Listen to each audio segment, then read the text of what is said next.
to the streets. Another fantastic episode. Everyday Normal Person's Podcast.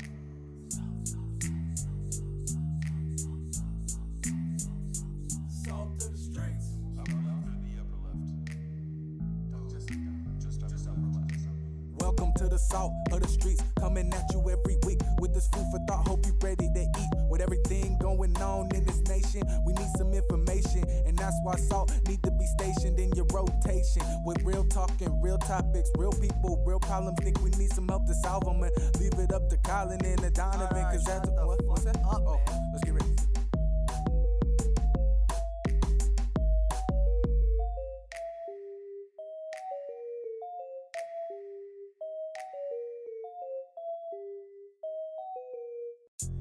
And we're back to Salt to the Streets podcast. Social and political commentary. Life, liberty, and the pursuit of happiness, right? That's always and forever. That's right. Salt to the streets. Another fantastic episode. Everyday Normal Person's Podcast.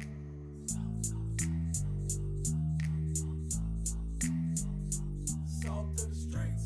Upper left or the upper left? Just upper left. Welcome to the salt of the streets, coming at you every week with this food for thought. Hope you ready to eat. With everything going on in this nation, we need some information, and that's why salt need to be stationed in your rotation. With real talking, real topics, real people, real problems. Think we need some help to solve them, and leave it up to Colin and the Donovan. Cause that's what's that? Let's get ready.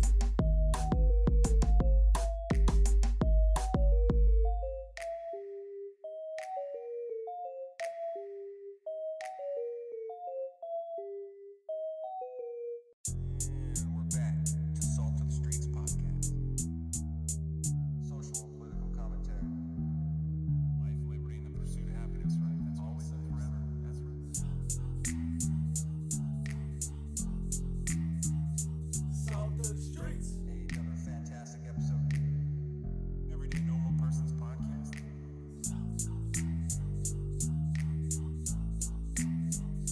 Salt to the streets. Upper left or the upper left? Just upper left. Welcome to the salt of the streets, coming at you every week with this food for thought. Hope you ready to eat. With everything going on in this nation, we need some information, and that's why salt need to be stationed in your rotation. With real talking, real topics, real people, real problems. Think we need some help to solve them, and leave it up to Colin and the Donovan. Cause that's what's that? Let's get ready.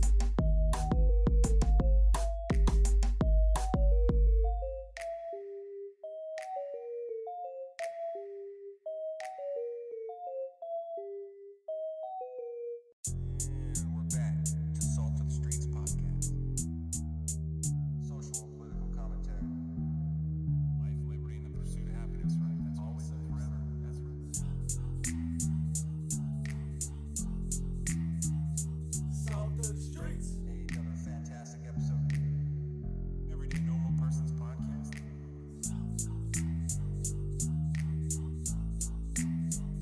Salt to the streets. Upper left or the upper left? Just upper left. Welcome to the salt of the streets, coming at you every week with this food for thought. Hope you ready to eat. With everything going on in this nation, we need some information, and that's why salt need to be stationed in your rotation. With real talking, real topics, real people, real problems. Think we need some help to solve them, and leave it up to Colin and the Donovan. Cause that's what's that?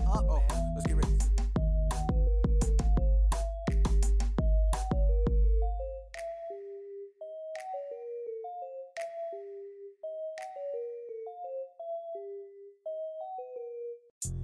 And we're back to Salt to the Streets podcast. Social and political commentary. Life, liberty, and the pursuit of happiness, right? That's always and forever. That's right. Salt to the streets. Another fantastic episode. Everyday Normal Person's Podcast.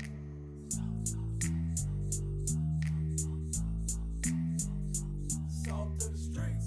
Upper left or the upper left? Just upper left. Welcome to the salt of the streets, coming at you every week with this food for thought. Hope you ready to eat. With everything going on in this nation, we need some information, information, and that's why salt need to be stationed in your rotation. With real talking, real topics, real people, real problems. Think we need some help to solve them, and leave it up to Colin and the Donovan. Cause that's what's that? Oh, let's get ready.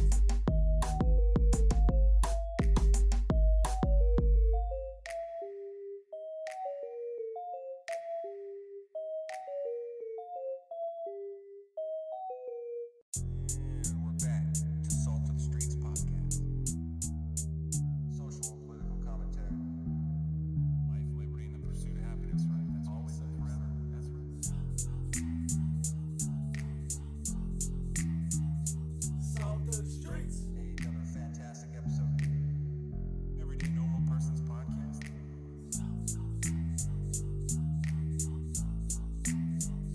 Salt of the streets. Upper left or the upper left? Just upper left. Welcome to the salt of the streets, coming at you every week with this food for thought. Hope you ready to eat. With everything going on in this nation, we need some information, and that's why salt need to be stationed in your rotation. With real talking, real topics, real people, real problems. Think we need some help to solve them, and leave it up to Colin and the Donovan. Cause that's what's that? Oh, let's get ready.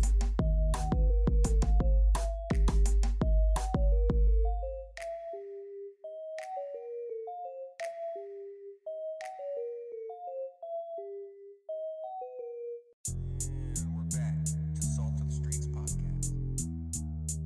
Social and political commentary. Life, liberty, and the pursuit of happiness, right? That's always and forever. That's right. Salt of the streets.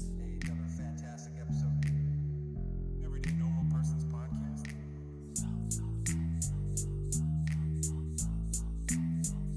Salt of the streets. Upper left or the upper left? Just upper left. Welcome to the salt of the streets, coming at you every week with this food for thought. Hope you ready to eat. With everything going on in this nation, we need some information, and that's why salt need to be stationed in your rotation. With real talking, real topics, real people, real problems. Think we need some help to solve them, and leave it up to Colin and the Donovan. Cause that's what's that? Oh, let's get ready.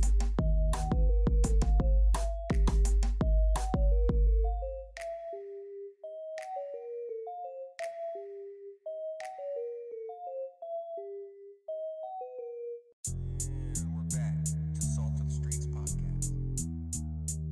Social and political commentary. Life, liberty, and the pursuit of happiness, right? That's always and forever. That's right. Salt of the streets. Another fantastic episode. Everyday normal person's podcast.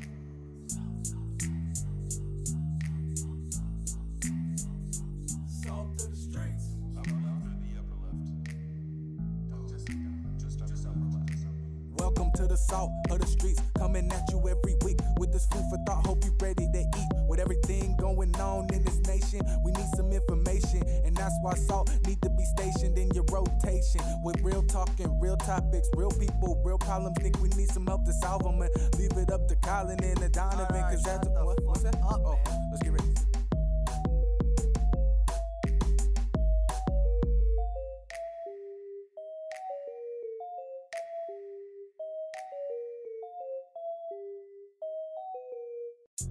And we're back to Salt of the Streets podcast.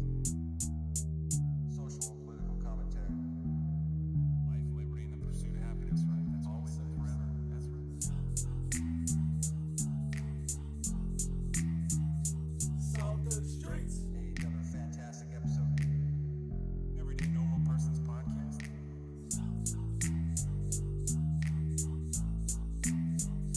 Salt of the streets. Upper left or the upper left? Just upper left. Welcome to the salt of the streets, coming at you every week with this food for thought. Hope you ready to eat. With everything going on in this nation, we need some information, and that's why salt need to be stationed in your rotation. With real talking, real topics, real people, real problems. Think we need some help to solve them, and leave it up to Colin and the Donovan. Cause that's what's that? Oh, let's get ready.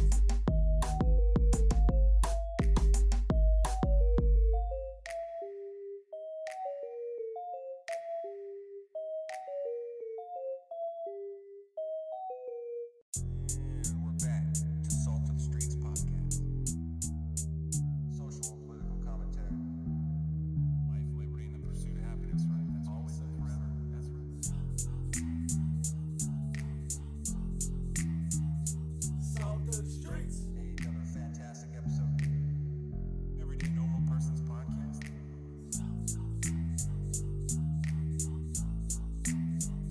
Salt of the streets. Upper left or the upper left? Just upper left. Welcome to the salt of the streets, coming at you every week with this food for thought. Hope you ready to eat with everything. Hey, everybody, welcome back to the Salt of the Streets podcast, the show where we discuss news, government, and culture, and how it all pertains to you, the individual, and your natural rights to life, liberty, and the pursuit of happiness. I, of course, am that big bird-looking fellow they call Colin. I am, as always, joined by my co-host, brother-in-arms, the Nero of Neoprene, the original Salt of the Street himself, Mr. Donovan. How are you today? I am excellent, sir. Thank you very much. Fantastic. What day is it? What time is it? The topics? What are we doing? Yeah, no, The whole deal. Yeah, absolutely. No, today it is September 17th, 2022, episode 133, as you can see behind us over here. Whoop, We have some fantastic topics today. Let's see, I actually don't have my notes up here. I was busy listening to you. Of course, we are running our 4-part show today, so should have moved over here. Number one, we've let me ask you this. Obviously, we have our local stories. We just have a couple little things here. Seattle ban on gas-powered leaf blowers, and then Janesley giving up his emergency powers. Woo! So, and then It's a good day. Yeah, in October, the end of October. Don't get too jazzed. Yeah. Number two, part two, we're going to talk about. We're going to do a little throwback to like classic Salt of the Streets, right? So when this show first started, we've talked about this a bunch of times. I had that story up too. The guy about the coffee shop. I'm not. Word. That's so funny.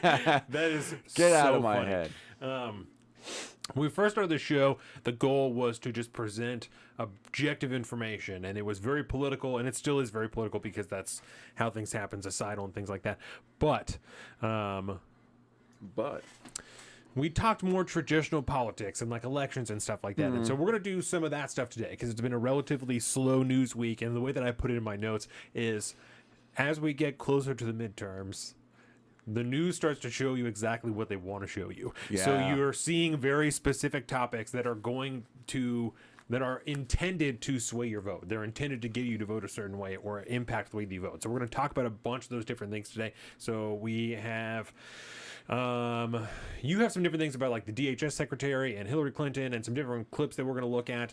And then we have an update on Donald Trump and the Mar-a-Lago situation. Lindsey Graham talked about introducing a 15-week abortion bill. For some fucking Out reason. of nowhere. Yeah, we're going to talk about some inflation. And then I don't have it here in the top one, but we're going to talk more about Martha's Vineyard and the stuff that happened there. So we're going to... Especially as it pertains to midterms. I mean, Yes. the migration situation is like you put it. I mean, it is being presented as this is a midterms issue from Right. one side or the other. 100%. Bilbo's back. Thank you for joining us, you and Will. It is good to see you guys. Yeah, and then part 3, we're going to try something new, right? That's what I have. It's just let's be try fun. something new. Let's is what I do have. it. So we're going to try out some new, different segments here. And so the first one we're going to do a breaking down breaking points segment, right? We have a clip from Breaking Points. We talk about the show all the time, but we've had some different people in the comments ask us, like, what exactly is the issue with Breaking Points? Because we just kind of talk about it in general. It's like they're fucking losing it or they're whatever. So we see things like that when people ask about it. So we have a clip that we're going to go over. We're going to stop it. We're going to watch it together as a family, and we're going to stop it, and we're going to Family style. Yeah, we're gonna pump up some points and break down other points and stuff like that, and then we're gonna do another segment that we are gonna call, what do we call it, a scroll down the street, Yeah, right?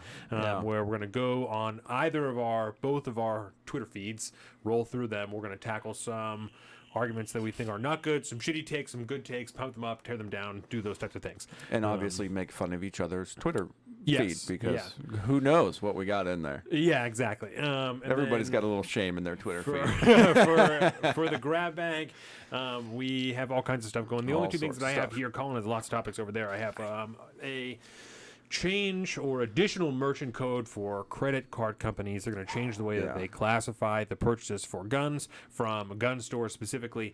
And then we also are going to talk a little bit about the rail strike that never was, or that still could be, or for now isn't, whatever you want to call it. And then you have some other topics that we're going to go over there. So yeah, the biggest one I want to bring up was kind of like the latest movement in the Twitter Elon Musk situation. He's been trying to back out of the deal. And after a recent congressional testimony from a whistleblower, former head of security at Twitter, some pretty revealing revelations there, and now he's using that as well as reasons to back out of this deal. And there's a little bit more to that too, but a lot of good, wholesome, big tech, liberty-based discussion to be had about that one. So we'll hit that one, and then I got a bunch of other little side stories put in my Twitter bookmarks, including a story about that the New York Post broke, I think this last week, about Facebook employees funneling private messages from Facebook and Instagram to the FBI. Yes.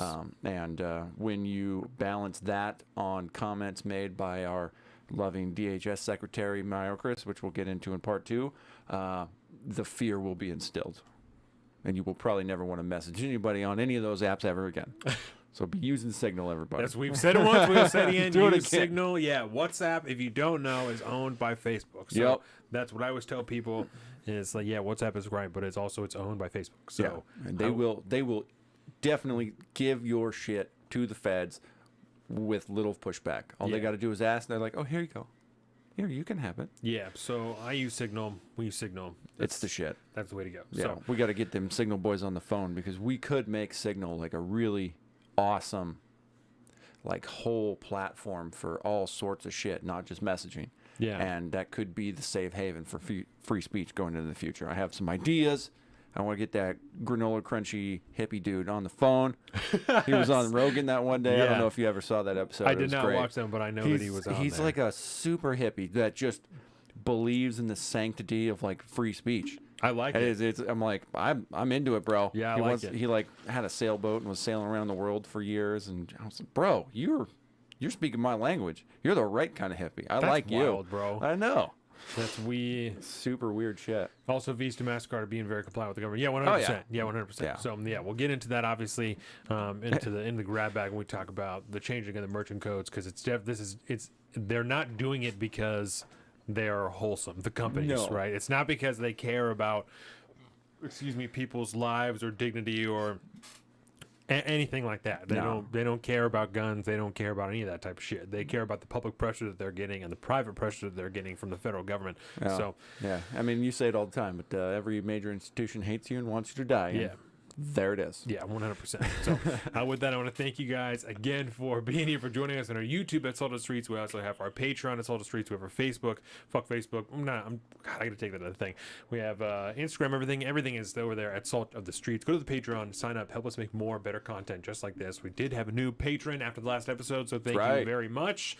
Go there, help us. We talked a lot about Bilbo, You're Not Here. It was a great episode last time. I'm sure that you were doing some fun Labor Day stuff. We talked about shadow banning with Joseph Garrett, and it's an issue. So help us get our message out there. Help us get the message of freedom and liberty out there, of people being able to control their own lives and do what is best for them and decide what is best for them and their families. Help us get this family reunion. That's beautiful. Help us get this message out there. Sign up for the Patreon. Share these things with the people that you know, with your friends, with your family, anybody that you care about that you know would be happier being free and choosing their own path. Share this information with them. That's right. And help us make more better content just like this. So you can find all this at saltofthestreets.com, all the episodes, everything like that. And to sweeten the deal a little bit, we have a little exclusive Patreon content we just dropped. That's right. That you can check out by becoming a patron at any level. Any level has access to this. And there will be plenty eventually more of those type of videos. Yeah, because it was way too much fun. And it takes I me a almost lot of pissed tries. myself laughing. It takes me a lot of tries So to get good. those things done. So Yeah. we'll have a lot of content. These are it's the bloopers and outtakes reel from our last review preview show, and it was It was hilarious. Yeah. Put it that way. I had a really good time cutting that up. It was good. It was very good. It was very good. Yeah. And this first segment is brought to you by Swab Blended. Look at this. Got the haircut last week, right? So shout out Swab Blended. It's over there. If you're in the local area, swabblended.com. Get yourself an appointment. Get your haircut. He does a fantastic job. He's helping me keep the length going. We're doing all the stuff. So go there. Swab Blended. I just had this really insane vision of you all of a sudden in a mullet, and I really wanted to see that for some reason. It's close. It's borderline mullet, so I can see. You don't how have it too much would- business in the front, though. That's the deal. Exactly. Not enough Exactly. business in the front to be a mullet. If it was shorter, Yeah. we would be in real danger territory. Luckily, I told Paul I wanted to keep the length up front, or else we would be in trouble.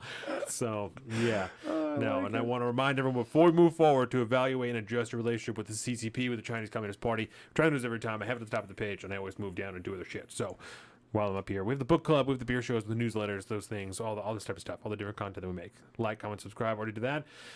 Okay, with that, let me ask you this, right? So this was beautiful, seamless transition into let me ask you this time around. So You know I'm a fan of a hard segue. yeah, jumping off of the back of what we talked about last episode for Let Me Ask You This. We talked about multiple parties and salvaging the government and that type of thing, right? Is there, in modern politics, can you think of a person that if they came into office in the executive branch, into the presidential office, they would actually start to strip down the executive branch like we talked about, actually start to tear it down when they got there? And it's okay if you, so you can take a minute to think about it if you want. Realistically, I think there are a small group of people that would be interested in that. You know, there's the Rand Pauls, the Thomas Masseys, Thomas Massey. He's the Tesla driving dude that homesteads and all that, right? Yeah. Like, they would. Yeah. But other than that, I would highly doubt it. I don't think I can't name it. I'm sure there might be somebody in the House that's kind of based in that realm, but the history going back of no matter who gets into power, of consistently growing the government in one fashion or another has never changed. It's just gotten exponentially worse. I don't think there would be anybody that could do that. And at this point, too, we've talked about the machine itself as acting as a having an immune system, with those faceless, nameless, fucking gray suits going around, Right. trying to kill off any virus that wants to take a part of it. So I was even if you did have somebody that came in like that, it'd be really difficult, I think, for them to do that. But I don't know. Maybe if we got somebody in there that really flexed that unitary executive theory muscle, and then turned around and was like, now I'm a benevolent dictator. I'm slashing all this shit because I am the unitary executive. So fuck off. That would have to be a real particular type of dude. Oh, yeah. That was the way that they read the unitary executive theory. Yeah. Like, not only do I have all the power, it should be very limited. Yeah. Like, Not only do I have the power, but I have the power to go. Yeah. Nobody has any power anymore. Yeah. No, I think Bilbo's probably right that you would have to get someone from outside there. And I think you're right. There's probably a small handful of people. Oh yeah, but Dave Smith and Michael Malice would do it. yeah, if you got somebody from outside that came in, not Donald Trump, but someone who came in like that, Yeah. someone like that would have, I think, the immunity to do something like Oh, yeah. that, because if they're But just somebody that would give no fucks. if they don't need to worry about a political career afterwards, then what do they have to lose by doing it anyway? My concern would be the last person that I could readily think of that ran and tried to do this type of thing was JFK, and they killed fucking killed him. So, so that's my concern. Is like, and it was easier to do that type of stuff back then. Like, and he was like a light version of it. it would be much more difficult to carry out a governmental coup assassination in the JFK-esque style. Oh yeah. But then it was in '63. You know, Too much technology nowadays. Yeah, Get him with one of them hardtack guns or something though. but Or the last just time someone send him tried out to hunting do with it- Dick Cheney. And have Yeah, an accident, exactly. But I was listening to a new audiobook that's about Ooh. governmental conspiracies. And the first one was about JFK, and so it was over an hour, because I stopped listening to it to do other show stuff, of just inconsistencies in the case file of JFK and in the investigation, the Warren Commission, all that type of Oh stuff. yeah, there's no shortage. Yeah, Well, whip the just- phone out. Let's see what Yeah, this no, is. I want to absolutely. find out. Yep, This, I this found sounds it on- good. I found it on Scribd. Scribd. It is good. Yeah, Scribd. Not an ad. Is a good Yeah, I'm app a that I've fucking been Audible listening shill. to. Script is fine. There's only a couple things that I've wanted that's not been on there. Yeah. So it's not been okay. It is called Hidden History: An Expose of Modern Crimes, Conspiracies, and Cover-Ups in American Politics, and it's by Donald Jeffries. Mr. Donald. Yeah. And it's very good. It's very good so far. So, Yeah. like I said, I'm only like an hour into it. I have 16 hours left, which is nice. But yeah, just this first section was about JFK, and I Oh, was that's like, fun. that's not good. It's No, man. pretty obvious, you know. Didn't Roger Stone had like a big JFK documentary or something, right? And then Yes. then he did like a new one or a revisited one or something like that recently. I Like, believe so. I thought Or his maybe an last appearance on extended Rogan cut was of it or talking about something. that. Yeah.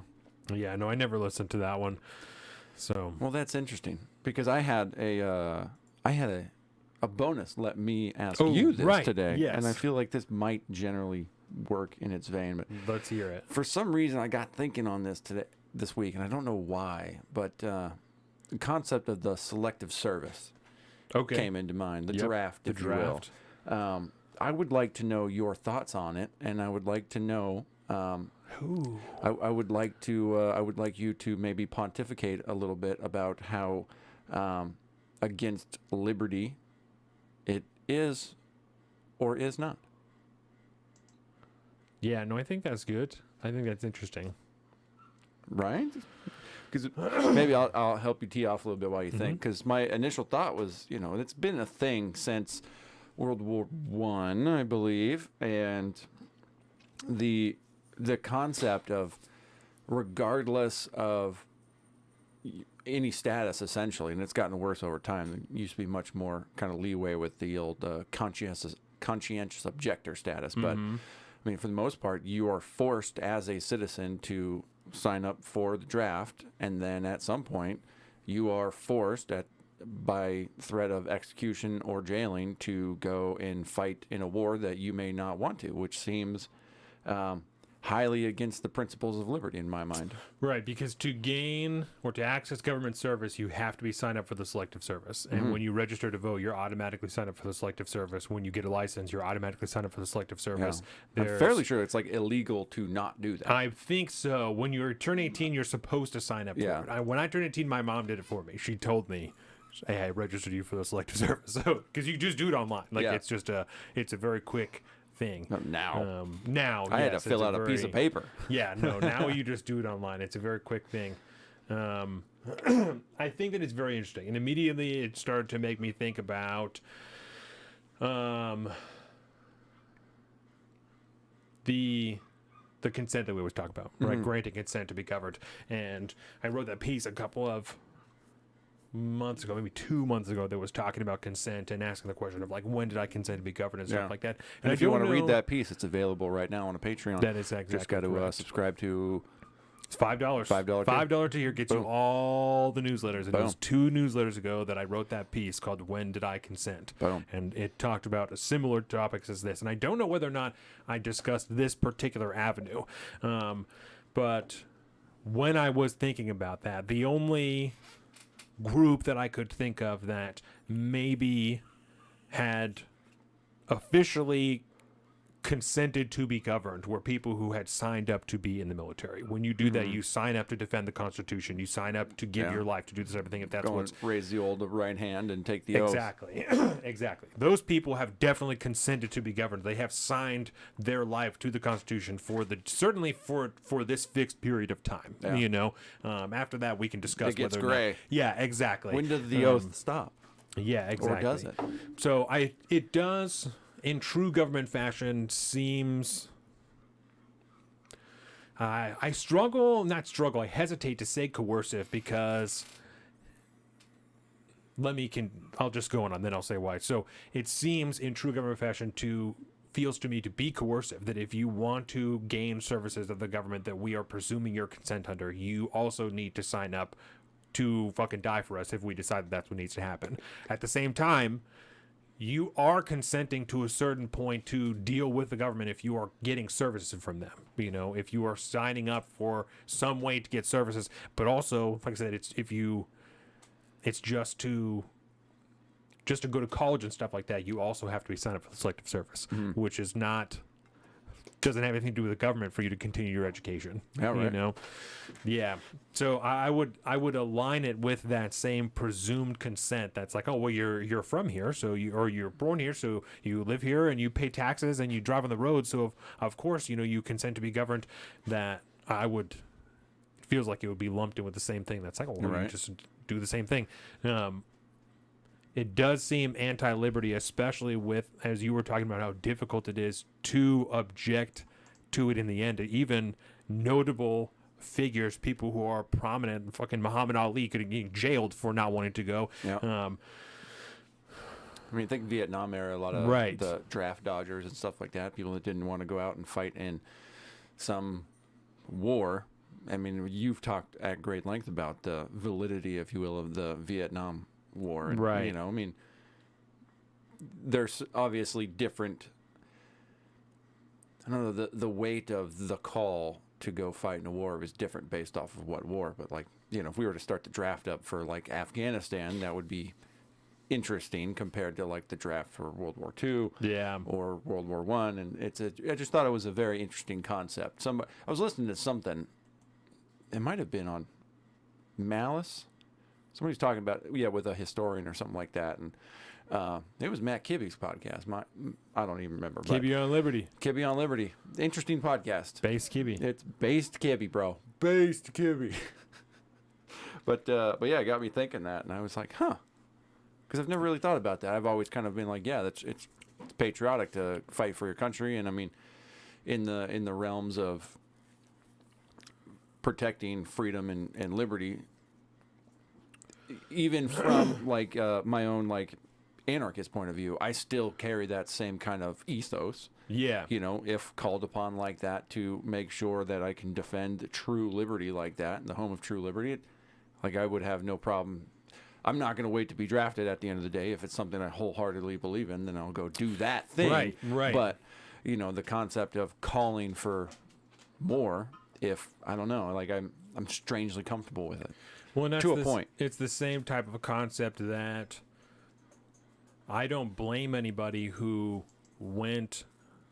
did combat tours in the Middle East, right, in Afghanistan or in Iraq or in any of the numerous countries that we were in this global war on terror, right? Anybody who did active duty tours or combat tours in there, I don't blame you for the actions you took, even if that war wasn't necessarily just, right? Because you believed in the cause that you were fighting for, and in certain times you may not even have known really what you were fighting for. You only know what they told you were fighting for. Yeah. And so if you're being told you're fighting for freedom and liberty all the time, and you believe I'm fighting for freedom and liberty, really you're fighting to whatever. We could debate that all day, if it's for oil or to grow the poppy industrial complex, for poppy, for drugs, for whatever, right? We debate that all day. But I can still disagree with that concept, the dishonesty that comes from the government to coerce people into fighting their wars, and where I feel like if you were honest and people believe in that, then I don't fault anybody for fighting for something that they believe in. Yeah. You know? The same way that I would not fault anybody for not wanting to fight for something they don't believe in. Yeah. You know? Good. I'm glad. That is a satisfactory answer to my question, sir. Thank you. Good. I think that's interesting what Will says.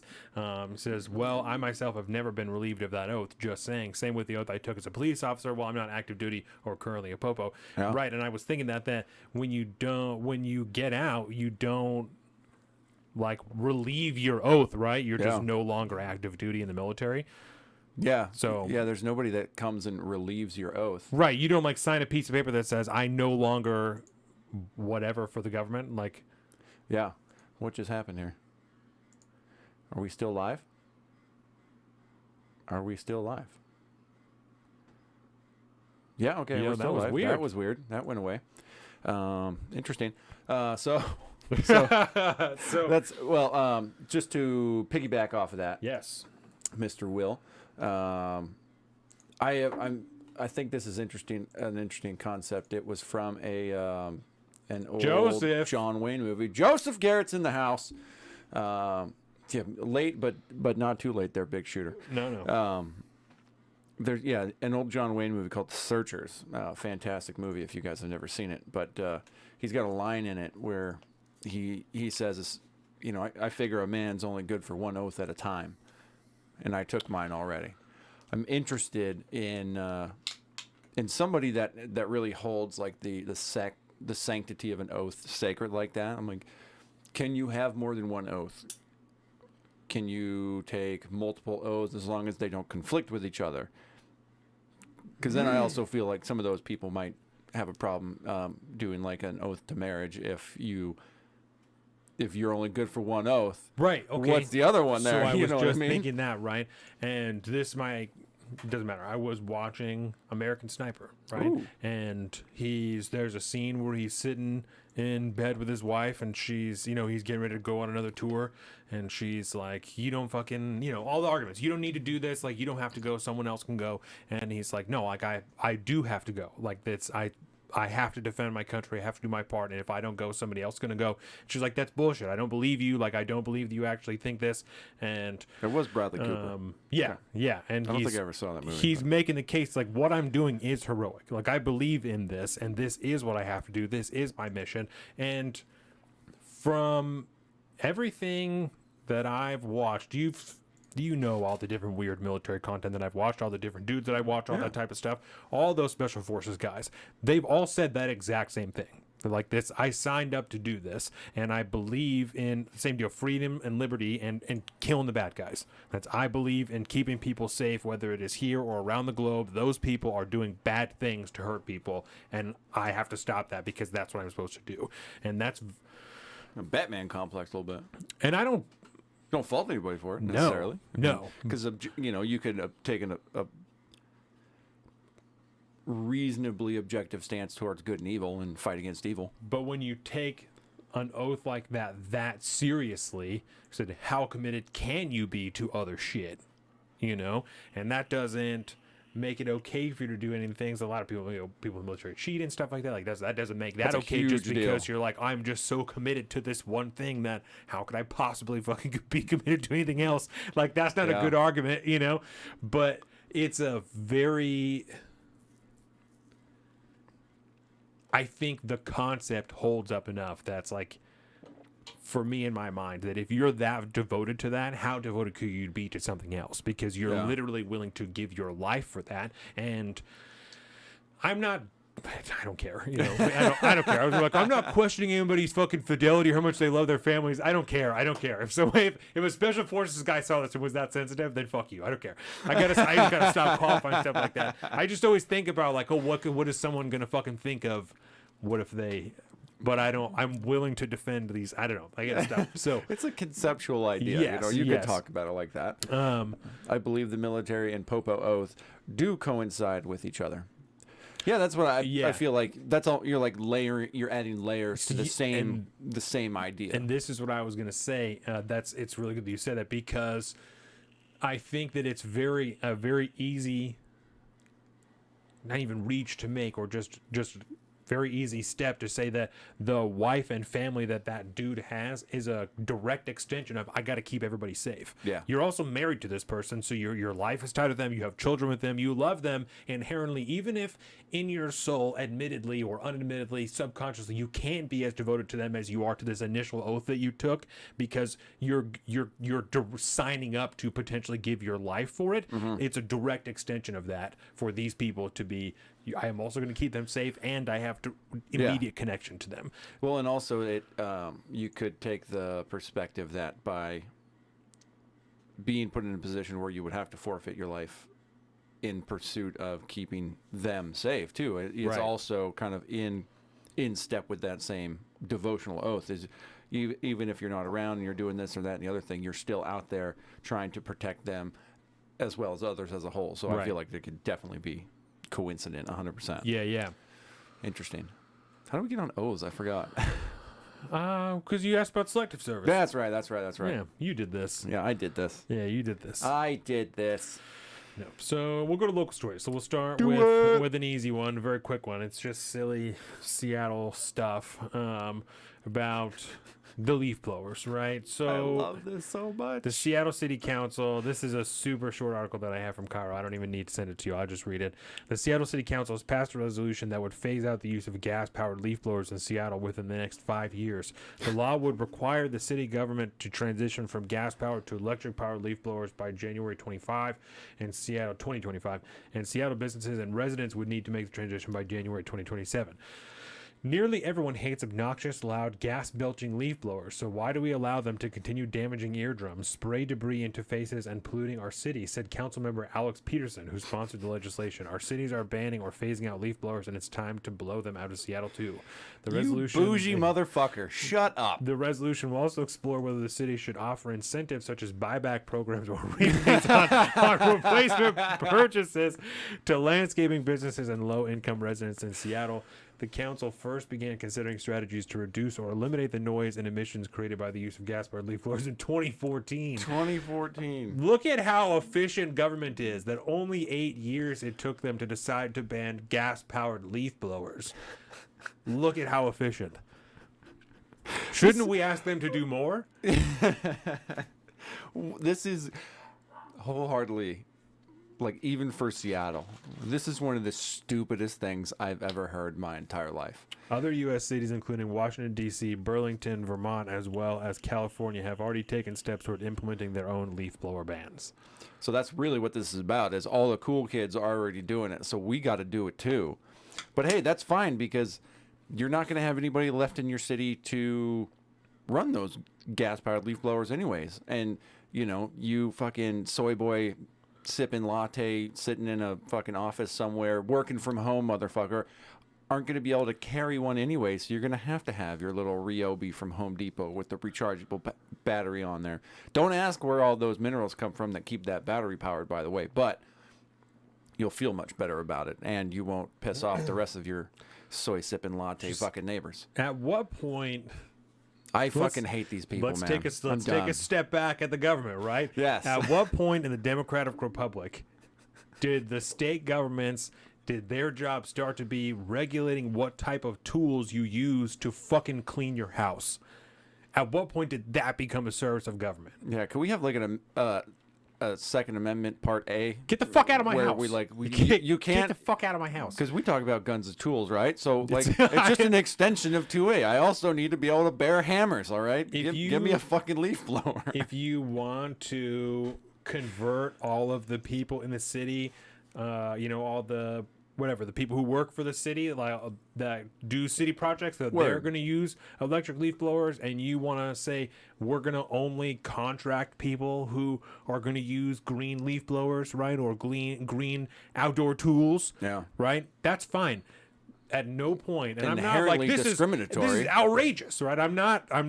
It's nothing like that. But at no point should we be telling people what type of tools they have to use No, or man. can and can't use to fucking move the leaves in their yard. Yeah. What are we doing? And the only way to do that will be to actively discriminate against oppressed minorities, because Well, that's why you have the buyback programs. Or we're going to make sure we start up a buyback program or rebates on replacement purchases for landscaping businesses and low-income residents in Seattle. So I mean, we're gonna okay. woke it up at the same time. Double woke. double woke. So, It's like when you get an egg with 2 yolks in it. It's a double woke.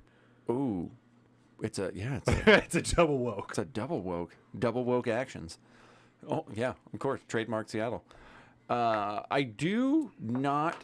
I strangely do not have an issue with the city of Seattle offering rebates to exchange something like You that. want to incentivize it. Like yeah. that's fine. Like if you want to have incentive programs like that, where if this is what you as a city want to do, I get it. I'm down enough with localism and local governance I'm down with that. If our county wanted to do that, I'm petitioning the hell out of saying no, fuck you. You're Right. not spending public funds on this. But if the people, Leaf blower tax credit. yeah, and no, I don't. This whole tax credits, man. Tax credits are not Tax credit is the government's way of spending money and saying that they don't. Like, oh yeah, we're gonna do this, but then we'll give you a tax credit. Fuck you. No, I want Fuck you. I want a Walmart style returns line where I could bring my receipt in and then get fucking cash money. Actually, I don't even want cash money because it's worthless at the end of the day. I want something of equal I want a chunk value. of gold. Exactly. From when I bought this thing 10 years ago, and you know the IRS has got my fucking accounts. You could tell me exactly how much I paid for this. I want market value for the time I purchased this, and equal return in value for something that you're making me do. With inflation. With inflation. Yeah. Bro.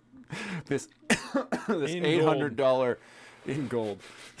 That would be the way to do it right there. Give me some fucking gold. Some money changer out there sprinkling some nuggets. It's got the scales up there weighing it Yes. out. But whatever. Seattle's a fucking trash city, man. That's awesome. These people are crazy. Speaking of woke trashism, I got something for you real quick. Yeah. This was a really fun story I saw. Nope, not that one. That one's really depressing. Wokeism biting you shit. in the ass, right? Let me pull this up on the thing. A homelessness megaplex. Are they talking about fucking Pendleton Place? They're talking about Fucking assholes. No, this is a new one. Bullshit city governments. So this is in Seattle, right outside of what they call now the Chinatown International District, because they can't call it Chinatown because that's too discriminatory. But We can call it the Chinatown International exactly, District. it's the CID now. As long as you make it an acronym, it's fine. But the people of the CID are pushing back against the city because they are trying to expand a what they call a homeless mega complex or mega shelter Yes. in their district, and they do not want it. How many people are going to live there? Let's see here. Let's just do a little Yeah, let's reading. Last week, concerned community members organized a rally in China. Oh, you're going to love the language, by the way. In Chinatown International District, Hing Park, that drew mutual aid activists, NIMBYs, and Republicans to protest the temporary expansion. I love this. The temporary expansion of an existing homeless shelter. The Soto Service Hub. So there's already an existing homeless shelter there. They just want to expand it. Okay. Which some fear may bring more unhoused people and crime to the neighborhood.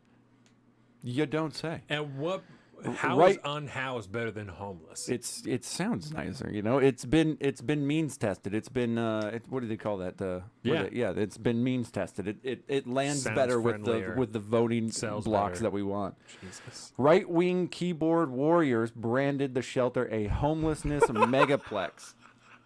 This is from thestranger.com, by the way, so I love it.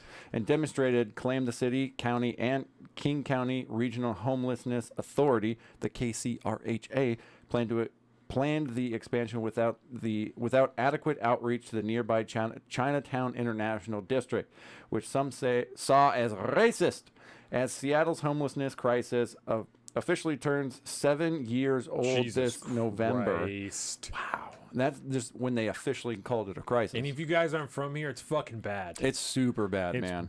bad. Super bad. It's uncomfortable. If you're not from Seattle, if you're not used to it, it's uncomfortable. Oh, dude, yeah. Even if you are from Seattle, it's fucking uncomfortable. But let's see. The county officials dispute the protesters' claim and argue that the shelter expansion will actually alleviate visible homelessness in the area. Classic King County leaving out Chinatown. I love it because it's just such a, like, they're calling out, like, right-wingers and NIMBYs and all this, but then also fucking on King County for being a bunch of racists. In March, the county announced a $66.5 million plan to expand the 270-unit shelter that opened last summer. 270-unit shelter last summer. And expand it. That's Holy right. fuck. The plan pays to preserve the existing units and adds 150 units of the shelter in the area, including 40 high-capacity shelter beds and 40 to 50 tiny shelters. The county paid for the expansion son. with one-time federal funding, covering the cost for a 5-year lease that the county does not anticipate renewing. Oh my god. Okay, so let's talk about this, right? it. Okay, so holy shit. Let me tell you I thought why. you would like this. Let me tell you why it's so terrible. Let's start here. Walmart is subsidized. You'll stay a place. Yes. Okay, so let's start here. Obviously, we don't have any problem with anybody being homeless. It's none of my fucking business. I don't care if you want to be homeless, if you want to live in the woods, if you don't want to live in the woods, if you don't want to be homeless. None of it is any of my business. I don't care if you want to use drugs, if you want to do whatever. None of my business. I don't care.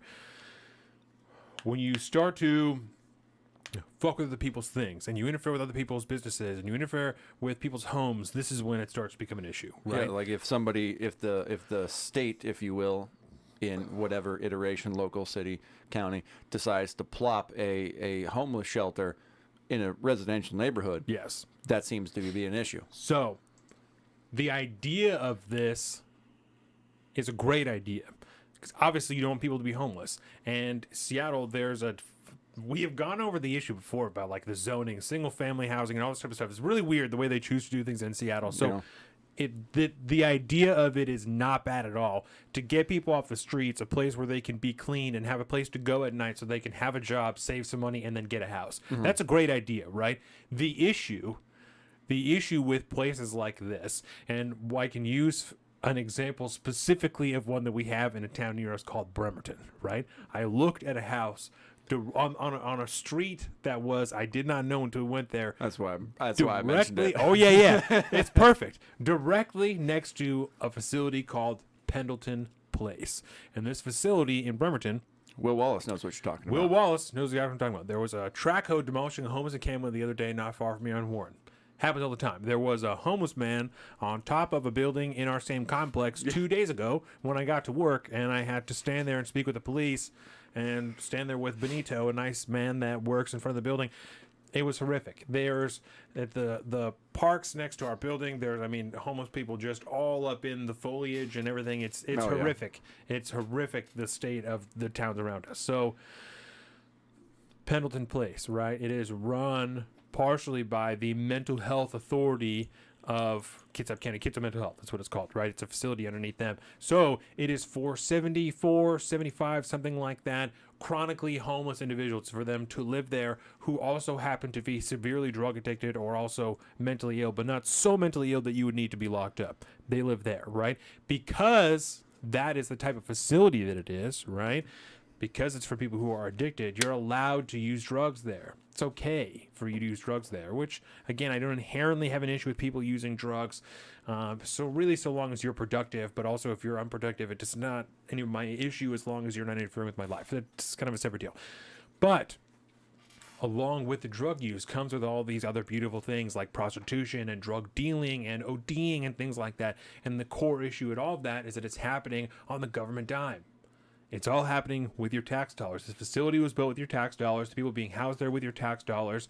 They're being paid for, resuscitated with your tax dollars. They're allowed to sell themselves in a government facility with your tax dollars. They're allowed to OD and use drugs in a government facility with your tax dollars. And they're allowed to ruin neighborhoods right next to it so you can't move your family in with your tax dollars. There's a beautiful house that was beautiful, amazing for me and my family to live in. More than enough bedrooms, more than enough space. It was a fantastic price. Huge basement for us to be able to build a studio in there so that Colin could come and see us and I didn't have to spend 10 hours away from my family every other week.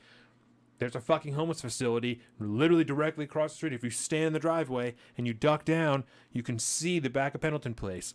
The beautiful thing behind that is the government is so fucking inept that that's where they put it. It's right in the middle of a neighborhood, right off of the highway, miles away from all the other government facilities, miles away from all the other government service facilities. And on top of it, the government is run so fucking poorly that it's understaffed. They're pulling people from other facilities to work there, and they have one security guard that's fucking walking around like every 4 hours.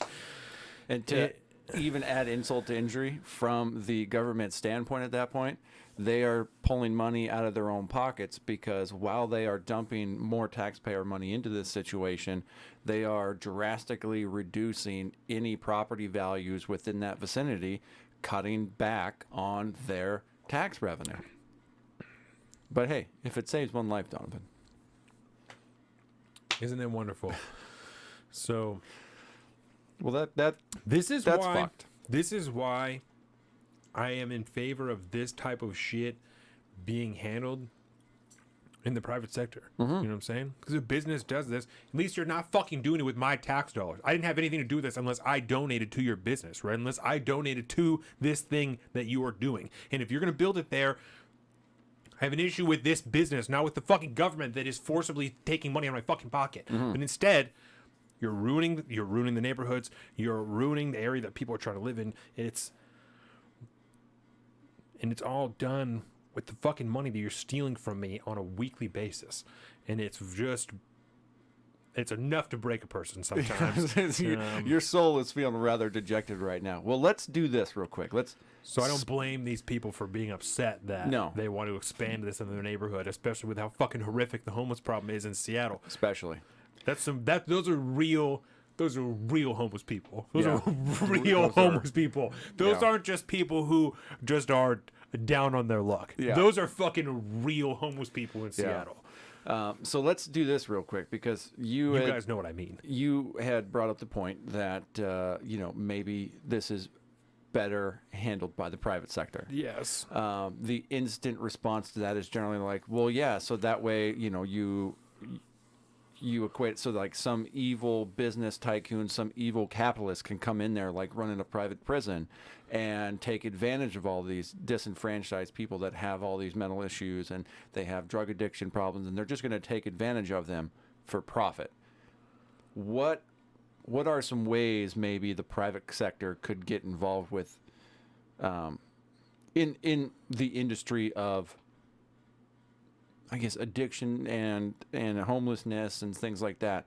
In your mind, how could the private sector actually handle something like that? Right. So a really easy way is to work with businesses in the area, because obviously you get people off the street. The first thing the businesses are going to do better. If there are less people on the streets, the businesses are going to do better because there's going to be more foot traffic. That's obvious, right? After that, there are... Like on a donation type basis, right? Go around and talk to them, talk to the business owners, be like, hey, we want to do this thing. Could you offer some donations funding? from them, from regular people. The first step obviously is fundraising, right? Fundraising. But I mean, after you get people off the street, the businesses will be happy about that because Yes. they're going to do better. Yep. After that, the door is open. Then they will likely be more willing to work with you on whatever program you want to do with. Even prior to that, most businesses are happy to hire people who are ex-cons or have some type of shady past, so long as they are on a corrective path to the future, because they will get some type of government incentive from that. They will get some type of tax credit, some type of something from that is beneficial, right? Or at the very least, a lot of those people are willing to work for lower wages or work apprenticeships because they're trying to get experience so they can get a better job, right? So The state is fond of relocating people. the state is fond of relocating people, yes. Yeah. So that is a good first step to break into that, is to turn them into a workforce. I mean, that's what you do to be productive. You find a job, you make money so that you can have a place to live. So And that's what actually helps. That's what changes people's lives. Is really giving them ownership of their own destiny, like that, is by allowing them, especially somebody that say is like a felon or something like that, Yes. that is going to have a hard time seeking employment in the free market. By having something like that, they'll be willing to take a lower wage like that to get job experience alone. Enough years of job experience after you become a felon kind of speaks for itself at that point. You can't go work for the feds again, maybe, but if you got 5 years of good job history on a resume after you got, out of whatever situation you were in, as a former business owner, I mean, like, I would have no problem with that. I've hired felons before because they are not they're not that person anymore. They've done their time, they did better, and they went on to live very successful lives after that. And you start small, right? So if you start with a very small group of people and you fundraise the correct way, however, I obviously don't know what the numbers would be, but you can even work with the businesses to subsidize the salaries of those people. So the businesses are only paying half of the salary and you are paying the other half for an X period of time until they reach whatever the 90-day threshold of whatever. What do they call that? A probation period, right? We'll give them a 90-day probation period where you pay half their salary, we'll pay half their salary, and if you like them at the end of that, you hire them on full time, and we'll call it good. And then we'll continue to house them this whole, until they have enough to get an apartment. We'll help them get an apartment. We'll get them squared away. That seems very, very simple. It does. And the positive, one of the very positive aspects of the private sector spearheading this is the private sector has an incentive, because they have investors, they have fundraisers, they have people who've given them money. They have incentive to actually to get the job done, right? Yeah. With the government, there every year there's going to be money. As long as you have spent those dollars, you're going to get the same amount of money, if not more, when the next budget is drawn up. If you have to fundraise every single time that you need more money, if you are reliant on people giving you money and not a government dole, you have to produce. You have to show that what you are doing works, or else people stop giving you money. People will not give you any more funds for you to work with, and your business will fold. Yeah. And the government has no such incentives. Sorry, I mean to cut you off, but the government has no such incentive to actually show that it can be productive. Yeah. And now there's a couple of challenges that I see in this, because I've thought about this at some length at some point, but because the private sector does have certain institutions, if you will, that attempt to do this, right? But they generally work in a charity type business model, right? A non-profit organization where most of the time corruption runs rampant, and then very little is ever actually achieved, right? And so the real challenge there is how to go about this in not a non-profit fashion, and do it in some form of a for-profit business, because that truly gives that market incentive to continue to thrive and to continue to do better.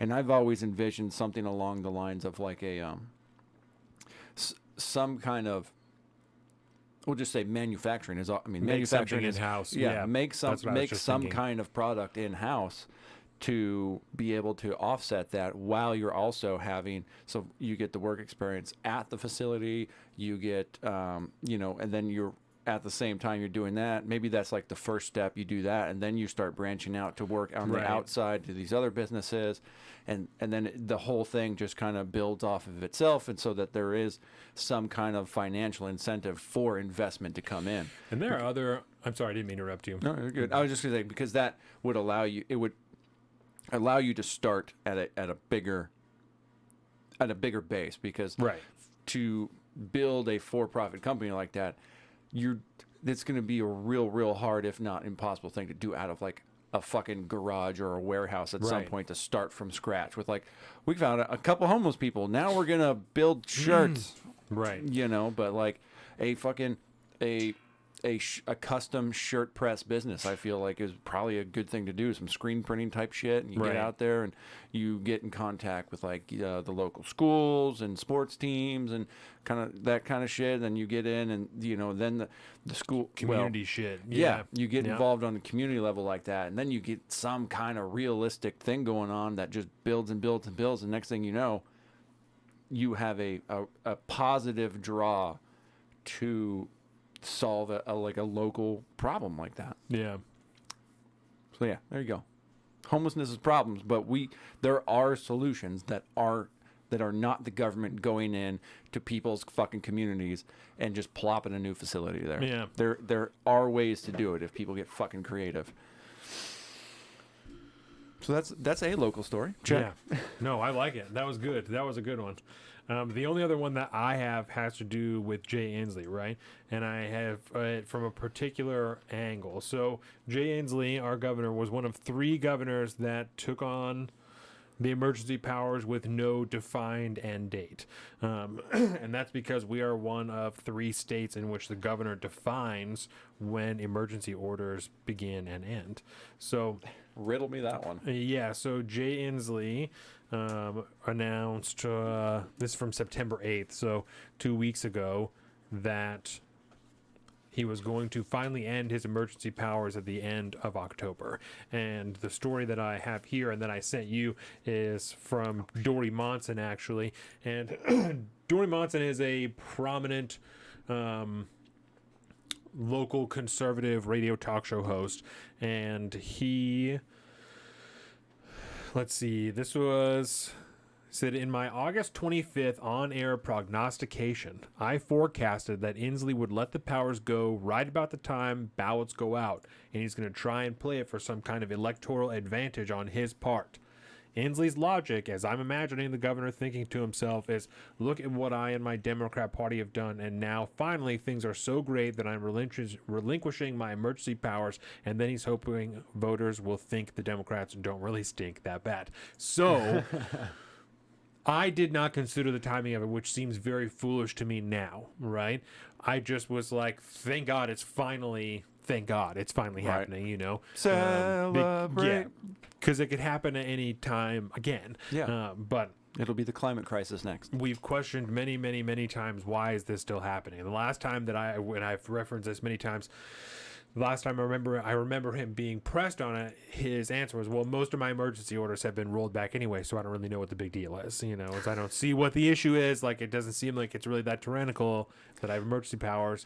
But I'm a good king. Yeah. That's so, but the timing does seem very interesting, right? That we Yeah. are closing in on the midterms, and now because literally August 31st, I think, is when he's going to give up his emergency powers, the last day of August, which is 8 days before the election. Sus. So Wait.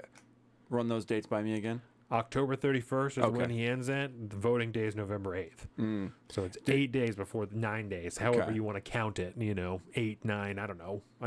It's People always do it weird, right? If you're A going to count the weekish. nights or the days or the whatever, I don't know. No. So, Deborah's here. Deborah's here. Thank you for joining us. So this, I think I want to just talk about this for very briefly. Yes. Because this is a local story that is directly part of the midterm situation. Because this is a local and very important midterm election.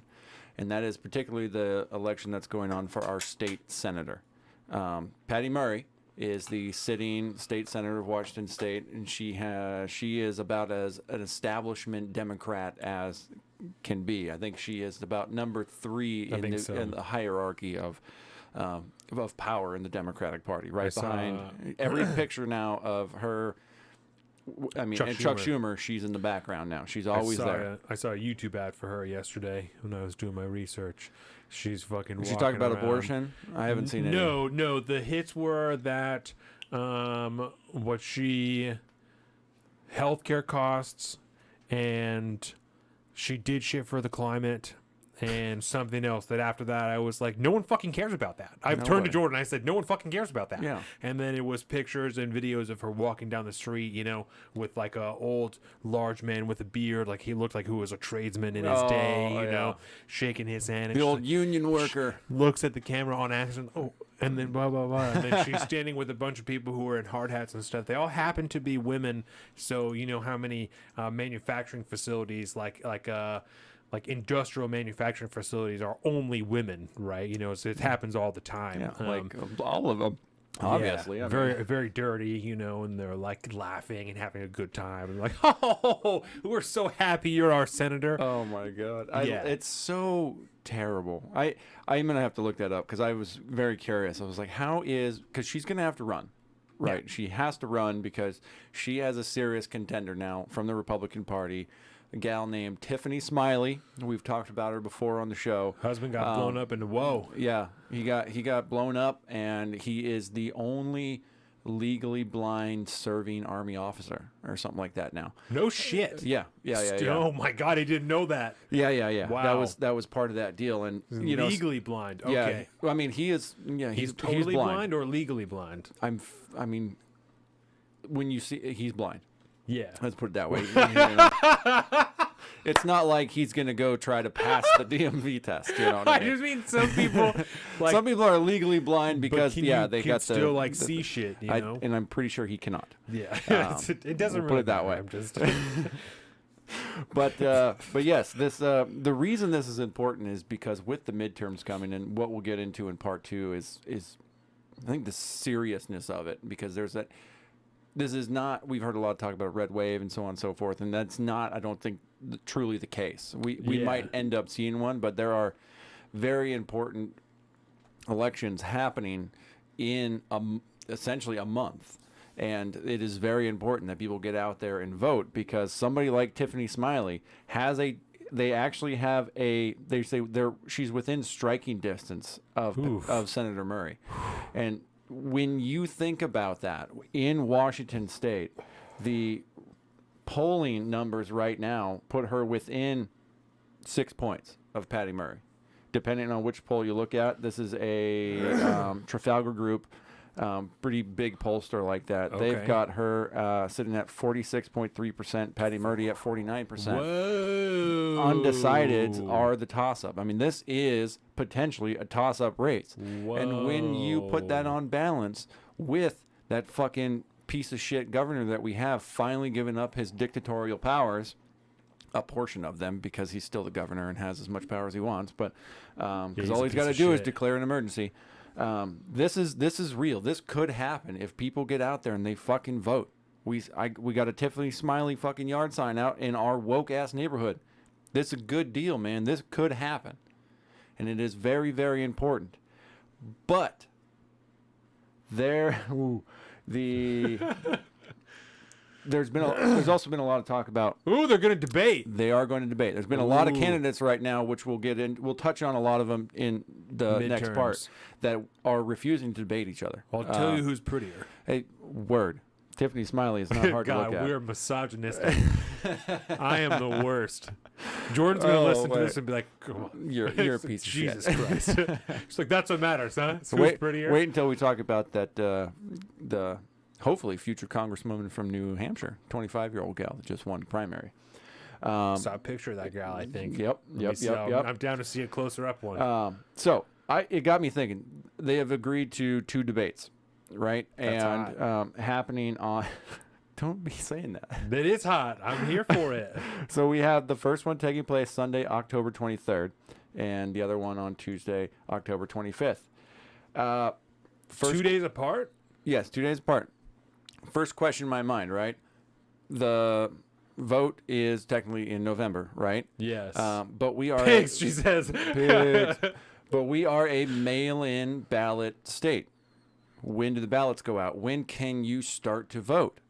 Well, you can start voting October 21st. Is the start of the 18-day voting period. So people will be casting ballots They will have already before sent them in. before the debates. This is a problem for me. This is a huge problem for me. We're pushing the debates till the very, very last minute in a state where you Right. can vote before the fucking debates, man. You can vote before the debates. This seems incredibly anti-democratic for Yeah, a very that's weird. democratic state. The democracy is so sacred, governor. This is a problem. And that's happening right here in our state. And I know for a fact it's going to be happening in other states. And people vote early here. Word. They You get vote that thing in the super you early. get that thing in the mail, you just check, mail it in. Yeah. How many people are going to be tuning into these fucking debates? Probably not a lot. This is potentially one of the biggest Senate races in the country. This is real. And they're To not even take really out talking somebody about like it. because they see Washington State as like a safe state, but from Trafalgar Group, who is not a Republican-friendly polling group, not to mention you factor on, we'll talk about it later in part 2 too, that Nate Cohn of New York Times kind of saying like a lot of these pollsters haven't adjusted their models and Right. the numbers are probably still off, leaning Democrat. This race could be way closer than we think. It's already fucking close. Do you know we what could else? unseat the number 3 Democrat in the Senate, and nobody's talking about it. Another reason they're talking about it, she's not like a MAGA Republican. She's you not know? like She's super just, MAGA. yeah. She knows where she's at. She's in Yeah. Washington. That's not going to win you a seat. And I've heard her clips of her being asked about, like, you know, do you think that the election was legitimate? And she's like, Joe Biden, I do believe Joe Biden is the president. Yeah. They're trying to pin her into a real, like, I want you to Yeah. say exactly these words. And Yeah. it's a weird game that It's fucked that up. journalists play with candidates. That's like, you didn't answer my question correctly if you don't restate my question back to me as the answer, even Yeah. if what I'm saying to you is the answer. Like, Joe Biden is the president. I'm not going to open up a conversation with you about the questions I have about the election integrity, because that's fucking foolish on the radio. But you know, Oh yeah, and especially in your state where Right. it's been historically a mail-in ballot state for a long time. But it is. I don't think she got any of the Democratic funding for her campaign like a lot of the other mega candidates did, like Mr. Joe Kent and shit. Which try to find a poll on that motherfucker, can't find it. Joe Kent. Yeah, I'm curious about that one. He's but looking good though, right? For his, I think so. Yeah, I mean he won the primary, so kicked out an establishment gal. So we'll see. But yeah, this is one I just wanted to touch on it as kind of to lead us into part 2 before we take the break, because midterms are coming, man, and you know me, I'm about as I'm a pretty staunch anarchist, but I recognize the system that we currently live in, and Right. this shit is very, very, very important. If you have any hopes, if we have any hopes in saving what is left of the republic and reclaiming any territory that we have, this is the only way to do it right now. So you got to get out there and vote. You got to talk to your fucking friends and get out and make sure they're doing the same shit, even if they think it's all fucking corrupt and they're going to steal your election. Well, guess what, man? All these people have been winning primaries already. Yeah. Even if they're going to fight tooth and nail every goddamn election. Every side is trying to fuck the other side over whatever way they can. The only way to do that is to be fucking undeniable. So get out there, be undeniable. With that, I think we'll wrap up part 1. Fuck yeah. Be undeniable, people. We'll be back in a few minutes with part 2. Thank you. And we're back to Salt of the Streets podcast. Social and political commentary. Life, liberty, and the pursuit of happiness, right? That's always and forever. That's right.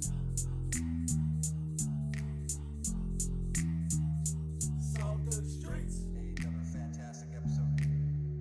Everyday normal person's podcast.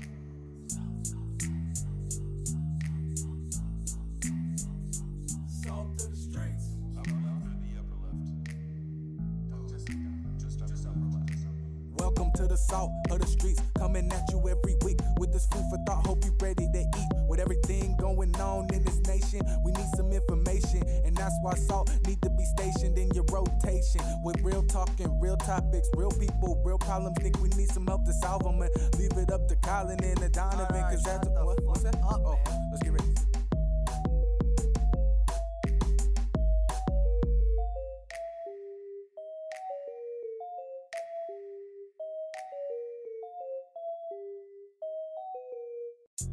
And we're back to Salt of the Streets podcast. Social and political commentary. Life, liberty, and the pursuit of happiness, right? That's always and forever. That's right. Salt of the streets. Another fantastic episode. Everyday normal person's podcast.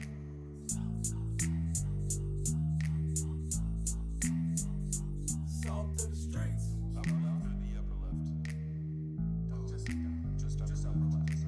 Welcome to the salt of the streets, coming at you every week with this food for thought. Hope you ready to eat. With everything going on in this nation, we need some information, and that's why salt need to be stationed in your rotation. With real talking, real topics, real people, real problems. Think we need some help to solve them, and leave it up to Colin and Donovan, cause that's what's that? Oh, let's get ready.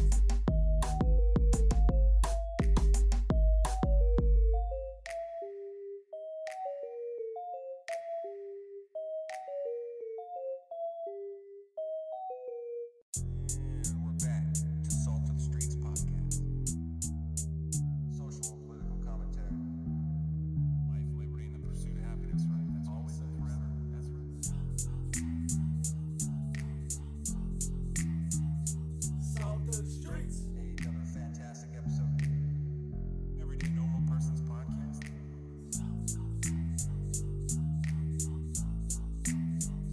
Salt of the streets. Upper left or the upper left? Just upper left. Welcome to the salt of the streets, coming at you every week with this food for thought. Hope you ready to eat. With everything going on in this nation, we need some information, and that's why salt need to be stationed in your rotation. With real talking, real topics, real people, real problems. Think we need some help to solve them, and leave it up to Colin and Donovan, cause that's what's that? Oh, let's get ready.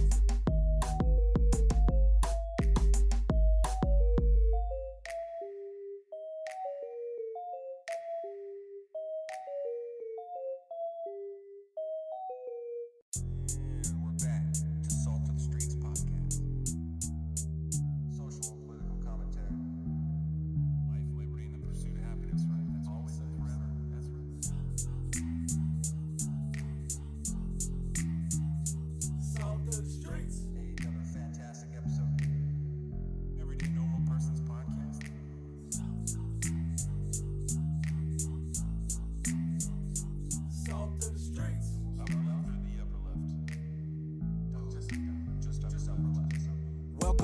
salt of the streets, coming at you every week with this food for thought. Hope you ready to eat. With everything going on in this nation, we need some information, and that's why salt need to be stationed in your rotation. With real talking, real topics, real people, real problems. Think we need some help to solve them, and leave it up to Colin and Donovan, cause that's what's that? Oh, let's get ready.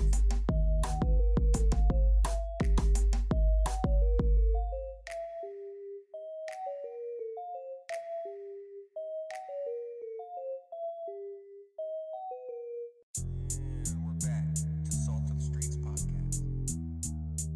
Social and political commentary. Life, liberty, and the pursuit of happiness, right? That's always and forever. That's right. Salt of the streets. Another fantastic episode. Everyday normal person's podcast. Who says you can't go for bold? Salt of the streets. Upper left or the upper left? Just upper left. Welcome to the salt of the streets, coming at you every week with this food for thought. Hope you ready to eat. With everything going on in this nation, we need some information, and that's why salt need to be stationed in your rotation. With real talking, real topics, real people, real problems. Think we need some help to solve them, and leave it up to Colin and Donovan, cause that's what's that? Oh, let's get ready.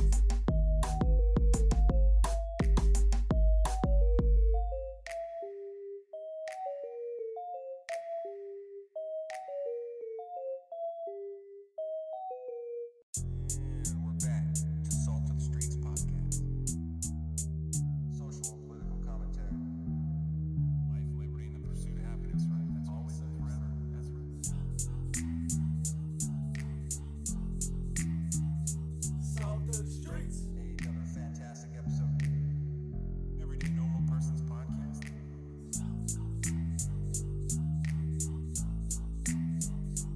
Salt of the streets. Upper left or the upper left? Just upper left. Welcome to the salt of the streets, coming at you every week with this food for thought. Hope you ready to eat. With everything going on in this nation, we need some information, and that's why salt need to be stationed in your rotation. With real talking, real topics, real people, real problems. Think we need some help to solve them, and leave it up to Colin and Donovan, cause that's what's that? Oh, let's get ready.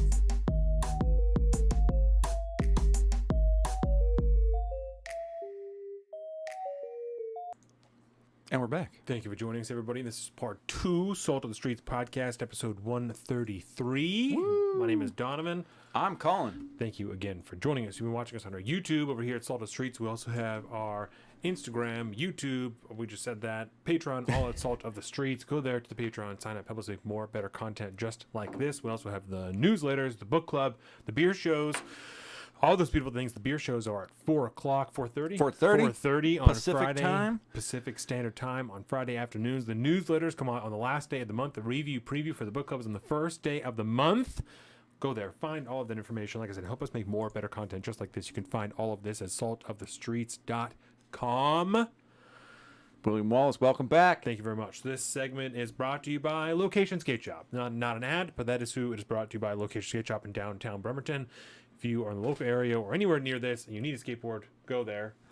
Plant just fell over because of the dogs. But but that is it as far as Yeah, see, spots this go. is why I say Pacific time, Pacific Daylight Time. There's the PDT, the PST. I just say now Pacific because I'm too stupid to realize what period of time we're in. It's It's Pacific time. It's 3 hours less than the West Coast. So or East Coast. So if it's 7:30 on the East Coast, it's 4:30 here. why Pacific Daylight Time and not 'Cause we're- Pacific Standard Time. Because we're in daylight, Daylight savings savings? time. Yeah, and so Boo! whenever Cancel they, daylight savings. Amen to that. So so whenever we get to that point where we go, when we fall back, Then it's standard time. then it'll be standard time. But Jeez. but I can never. I always second guess and question myself, so I just call it Pacific time because that's whatever time it's supposed to be. Yeah. That's what time it is. But it's To- 4:30. That's the point. to save everybody. yourself from nitpickers like William Wallace. Oh, Come on, William Wallace. plant is down. The plant in Wall-E, right? You've seen the movie Wall-E, the Disney yes, movie it's Wall-E. been a hot minute. But So Wall-E finds it's all fucking dumb. he Amen. finds the plant, and that's what Eva is looking for. The white robot is looking for Yeah. the plant the whole time. And then when they're in the ship, the Axiom, the autopilot comes down, and that's like the bad guy is the autopilot. Are you the captain? And the autopilot says to Wally at one point, he says, "Give me the plant," in like his robot voice. And Dax, he gives us all names all the time, different whatever movie he's talking about at the time. It's just always whatever. So I am regularly called the captain of the Axiom. He is Wally, Jordan is Eva, and then when Reason was born, she became the plant. Oh. And yes, and one time he walked up and he said, "Give me the plant." And ever since then, I've called it the plant. That's like she's been the plant. So that's if when you come into work, if you hear me talk about the plant, or yes, I am talking about the baby. It was hilarious. So Oh, well, she is growing. So Yes. they got that in common. yeah, I call her the plant, and he says, "No, she's not the plant. She's just whatever. She's just the baby sis, or just whatever he wants to call her at that time." Like, no way, she's gonna be the plant forever. Give me the Yeah, plant. Yep, she's gonna be fucking God, that's too much. 25, and I'm still gonna be calling that bitch the plant. That's right. Yeah, she's not even gonna understand. But what are you talking about? The plant, bro. Yeah, you remember that classic film that Disney Yeah. did? It's a Disney classic now. It's Yeah. the Neo Classics. Yeah, no, I'll come home still from work. Give me the plant. Give me the plant. Give me the plant. Yep. Oh my God, that's too funny. Yeah. You are such a white picket fence motherfucker now. Here we are, man. You and your little nuclear family. Yeah, I know it. You got the balanced children. You got the boy, the girl. You got the dog. I mean, Yeah. We'll crack another one off. What's in a up, few years, and 1950s? We'll unbalance ourselves again. So here we go. Yeah, let's we get the have beers going. We have a decision to make. We have the paddle captain. Ooh, okay. We have Nature Calls, Ooh, which it's a mountain that's IPA. just, yeah, they're all IPAs of some First one kind. is a Western. And then we have this one, my favorite name, Profuse Juice. Let me go. You afraid of the juice, bro? I'm not afraid of the juice. So there's I plenty didn't- more juice. Yeah, I didn't want to take it from you. I'll go with Nature Calls. 2.5 We'll- kids. There you go. There we go. Will Wallace, don't lie. You got about 30 right now, and you know it. There we go. You know what I'm talking about, bro. Oh, I don't Okay. want to do this. I'm gonna fuck it up again. Yesterday I cheated on the beer show. I did a bottle. I I saw don't have a that. problem pouring a bottle out. I saw that. I watched this morning. We went and looked at a house yesterday, so I couldn't watch live. That is a nice pour. Yeah, that went well. Nice. That, everybody. Only It's a good 7. 7. Only 7. Good color. That's a lot of kids. Still smells like it's gonna be nice and tart. Yeah? Nice and bitter. It's gonna have some piney essence in there. Mhm. Nature is indeed calling. I'm excited about this profuse juice. Yeah, good, solid, Yep. solid, Yep. solid. Like All a right. tiny bit of citrus on the end. Ooh, Yeah. nice. Maybe like some grapefruit or something. This is a problem. Ooh, It's yeah. going all over. It's going all over, he says. I don't understand why that happened. Yep, this All right, one's good. This is disappointing. I'm just putting this down. That's now. rough, bro. It's been a thing lately. I don't know. I don't know why that happens. I turn the can sideways because it's supposed to be Cheers. Yeah, I'll get to mine eventually.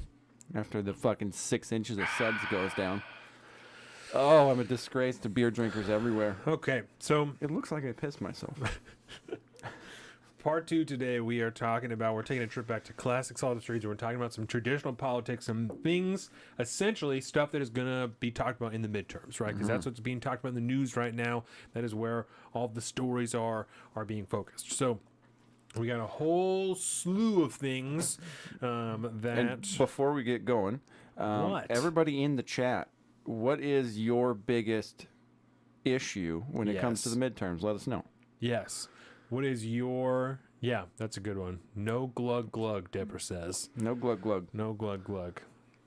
What about water, Deborah? Can I do that? So, Yeah, I know. It was spilling all over me, so I got nervous and I just dumped it, and then the glugs went everywhere. yeah. It was a problem. Yeah. So what's So- your main focus in the election? What's Yeah. the biggest issue for you in your mind? That's very interesting. Colin, what's your biggest issue in the election, do you think?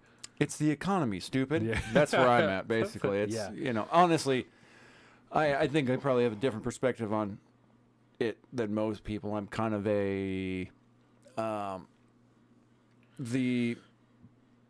when it comes to like our local, the down ballot stuff gets more interesting because when it like the school board type elections, that level, the county commissioners and stuff like that, I need to do the research on the individuals because whether they decide to put a D or an R behind their name doesn't really matter. I need to see what their background is and how that's going to concern like development and stuff like that. Yeah. But when you go up ticket, federal offices, state offices like that, it's basically in this area, it's kind of generally safe for me to go as long as he's not a Democrat.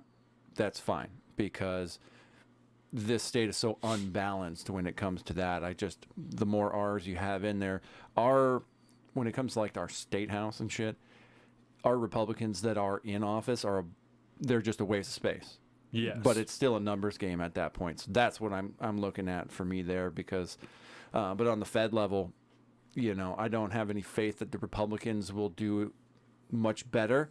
But right now we're on a pretty destructive path with the just continual spending and devaluing of my hard-earned money. And the Democrats have no problem continuing that path. And I need to do what I can to stop that. And that would just be a numbers game, too. They need to lose power. Yeah. Because that shit needs to stop. Because I don't like my dollar today being worth less tomorrow. I would almost rather nothing happen on a federal level as far as like legislation and stuff than for more of this same type of thing to happen. If this is what is going to happen. I'd settle for nothing. Yeah. Give me another do-nothing Congress. I would appreciate that. That would be nice. Yep. Williams, they're all corrupt. Deborah says economy. Yep. That's right. Yeah, I think that's good. And I think that's probably pretty close to the number one for most people, I think that makes a lot of sense about the local stuff. We've talked before. Most people have talked before that, COVID showed us all how important those smaller offices are, specifically the commissioners and stuff like that, the people who are on your county health board and whatnot. Those people are the ones that decided when your town's closed or stayed open. They just made all those decisions. They just chose on the mask mandates. They chose on all of that type of stuff. Not a fan, huh? I don't know. I don't know about this one. It's not sold. The Profuse Juice. It's a hazy IPA. Yeah. It's just, I don't know. It kind of reminds me of the, Contact Haze that Elysian makes. Okay. It's a really hazy one too. And it seems, I don't know, something seems off. It's not crisp. It's kind of, I don't know. Like, it's not bad, but it's not what I want in an IPA anymore. It's kind of gray. There's like a grayness to it. Yep. You know what I mean? Like, I'm not into that. I like this. Joseph says, I'm with Colin and Deborah. Economy, but crime is definitely a close second. That's a big deal right now. That's a big deal. Crime is also, it's up there, man. Especially if you live anywhere near a city. I mean, that's shit. Even around here. Fucking crime's going nuts, man. Yeah. I was talking with a guy at the bar last night. Yesterday, I met a dude for lunch. And one of his friends owns a local grocery store. I think you can imagine which one. And it's got a problem with a loiterer, if you will, coming in and hanging out at the store, and he sits up on like the outside display thing and plays his guitar and shit, but he's all fucking strung out on something. And knows the guy's family, so tries to get in contact with them, and they can't do anything about it, so cops have to come, and then he, at the end of the day, all they can really do is ask him to leave, and so he goes out on his way and starts walking down the street and yelling at nobody and taking his shirt off and walking around. And I mean, you see more and more of those dudes. There's a guy, I'm telling you about it this week. There's a guy I pass every single day at some point, and he's walking on the side of the street, obviously generally in the same outfit, smoking something and walking with his shirt off, just looking all disheveled and screwed up. And there's no shortage of that anymore. Cops are running around. I mean, you get local stories about massive drug crime happening all over the place, man. It's in this town. More homeless people around. Like crime's it's big around here in this small fucking little town that we live in. It's happening, man. Look at Illinois safety law coming in 2023. Yeah, is that like it's like a cashless bail type of deal, if I recall. I haven't really looked into it too much. I remember Tim Poole has talked about it on the IRL show for a couple times, but See, Yahoo News. Your turn. Crime to run rampant in Illinois if Safety Act not repealed. Repealed. This is from Saturday, September 17th. Keeping people safe is one of the basic responsibilities of government. Tragically, under a new law set to go into effect January 1st, 2023, in Illinois, criminals, including violent offenders, will have a lot more rights, and police and prosecutors will be severely undermined in their ability to do their jobs, putting families across Illinois at risk. How did we get here? During the final hours of the 2021 lame duck session, Illinois Democrats rammed through anti-police, pro-criminal legislation, which Governor Pritzker then signed into law. The Democrats' so-called Safety Act contained many controversial provisions. The new law abolishes cash bail, makes it more difficult for prosecutors to charge a defendant with felony murder, adds further requirements for no-knock warrants, gives judges the ability to deviate from mandatory minimum sentencing requirements, makes changes to the three strikes law, and decreases mandatory supervised release terms, among other changes. One of the most controversial aspects of the bill was the numerous changes and additional requirements it places on Illinois law enforcement officers. The law creates a new felony offense of law enforcement misconduct, creates an anonymous complaint policy, makes changes to use of force in making arrests, duty to render aid, and duty to intervene. I would have to see more about this. Joseph says fittingly dubbed the Purge Law. Yeah. There's obviously some things about this that are not good. Violent people should not be around other people. If people are found guilty of crimes, they probably shouldn't be released early. That's not good. I mean, we see it happen a lot in like New York City. Yeah. A lot of violent criminals, they get arrested and then they're released the next day. Yeah, we There just was saw that the guy case- that just did the shooting, and he streamed on Facebook Live. He Yeah. got released early from like a, I don't want to get it wrong. I believe it was an aggravated assault charge, but he got released early from it and then went out and fucking shot like 9 people and streamed it all on Facebook Live. So There was that guy who attacked I think he was running for governor against Kathy Hochul in New York. and that I shit's think, or it's something like happening that. more and more and more and more when people Yeah. are getting released early. There's a lot of shit about this that I think maybe we may not agree on because we've talked a lot about no-knock warrants and stuff like that. The way the police interact with people a lot of times is not good. I would be interested to look into this in a future episode and talk about it. Oh, yeah. I would be very interested to Let's do that. throw that on the because- docket. Yeah, I appreciate you bringing that up, Joseph. That's good. I like that a lot. So, Yeah, I think that's but I'd want to do more research into it Yeah. before I fucking, because like even one aspect of it, the concept of like a cashless bail type of thing, where there's obviously problems that exist within the justice system, where if you get hemmed up for some bullshit, drug crime or something like that, you have to sit in jail for a number of days. Well, you're not going to get a speedy trial. You're not doing this. You're hemmed up for no reason. Your rights are being violated for something that was a total nonviolent crime, or you can put up $50,000. That's not okay. Right. Whereas, when somebody's talking about we're talking about a violent crime, I'm like, yeah, maybe you forfeit that for a minute, and yeah, okay, you obviously infringed on someone else's rights, Right. So we get to infringe on yours for a while, but we still need that speedy trial, so on and so forth. But I think there's definitely a lot of good conversation to be had there. But as we've seen in a lot of major cities, a blanket just like, yeah, no cashless Right. bail and stuff, that has deleterious consequences, and literally people die. It's not good. But yeah, let's throw that on the docket for some time Yeah. soon. Yeah. No, that's very interesting.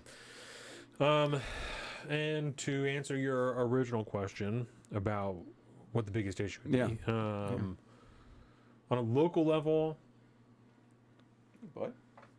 man, I want to say guns, because of how hostile our state has been to gun rights in the last few years. But yeah, as I look for house and stuff like that, being the only income, like the economy is a big deal. The amount of money that we're spending on things, the crime thing is big.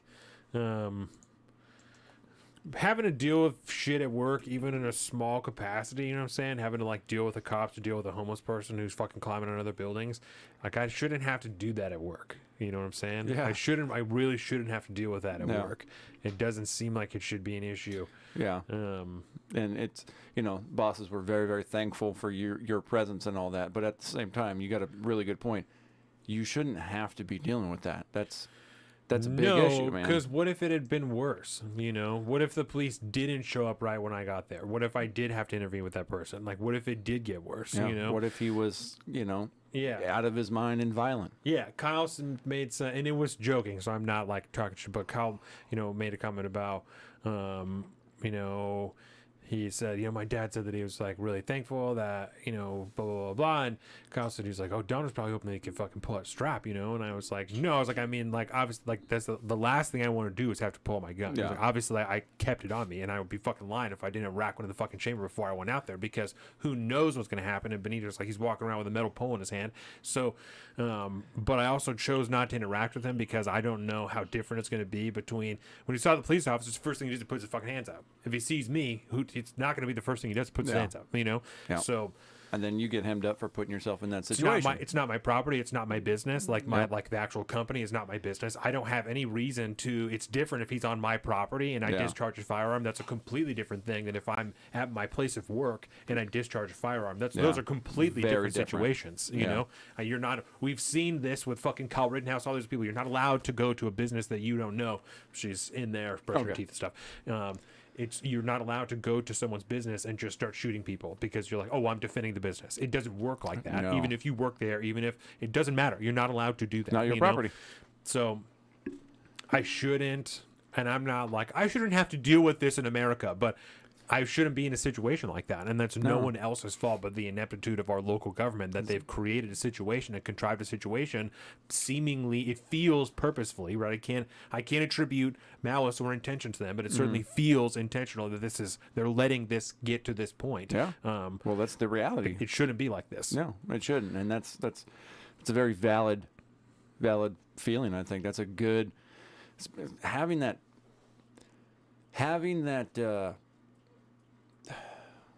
I don't know, the impact, the governmental impact like that actually impact your everyday life like that is a very powerful thing to do. And that's why generally, when people say it's the economy, stupid. Yeah. Because that it kind of indirectly affects everybody directly. It's nobody's one fault, but everybody buys groceries. Everybody's got to spend money and stuff like that. But when you talk to crime, it can be very ethereal until somebody until you have to deal with it on your own. You're like, why shouldn't I have to? I fucking pay taxes so I don't have to deal with this. I pass 30 cops on the road every day so I don't have to deal with this. Why am I fucking dealing with this? Because the people in power aren't doing their goddamn job, obviously. So it's going to be a higher priority in my voting situation. Yeah. Yes, William Moss, I understand that. I just wasn't going into multiple hypothetical situations about I understand that. If my point is in like a defense situation, and that's again why I didn't want to go too hypothetical, because of course in self-defense, that's why I don't want to dig into it. But it's, from being a police officer, if I'm shooting someone in my house, it's different than shooting somebody at my place of business. Those are two different things. If I don't own that business, if I just work for that business, it's different than if I'm in my house. Yeah. So that's all. That's the only point that I'm making, is that they're different situations. Yeah. And that's not one you want to get involved in. No, I don't. Nor should you have to. Right. And that's my point. And when I was talking to the other guy, Nacho, that works up front, we was like talking about all the homeless people and blah, blah, blah. And I was like, yeah, I grew up in this town. And I know when I was in high school, I lived in East Bremerton by the fucking Burger King and shit over by the fairgrounds. And I walked from there all the way to the other side of town at 4 a.m. to the college, and I didn't give a single fucking thought to it. And there's no way I wouldn't do that now as a grown man, nor would I be happy or comfortable with my 17-year-old son having done that when he was in high school. I would be wildly uncomfortable with that. But at 17, I never even considered that it would be a problem at all, and I didn't have even one questionable situation on the way there. It's multiple miles through town. Yeah. Not even a single thought. Yeah. Now you would have multiple sketchy situations at 4:30 in the morning walking from one side of Bremerton to the other. Yep. Multiple. Oh yeah, multiple. Yeah, it's not. And that's a tough call too, because when it comes to like the electoral process in that situation, there's multiple fronts that you need to look at, right? There's sheriffs are elected, Right. and in a place like city of Bremerton, obviously there's city elections, and if you live in that city, you're going to be dealing with that. But when you're not, the wider county law enforcement, that's the sheriff election. So you got to pay attention there. You got to pay attention to the people that write the policies for the sheriffs to enforce. It goes up a few tiers, and all that shit comes down to the local elections like Right. that. And so that's the issue set. Identifying your issue set as one tier, right? And then you got to figure out, okay, how do I affect that tier? Right. And then you got to build up from that. What elected offices are impacting this situation that makes me want to do this here? If it's the economy, obviously it's various aspects of all sorts of different levels. Right. You know what I mean? But when it comes to like local crime, there's a tier that you got to look at and go up that route. You know, like for me, I talked about county commissioners and stuff. I'm very I guess maybe one of the sub issues in my economic thing is like the housing situation. I think that's a really bad. We have a serious problem with housing. Everybody's got a problem with housing right now, and that's due to mismanagement and all sorts of things like that. And a lot of that starts at the county commissioner level, then goes up through there. Right. And so that's why some of those races I got to watch out for and pay attention to, because I own a house. I'm good with that. I like the fact that my house is worth a decent amount of money, but at the same time, what I don't want, say, like my mortgage payment to rise because my fucking property tax continues to skyrocket for no fucking reason while Right. nobody else can buy a house. Like, I don't like that fact. The fact that there's more homeless people around, the fact that people are getting priced out of the housing markets, and it, like, all that stuff has, which is why I end up looking at like those county commissioner spots. Yeah, you've seen some of the shit ass houses that I've looked for. Oh, dude. The houses that are reasonably The market's priced tough, are bro. horrific. And mortgage rates are rising. Yeah. Which is both a good and a bad as far as a buyer is concerned. You got to spend more money in your mortgage, which ideally you can refi once everything bounces back and get your money. But at that point, then the prices start to drop in the housing market, which, you know, I mean, you talked to Boss Man and stuff, like back in when those people were buying houses, the fucking interest rates were like, what, in their teens or 20? Yeah, Some Daniel crazy told shit? me that he bought his house at 12% interest. His first house, 12%. Yeah. But the house is also, like Tim said, I think he We bought just his jumped house up to, I for, think, like, 6 now. Tim said his house cost 60 grand when he bought it, though. Yeah. Not the one he lives in now, but Yeah, the yeah, first house he bought cost 60 grand. Well, they literally can't buy a house for $60,000. They Yeah. don't exist, you know? You could maybe buy a mobile home for $60,000, Yeah. maybe. And the wage was not. No. It, No, it was the nothing. ratio between what No. you earned and the price of a It's so house different, is so different now. It's not even funny. I told you about Dave trying to talk to me about when he was buying houses. That And stuff much- like that. Like, yeah. Dave, these are not even close to the same fucking thing. Like, Yeah. I don't even want to talk to you about this because you made fucking $7 an hour and you were like, "This is awesome." Exactly. Like, so I don't want to talk about it. Like, it's so different. It's so different. Oh man, Like, I could make 5 times that and I still wouldn't be able to buy a house. Like, it's different. They're literally so different. Fuck, man. Yeah, it's tough out there, man. And that's why. Let me ask you this question real quick. Yeah. As it pertains to midterms, 3, let me ask you this week. right? This is very topic dependent.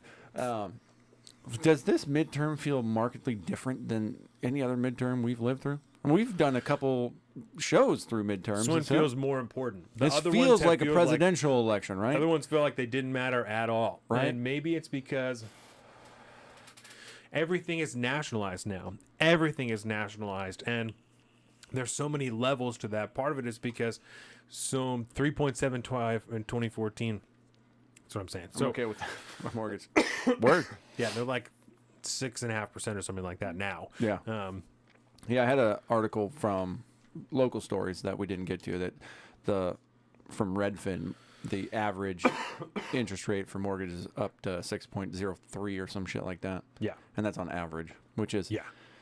better than most people will get. We'll put it that way. Right. It's funny how the average works like that. Yeah. Yeah. So everything is nationalized. Part of it is the level of topics that we're dealing with, right?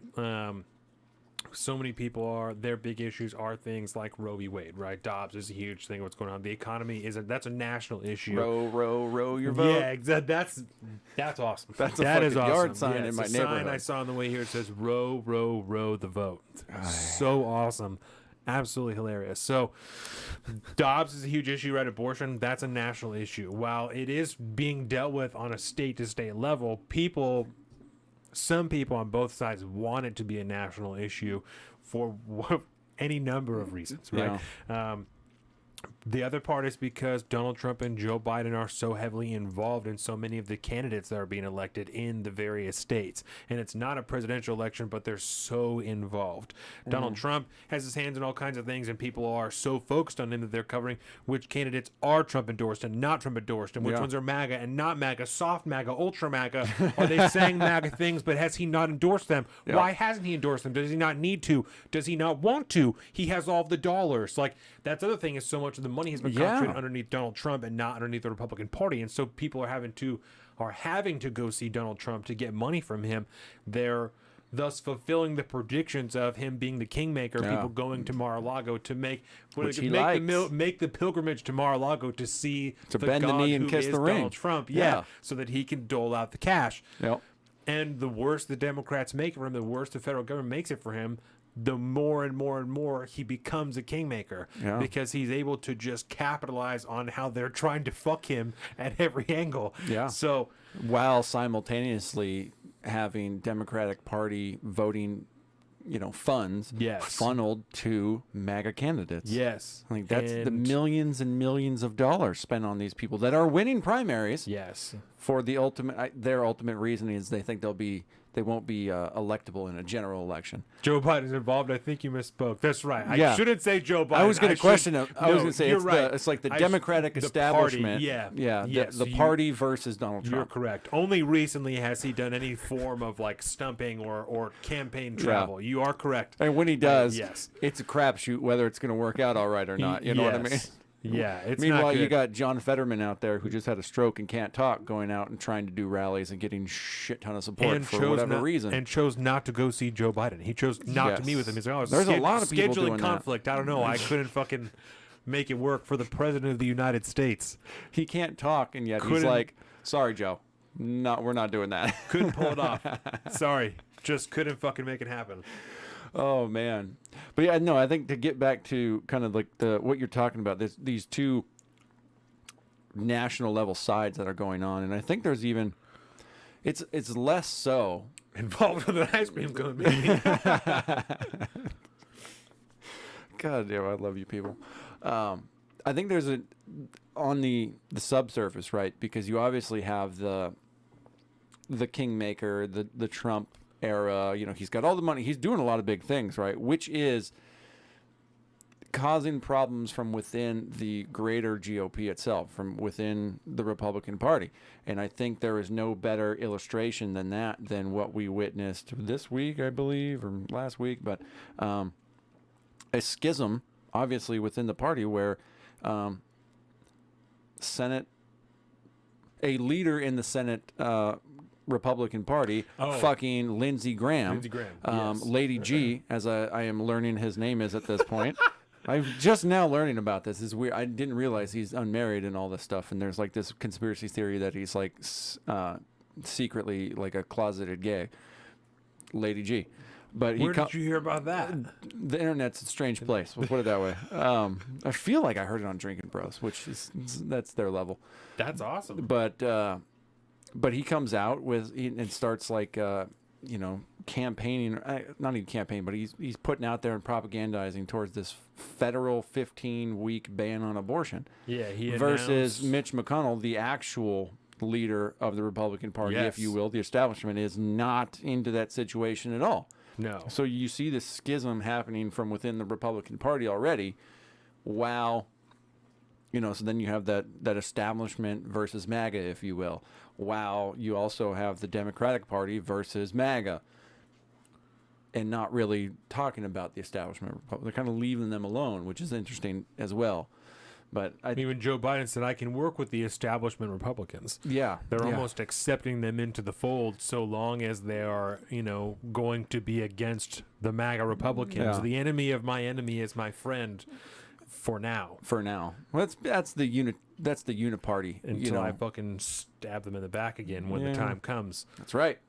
Because when I decide that I don't like what you say, we're gonna dub you a threat to democracy and I'm possibly a domestic terrorist, and then fucking Mayorkas is gonna get after you. But Tim Dillon put out some new merch this week, and one of them is a shirt that's someone holding two knives, and it says it's a real knife fight out there, because he was talking about LA. He was talking about LA before he left. It's a real knife fight out there, and that's just what that makes me think of. Just it's a fucking real knife fight out there, man. Yeah. They're just try not to get stabbed, I guess, is the only way to go about it in Washington. So, And the point I really wanted to make was there was a point at which the Dobbs decision, I think, was essentially trying to be brought back from more or less the dead at a point. Because there was a period that the Supreme Court did their ruling and stuff, and everybody's up in arms and all this stuff. And then it was like, it started to die off for a while, because it was like, well, we're in the state level, we got all this stuff, but then, so the media really did their part to kind of keep bringing it to the forefront. The activist legislators like AOC and that realm of hardcore progressivism were really trying to keep it in the forefront, but it didn't really. It kind of stayed. It started to die off until things like the Kansas decision, right? The Kansas State decision, where they were like, yeah, no, we're going to, and that kind of brought it up to the forefront. And then now Lindsey Graham is doing it from the right, which is a very strange situation. And it's making abortion a voting issue, when I don't think it would have been necessarily, considering the rest of the issues that everybody else is having to deal with on a day-to-day basis, like the economy and crime, to be specific. You know, to have abortion front and center for whatever fucking reason just seems like a really bad idea if you're interested in taking power away from the establishment that's sitting in office right now. Right. Especially because when it was the prominent thing, when it was the prominent topic in the news, this is the most polarizing issue for the left, for the Democrats, is Dobbs, is abortion. And it's on the right, it's a relatively winning position to say leave it up to the states, because people can make their own decision. They can do whatever they want after that. There's still a ton of Republicans that want like a national abortion ban, but they're also a lot of them willing to accept it's a state issue, because where I live, they're not going to fucking do it, so it doesn't matter. There's a lot of like Mike Pence type voters Right. that would hold that near and dear, but they're, let's be realistic, the Christian conservative right is a pretty small voting block these days. It's not. The dying off of that topic was beneficial for the Republicans, but their inability or refusal to just continue to hit on the economy and crime, and like you said, for some reason, it's the infighting, I guess, that brings shit like this up. That's gonna fuck them all. Yeah. This will ruin them all, because it's gonna rekindle that fire. That's gonna get people out there, and now they have to try and salvage some type of message from Mitch McConnell, who everyone hates. Exactly. Everyone on all sides hates Mitch McConnell. Even if you're a Republican, you don't like Mitch McConnell, right? Yeah. I think it's pretty safe to assume Deborah's probably pretty conservative. Doesn't seem to like Mitch McConnell very I much. fucking hate Mitch No McConnell. one likes Mitch McConnell. So No, he's a fucking turtle. no. So the Just Democrats, like Deborah says, Mitch the turtle. yeah, Yes, and he's a turtle. And the Democrats are not going to throw Lindsey Graham or establishment, whoever they see as aligning with Lindsey Graham or Mitch McConnell, a bone, because he's not going to align with Lindsey Graham. And see, this is what Like- confused the shit out of me about this, right? I thought for a while that Lindsey Graham was kind of like gargling the balls of Trump for a long time. I thought he was a MAGA dude, but he's like back. Mitch was the establishment. Yeah. Kind of went along with Trump because, hey, I can maintain the power, It was we do the convenient. thing. Yeah, but Lindsey, I don't know what to fucking make of him. He just seems, there's the old fist bump with fucking Kamala Harris and shit that Yeah. people talk about, all that. He's just He's a fucking piece of shit. Is what he He's is, gargling but- the balls of power because he was one of the Yeah. ones that when Donald Trump was running for president, he was like, this guy doesn't have any business being here. Like, he shouldn't be the president. When he was president, he was on board with him most of the time. Yeah. As long as he wasn't popping off or doing anything too wild, he's going to go with whatever he says because same deal. That's what was convenient. When January 6th popped off, he's like, this is absurd. You can't fucking have this. But when first, and I believe, fact check me on this, I believe when Stop the Steal was happening, he was hinting at maybe we'll check it out. But then when January 6th popped off, he was like, I'm off the fucking train. I feel like I'm not no, doing I feel this. like I remember that, And I yeah. may be incorrect. Hey! Shout out. Triumph of the people. Sending love from the Misfits table. What? Shout out. Thank you for joining us. Shout out, Yes. Misfits table. I believe, right? It's like I said, fact check me on, but I'm pretty sure that that's how I rolled. Or Lindsey Graham is gargling the balls of power. He's a power guy. I believe it. Yeah, when I would imagine sit he on probably- retrospect and I look back, it does make more sense to me now because I'm like, yeah, no, he's kind of the Ted Cruz-y style. Ted Cruz was all against him, and then all of a sudden Trump came in and talked a bunch of shit on his wife. But then once he had some real power, in there. Cruz was like, hey man, Cruz is down let's for hang it. out, man. And now he's fucking defending him every left and right. Yeah, he literally sold your family like down the river, and now. But he Now was you're putting there. his name on some of the cases during the election. So Yeah, that's interesting. Yeah, I think so. them dudes ain't real. So we've got establishment GOP, we've got Democratic Party, then we got the MAGA, right? But we also have this is the problem with but the we- two parties, man. but This is it's- what we're talking yeah, I about. know, This right? we were talking about last episode. This is why, even in just discussions for rhetorical purposes, this is why a non-parliamentary system, even just in rhetorical means, doesn't fucking benefit us because none of that fucking means anything. Like it does only because we're able. I don't know. Like it barely makes any sense, MAGA versus establishment left versus establishment right versus versus Uniparty. Do you know what I'm saying? It does because we're all. It was a Taylor before It Trump. was traitor before Trump, and then he acted like a traitor. rhino and is a traitor again. So Yeah, he's a power guy. Uniparty. That's what he is. yes, I need to keep the chair because I really like this job and I like making lots of money and being in charge. yes. So whoever's in charge, hey, I'll work with you as long as I get to keep my job. yes, Don't fuck with me. I won't fuck with you. and it feels like.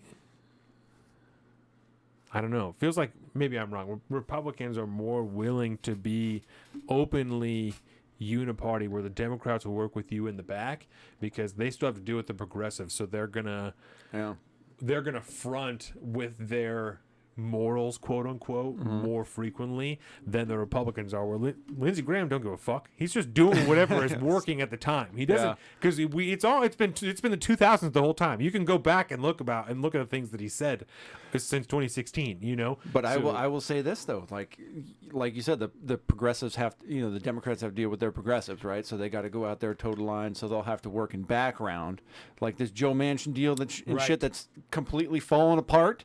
That was the one thing that got us 86,000 new fucking IRS agents when he sold it. That whole thing. Don't get me started on that. But I think what you might be dealing with now is the opposite on the right. You're dealing with the MAGA crowd that the Republican Party is going to have to be dealing with now too. Have to. So they're going to Because of the have money. to be Because of the money. So really, we just have now. We have three parties. We got the Uniparty, and then we got the progressives, and we got the MAGAs. That's what we're doing. We got a trifecta now. Yeah. That's In loose defund terms, the IRS. Thank you, Will. Yeah. Fucking amen. I'll go to my grave saying that shit on my goddamn tombstone. And that uniparty is difficult to parse out. You know what I'm saying? Yeah. Like exactly who's in it. But Dan Crenshaw's in that thing. I'll tell you that much. yeah. That dude. And you'd have bums to. me out. I think you were onto something with the different aspects, the Joe Manchin aspect and the MAG aspect. They have power in different forms, Mm-hmm. right? Joe Manchin had the vote. He was like, you got to get me on board because I still have the D behind my name, and if Yeah. you want to get something done, you got to get me on. Yeah. And Donald Trump says, I have an awful lot of fucking money, and if you want to be able to get something done, without my money, you go ahead and try. But Good luck. I'm going to keep sending out 20 emails a day, and I'm going to get my fucking bread, whether you right. like it or not. So they have power in different forms, and They do. that's and Yeah. that's what's forcing that cooperation there. This is exactly why I'm an anarchist. All this shit is fucking disgusting. These Yeah. people, they all just want the power, man. Don't get me wrong. The progressives I have issues with, obviously, because I think they're fucking insane, and I think most of them are just corrupt for power too, just in a different way. But I don't get the power hunger from the MAGA folks generally. I don't. Some in kind of an authoritarian kind of Definitely. you know, like there's some stuff going on there, but Do you know who's in the Uniparty? It's like the neocons and the neolibs. yes, That's Yeah, so yeah, in yeah. the you definitely still have some neocon like MAGA people, you know, who are down for that same shit, but who are down for the MAGA ideals or are willing to ride with that party, but at the end of the day are really just trying to stay in power themselves. yeah. Garrett said They're not true MAGA, they're the neocons. Yeah, these people seem so disconnected. You ever think the people and or machine feeding Lindsey Graham the others information are manipulating their perspective of reality? Certainly, and that's Yeah. kind of that's one of or part of the idea behind like the quote unquote deep state, you know, Yeah. is that those people and even also the what do they call them? Like the staffers within Congress, because they've been there longer than most of the people in Congress, the actual representatives and senators, because the staffers, they have no tenure, they don't have anything, they just continue to work there and work for more and more people. Yeah. So they have This is my nameless, faceless graces. yeah, they have a shitload of information. And the people who work at the FBI, the CIA, the IRS, the NSA, all of these different alphabet organizations are there throughout the different administrations, especially if you're not in a high up office, right? Like who makes up the what is the office, the OBM or whatever, the people that look at like the numbers in a bill, Right. and stuff like. Who are those? Are those just congressional employees? I have no idea. But yeah, there's so many of the people that make up that machinery that all these people, because every representative has their group of people they bring, Right. But there's obviously more to that, and a Right. lot more to that. And the people, Who do you get your fucking pens from, the bro? congressional leaders, the senators and Republicans, even the ones that are on the oversight and intelligence committees, they still have to subpoena and get information from the intelligence communities. They can't have access to anything that they want. They have access and like certain clearances and stuff like that so they can see classified shit, but they don't have access to anything that they want because there's still some things that are held back. The intelligence communities, the alphabet organizations, whatever you want to call them, the deep state, the whatevers, those people still have the ability and do choose what information is disseminated to the leaders, the powers that be in this country. Yeah. There's absolutely the opportunity there for Manipulation. 100%. Yeah. Crenshaw needs to turn in his Texas card. Yay. Fuck Dan Crenshaw. I know, dude. Fuck Dan I was Crenshaw. telling you about this. He was on an episode of the Jordan Peterson podcast this last week. He's a and lying ass bitch. He's a fucking, yes. He's lying through his goddamn, either that or he sold his soul for power. Because when you look at what he talks about, because he says a lot of good things about liberty, like based ass shit when He it comes really to likes liberty. the word self-evident. He loves He the loves word it, self-evident. right? But then when Why you- don't you think that's self-evident? Well, fucking not everything is. Shut the fuck up. Not everything proves itself. That's not how it works. Yeah. Is the Second Amendment self-evident? Let's talk Fuck about outta that here. there, Dan Crenshaw. But yeah, it bothers me, man. He's a fucking chill. Which I hate to say, because the dude is a decorated war vet, right? Props for that. He was telling a story on that podcast about like when he got fucking blown up and shit and what that was like, and he remembers it all very Super vividly crazy. and all. Because it's all fucked up, right? Yeah. You know, talking about people like their interpreter or whatever, like holding their guts and shit and like walking around all days because people don't realize that. Like in Saving Private Ryan, I think they do a little bit better of a job than that. Yeah, but like yeah. when most people go through something very traumatic like that, shock kicks in. You don't know what's going on. You might literally be holding your fucking guts, walking around like in a daze, like, what the fuck's going on? So that, you got to put that aside. Yeah. Because he is that guy. He did that thing. He got blown the fuck up. He's out there murking motherfuckers for America, doing the whole 9 yards. Shout out. Badass motherfucker. But you're a congressman now. Yeah. And your job now is to, your job now is to not be what you are. You've signed on to this power structure. And you've become a part of this deal now. You've sold your fucking liberty soul. Because you're not doing that anymore. Yeah. You can't get out there and preach the good word and then go to work today and then punch the fucking card and just do the fucking party's power, the government's power. I mean, that's not. I get to call you out for that, even if you are a fucking American hero, bro. Like I hate doing that, but turn in your fucking Texas card, bro. You don't belong there no more. You're Yeah. a different person now. You're more of a Mitch McConnell than you were a war hero, and I that's really sad to say, but that's who you are now. Period. I don't like saying that. That sounds dirty. Fucking burning them. It's fucked, man. But Burning 'em. you are who you are, man. I'm sorry. This is what you're doing now. You're Yeah. affecting everybody's lives like this. You are powerful. And And when- what you're doing with power is irresponsible at best. And when you're saying the same things that they are, like one of the best examples is with like the National Defense Authorization Act. When you sign that every single year, instead of standing up and trying to do something about it, Something you know is right. when you capitulate and you say the same thing all the other Republicans do and say, "Oh, I'm doing this so that we can make sure that our veterans and or the servicemen in the armed services get the pay raises that they deserve so they can support their families." When you say the same fucking thing that every other establishment Republican does, that's who you are now. Yeah. It doesn't matter how principled you claim to be on other shit because you're doing the same thing that they're doing. Yeah. Now, I think this is a kind of a good pivot I think we can make on this one. Joseph, social media literally has family members disown each other. I think it's a manipulated reality. Yeah. And I think when it comes to social media and the impact of on the midterms is huge, because this is the primary way information is I want to say information is shared, but we all know that only a certain portion of information can be shared, and certain narratives can be propped up. But Red it is flag laws, it's an yes, incredibly Joseph. yes. I also want WEF one. I don't know. World Economic Forum. He's Oh, oh, yeah, there you go. I wouldn't. Yeah, it doesn't surprise me.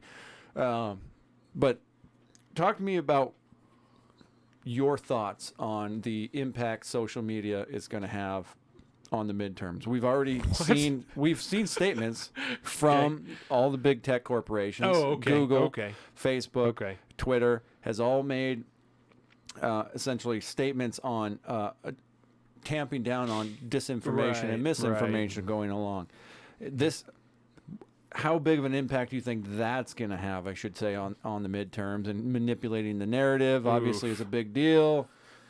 Pontificate, if you will. And we can't truly know until afterwards, because we won't know. We don't know what's going to come out in between now and then. Yeah. And There's going to be another fortification. there's no telling how hard they're going to try and fight that. You know Yeah. what I'm saying? Right now, if no new stories come out, I don't know how much it will be, because there's not like a ton of. There isn't a Hunter Biden-esque thing happening right now where we're waiting for more information to come out. I guess Donald Trump Trump, thing, right? yeah. Yeah, so the Donald Trump thing. So, man. But there's a that- lot and of that's time so between big, now and the October surprise, too. And that's so big, that will be very difficult. God, I can't even say that. That's hard to measure. I was going to say, that's so big, it will be difficult for them to quash information that comes out of it. But if there's a New York Post type source or agency that gets a source, that even if that gets a source that's just like one that the Washington Post gets, that's someone with knowledge of the fucking whatever, Yeah. right? I have an article so I can read like a really good example of that. Okay. This is Trump team claimed boxes at Mar-a-Lago were only news clippings, right? This is from the Washington Post. So this is a perfect example of exactly what I'm talking about. And then I'll continue with that. Months before, National Archives officials retrieved hundreds of classified documents in 15 boxes from former President Donald Trump's Mar-a-Lago club. They were told that none of the material was sensitive or classified, and that Trump only had 12 blocks of news clippings, according to people familiar with conversations between Trump's team and the archives. That's a source. Right. So, and then during the September 2021 phone call with the top archives lawyer, Gary Stern, the former deputy White House counsel, Pat Philbin, offered reassuring news. Philbin said he talked to former White House Chief of Staff Mark Meadows, who made the assertion about the dozens of boxes of clippings.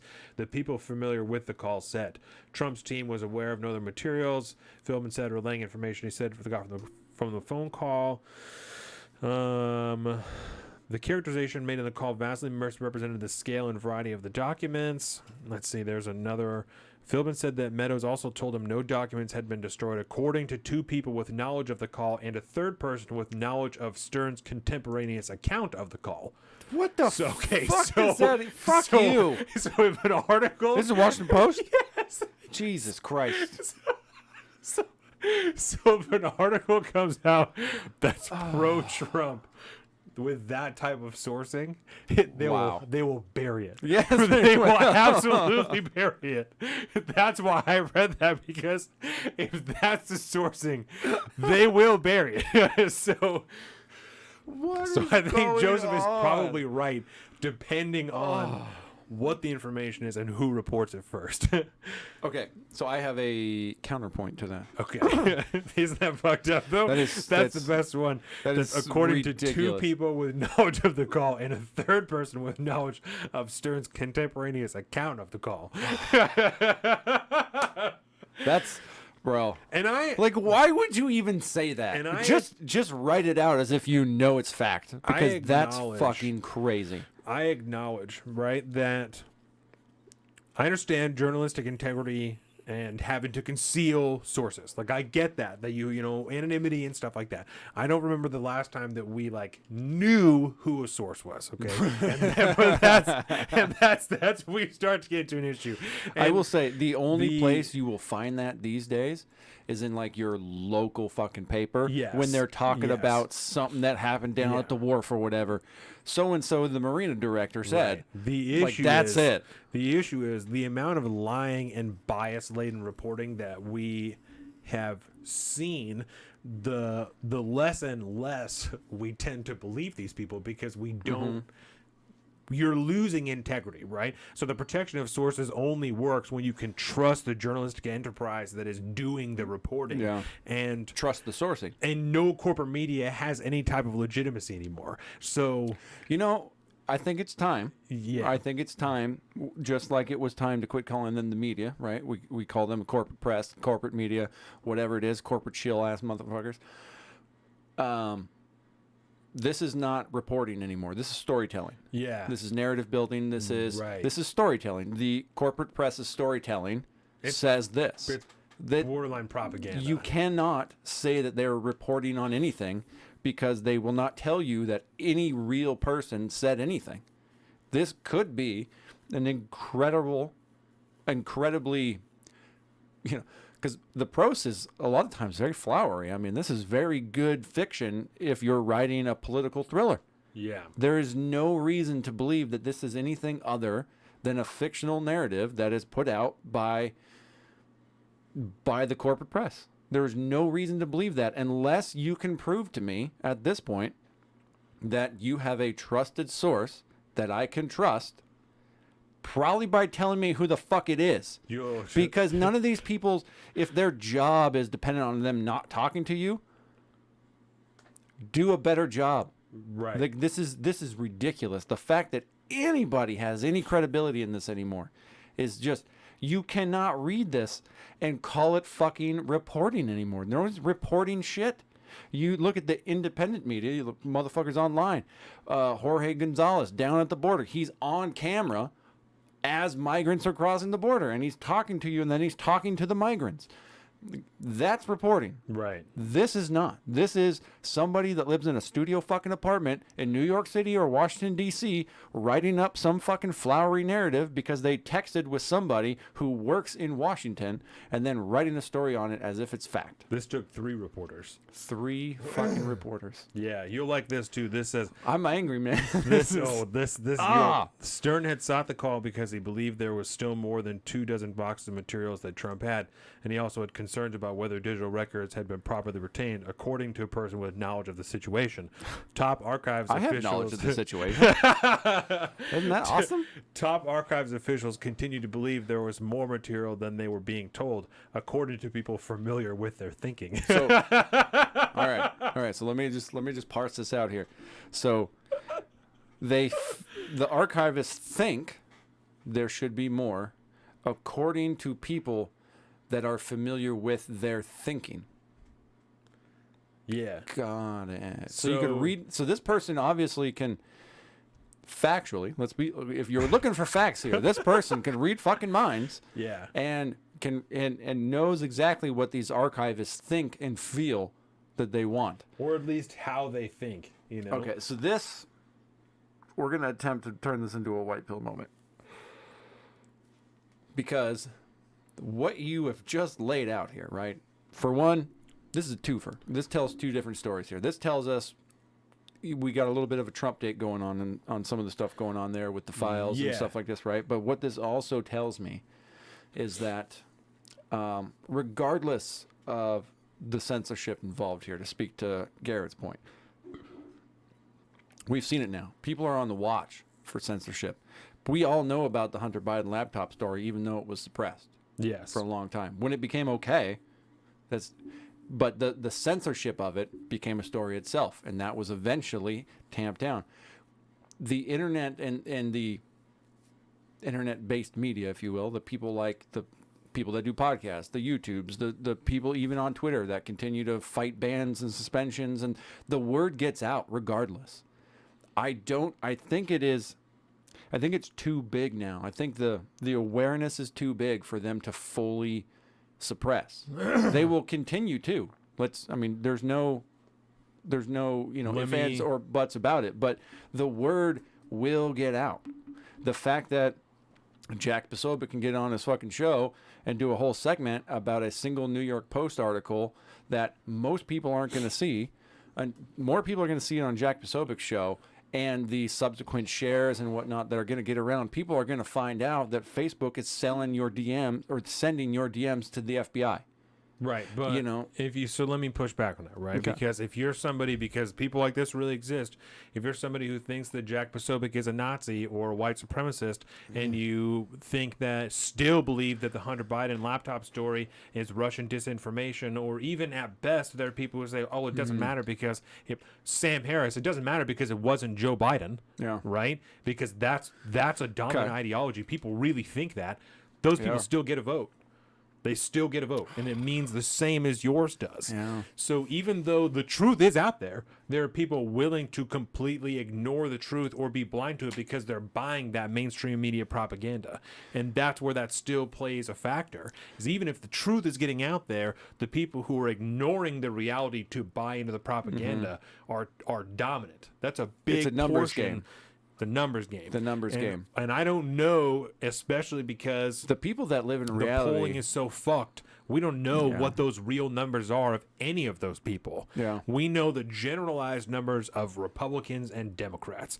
And that's people who are willing to vote that way. Yeah. That's not, And that's you and I even- are not Republicans. We're likely to vote Republican. I am technically and that's the other thing too. Like, there's a lot of people even within those numbers that could go either way. Dory too. Monson said he's registered as a Democrat. So that's Whoa! not even... We talked about that. He's registered as a Democrat so that he can vote in the Democratic primary. That's a good point. That's a thing, too. Yeah. So there's no way for us to accurately know other than...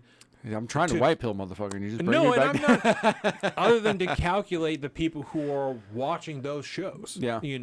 And there's so much crossover between those audiences, because we watch all those shows. These people watch a bunch of those different shows. Yeah. So, But when it comes down to the actual numbers, Is And it we really also- enough to fight back in any meaningful way? And Is the second it layer, truly? it's so fucked by social media that even the people who know the truth and try and share it, we were out there trying to share the Hunter Biden story, and the shit's getting taken down.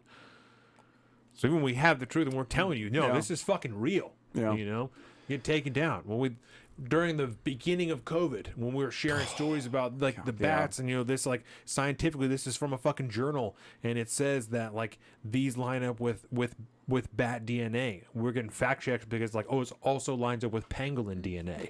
Oh, fuck me, right? Yeah. Sorry, Fucking pangolin. Everybody learned what a You're fucking right. It could pangolin also was. be a fucking pangolin. Excuse me. My bad. It almost definitely came from a lab, but it could also be a pangolin. So this is definitely false. Excuse the fuck out of me, Yeah, right? fucking fact check. They almost still- partially true. They're still doing shit like that. That's true. Anything that they can. We've fucking PolitiFact is an absolute joke now. They'll take one word out of something and say, Yeah. this is mostly false because of we don't interpret this one word the same way that you meant it.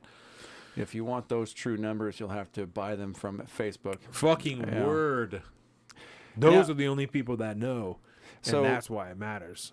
So really, when you look at the overall impact of social media on information like that, and like you said, factor in the sheer numbers game. Yeah.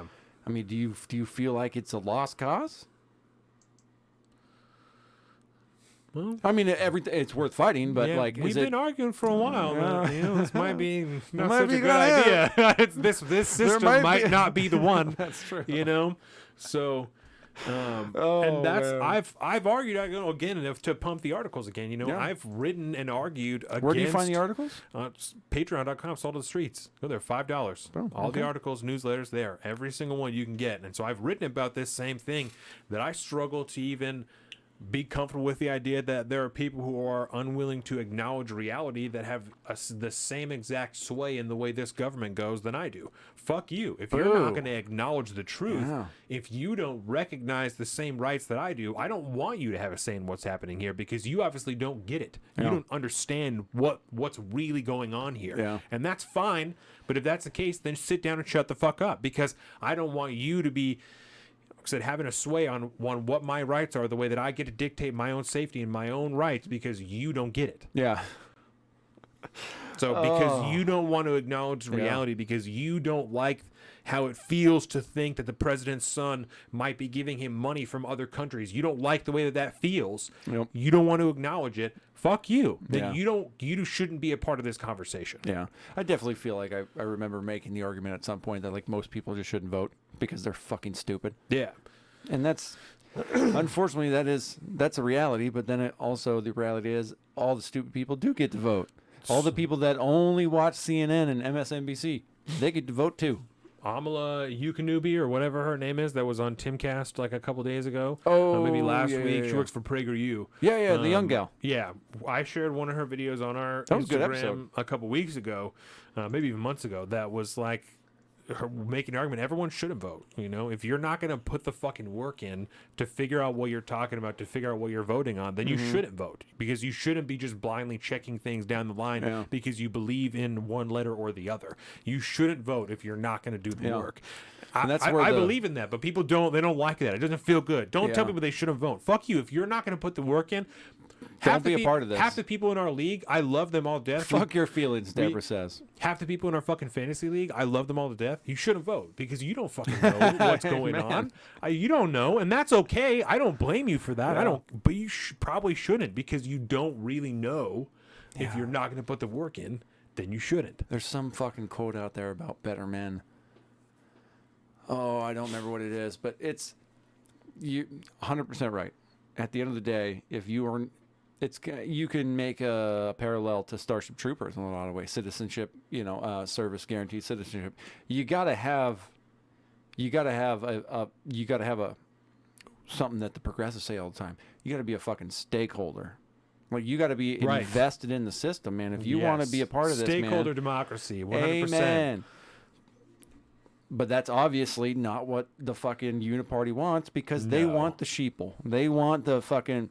I saw, I think it was a meme or something the other day, or some picture. It was like it was a sheep with American flag, in American flag colors like that. It was like a country of sheeple or a nation of sheeple like that. That's what they want because that's how they maintain power. They take all the stupids.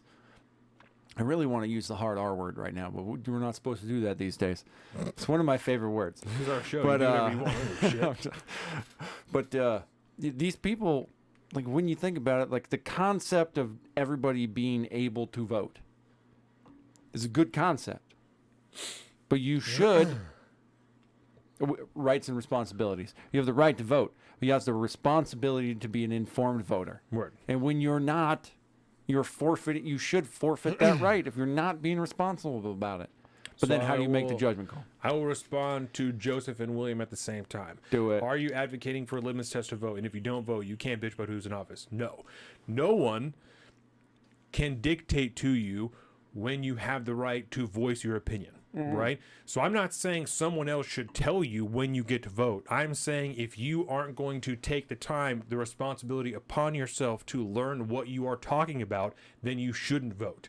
You should abdicate that responsibility if you're not going to accept the other one, because it's a two-part responsibility in my eyes. Yep. And you don't have to uphold the one part to take advantage of the second part, right? But in my eyes, it's twofold. So that's what I'm saying. If you're not going to take the one responsibility, you shouldn't take the second. To that end, like I said, no one, not me, not Colin, not anybody in this chat, not the president, not fucking anybody in the country or in the world has the right to dictate to you when you do or don't get to voice your opinion. I also used to say your vote is your ticket to complain about the government. You can complain about whatever you want. However, it's also incumbent upon you to know what you're talking about, because if you're going to complain and I hear you and you're sounding stupid, I'm going to tell you that you're a fucking retard. I'll say it right now. You're fucking retarded. I'll tell you that. I don't Thank you. care. Thank you. But that's incumbent upon you. that Both fed of me. those things. To inform yourself, that's incumbent upon you. If you want to complain and if you want to vote, it's incumbent upon you to inform yourself. That's like when you look at the current situation we all find ourselves in. A lot of schadenfreude going on right now with people that you voted for this. You dumb motherfucker. Yes. You hated Orange Man bad so much. You did this to yourself. Yes. You need to take responsibility for that and understand what it is that you did, you dumb piece of shit. Because you thought this was all fun and games. Right. And I know what I'm doing. Orange Man's bad. Everybody tells me Orange Man bad. So fuck Orange Man. I'm voting for Biden. Yes. I don't like Biden, but I'm going to vote for him. This is what you did. You did this. And that is why everyone is worse off. I'm going to say 90% of people are worse off at this point in time than we were during Donald Trump. Financially, pretty much on most levels, right? So Yeah, unless you're part of the shill ass 1% or in the government, you are definitely worse off today than you were when Donald Trump was in office. that is why people like NPR are having to try and draw it on political lines and say shit like, oh, well, according to our study, people who are Republicans are 4 times more likely to say that they are in worse financial situations that than was this week. Democrats. That was fucking like 3 days ago, I right? didn't vote for that motherfucker. That was like 3 days ago.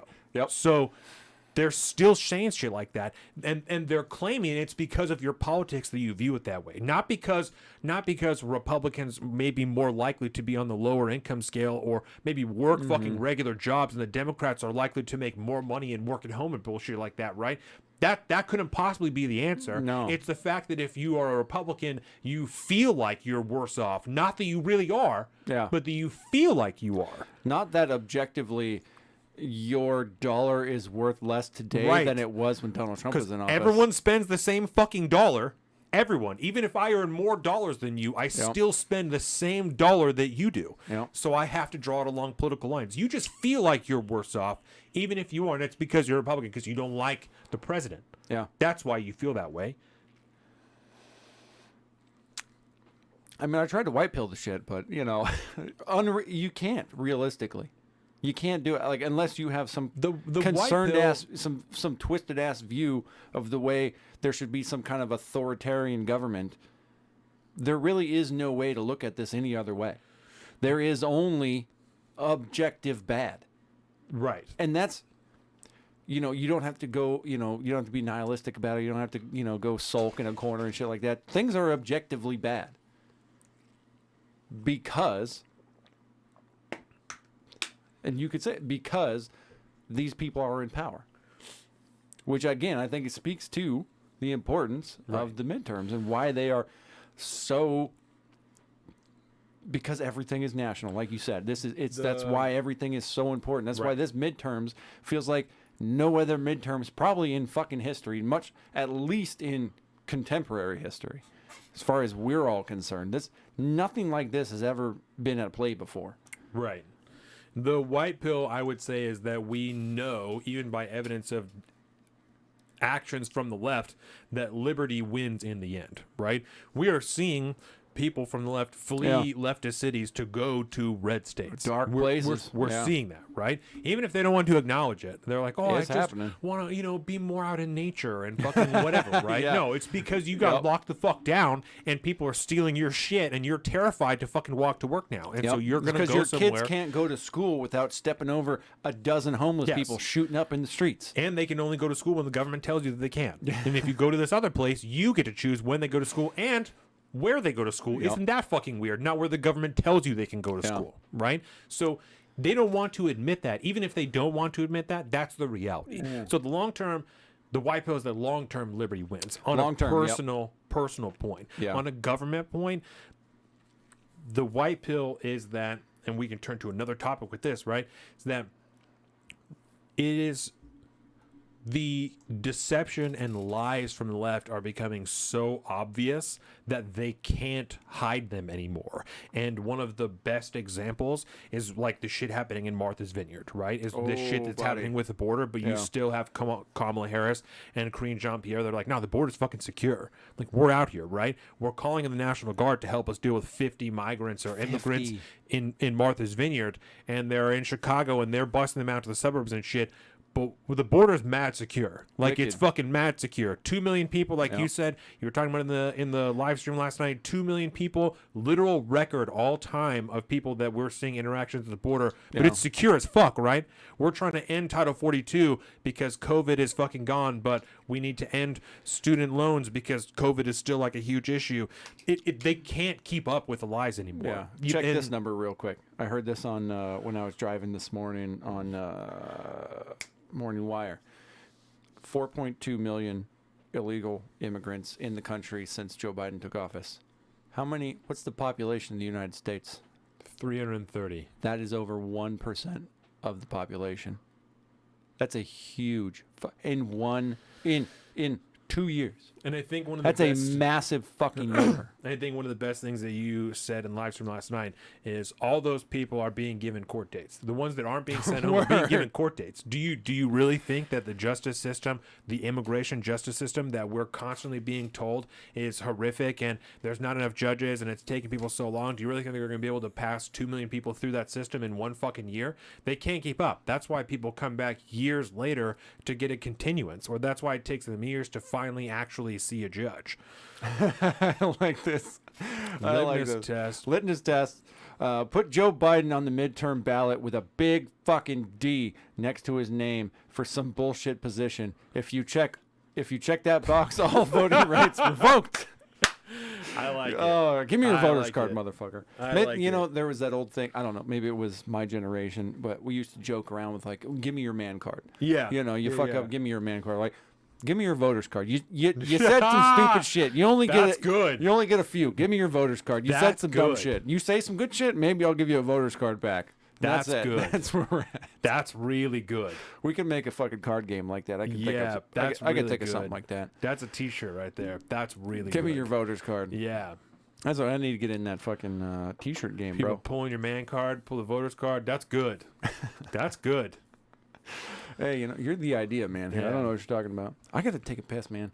You want to start off with some migrant talk while I pee real quick? Yeah. I'll dip us back into the Martha's Vineyard. So Colin talked about this last night in the Beer Show live streams, which if you have not seen them, check them out Friday at 4:30 every Friday at Pacific time. William Wallace. So check them out at 4:30, where Colin reviews a different beer and then goes into a topic, something that is bugging him that week. So yesterday he talked about what's going on at Martha's Vineyard. So a quick background, and we'll dive into it more when Colin gets back here. Ron DeSantis, Governor Ron DeSantis from Florida, was able to appropriate some taxpayer funds to send some immigrants from the Texas border, 50 immigrants approximately, to Martha's Vineyard. In where the fuck is Martha's Vineyard? In Connecticut or something like that? It doesn't matter. And so Martha's Vineyard is an island that has 20,000 people on it, and the people freaked out. It was a huge deal. The island, the people there were upset. They were saying, you know, we can't handle this. The left was very upset. They can't handle this. It's wrong that you would do this. It's fucked up that you would do this. And there's like a lot of different levels to this, right? The first one I want to approach, Greg Abbott has been doing this for some time now. Right, Greg Abbott has been on this train for a while now, and DeSantis just turned it up a notch. Yes, and it's because he's not from Texas. This is, and it makes it extra weird too. It's like an odd situation that he's using Texas taxpayer funds to. He's using so the DeSantis side of this, right? Yes. He's using Florida taxpayer funds. Yes. Voted on and approved by a Democratic-led legislature to fund the transportation of 2 airplanes to Martha's Vineyard. Yes. That's some next level 4D chess type fucking politics game right there. And I got to tell you, this is what makes the interesting side of this, right? Because like you said, Greg Abbott and Doug Ducey, the governor of Arizona, have been doing this for some time now.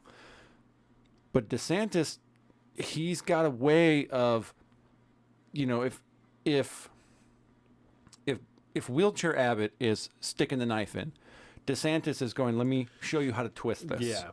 You know, and that's what he's really tied it to the spokes of his wheelchair. He says, "No, just roll forward." Thank you. Thank you. But yes, it's and the Schadenfreude is great. And I wanted to make this, I wanted to make this point last night. The Schadenfreude is great because these people, the upsetness, the virtue signaling needs to be met with reality, right? And I understand that, right? This is one of the levels. There are many different levels. There are many different levels. The other level of this is we here we're very upset when Joe Biden was caught trafficking underage migrants all over the country and putting them, you know, months and months and months and months ago. I forgot about this until you brought this it up was a yesterday, deal. that I was These like, are fuck, they were doing this. These are still human beings. We got to remember, right? Yes. What is happening now? I am an anti-government guy. I will say this right now. Fucking DHS head Mayorkas, you can come after me if you want. I am 100% anti-government. Why? Because you people take pleasure in politically trafficking humans. Yes. I can sit here and I can laugh with the best of them. I everything that's happening. I love that fucking Lori Lightfoot is getting it right in the face. I love it that all these people are getting it right in their fucking face, right where they deserve, because they cannot understand the reality of the situation of these poor ass people that are living on the border that have to deal with this every single goddamn day of their lives. Right. 50% of the population of your town coming through your town every day. That's a serious fucking problem that nobody can rationalize, no one can comprehend, except for those poor ass people that live in that town that have to deal with that and have had to deal with that for years. And that's the trash of Joe Biden and the people on the left coming out and talking about, oh, the unprepared people of Martha's Vineyard, you know? Word. And they couldn't handle something like this. They couldn't possibly do this. This, like you said, the same shit has been happening on the border. Yeah. How do you think that rancher feels like that lives there on the border like that and has a ranch that has to battle with the fucking cartels that are trafficking these people through his goddamn property? Right. And the feds will not do a goddamn thing about it. It's Right. it's not good. I don't like the using of human beings here, right? I don't like that. No. Every one of these people they're living, breathing humans that have a family and a story and a whole 9 yards. They got a whole life to live, man. They're all humans.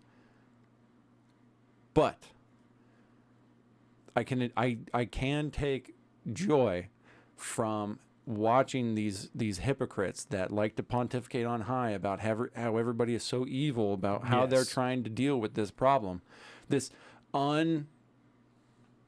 uncontrollable problem, the situation they cannot control, and watching it be shoved right in their fucking face, and then watching them do the same exact shit. The mayor of Chicago shipping these people right out of their city because they can't handle Begging the pressure. the government for help. When they have tiny little fraction of what these people deal with on a daily fucking basis, man. Yes. I love it. I love it, but also, remember, we're all going to hell because we enjoy this shit, and these are real people. Texas the is center of the overrun. country or the new E Island, Deborah? Oh. To the center of the country or the new E Island. Epstein. Epstein. Is Is there a new Epstein Island? That is a theory Okay. that, and I will say, Because the client that- list hasn't been uncovered, so they could just be sending them to the same clients. I will say that there are, in fact, articles that you can find and that we have brought up on this show before of migrant children being lost in the care of the government and being Yes. dropped off at people's houses that may or may not happen to be sex offenders, may or may not happen to be on government registries, may or may not happen to be working in the government. Those things are happening. That is happening. That's Dark. You fucking fact check me if you want, YouTube. That's real. That's real. Yeah. So Can't deny that. So I would. There Yeah, is we've pulled the articles on the show. there is some validity to that. I would not dismiss that. At least some percentage of it, yes. obviously. So You know, it's the same people.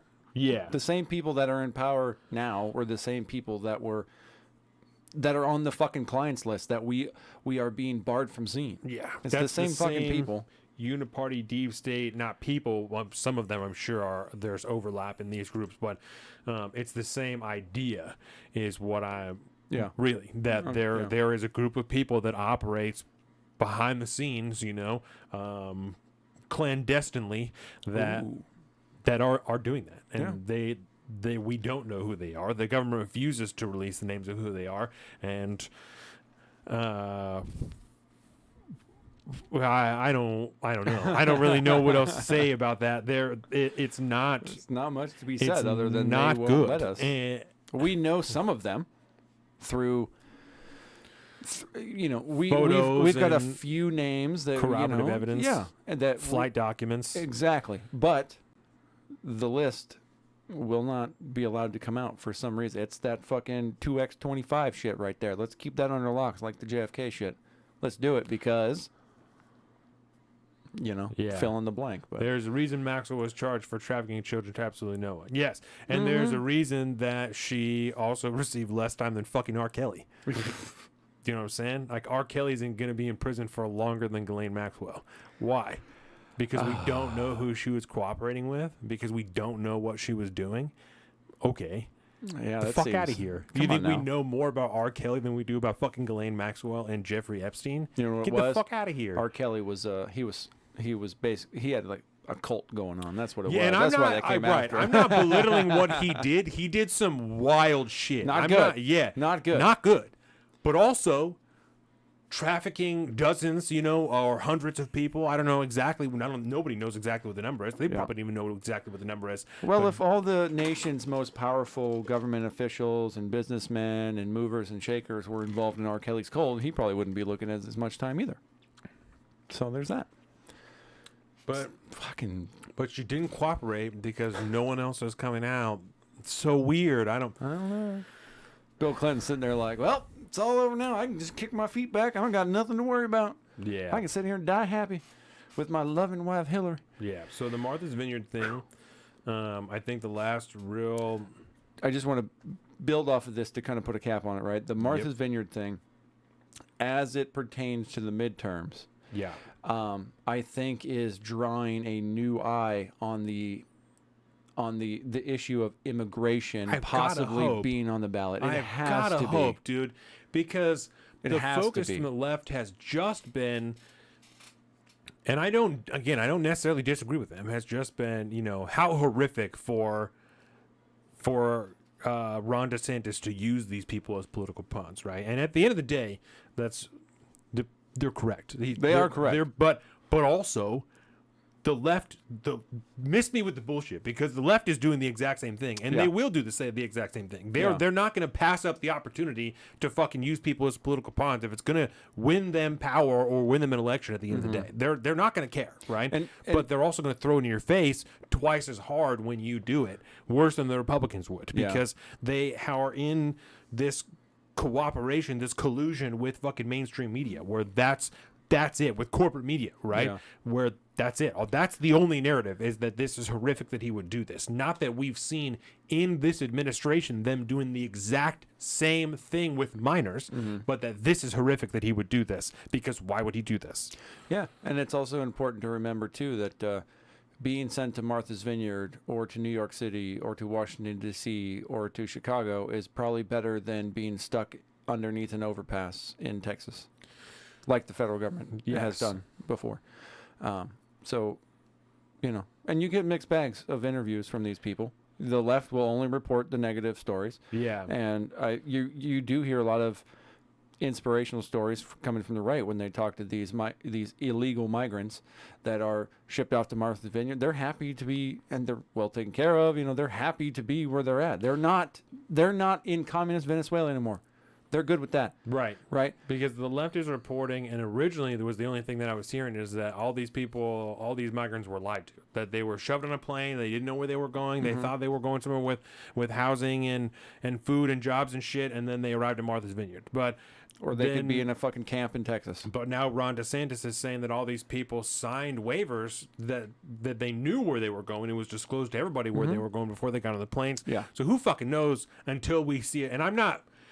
That type of shit has happened enough where Ron DeSantis has been like, wait, here's the fucking receipts. Yeah. So I'm not going to say he's wrong. I'm going to say let's wait till we see the documents. Motherfucker because generally has his shit together before he does something. He doesn't seem to be someone that is openly deceptive. And I'm not going to say he's a great guy, but he does not seem to be openly deceptive because he knows how the media works.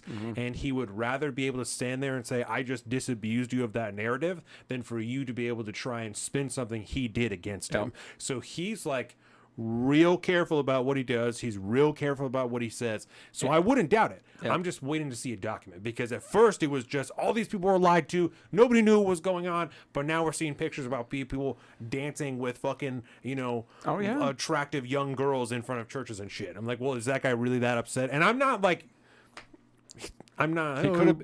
He could But have is he been. really that upset at this point in time? Could have been turned You know? around at the border and said, "No, you have to stay here because you can't come in." I mean, there's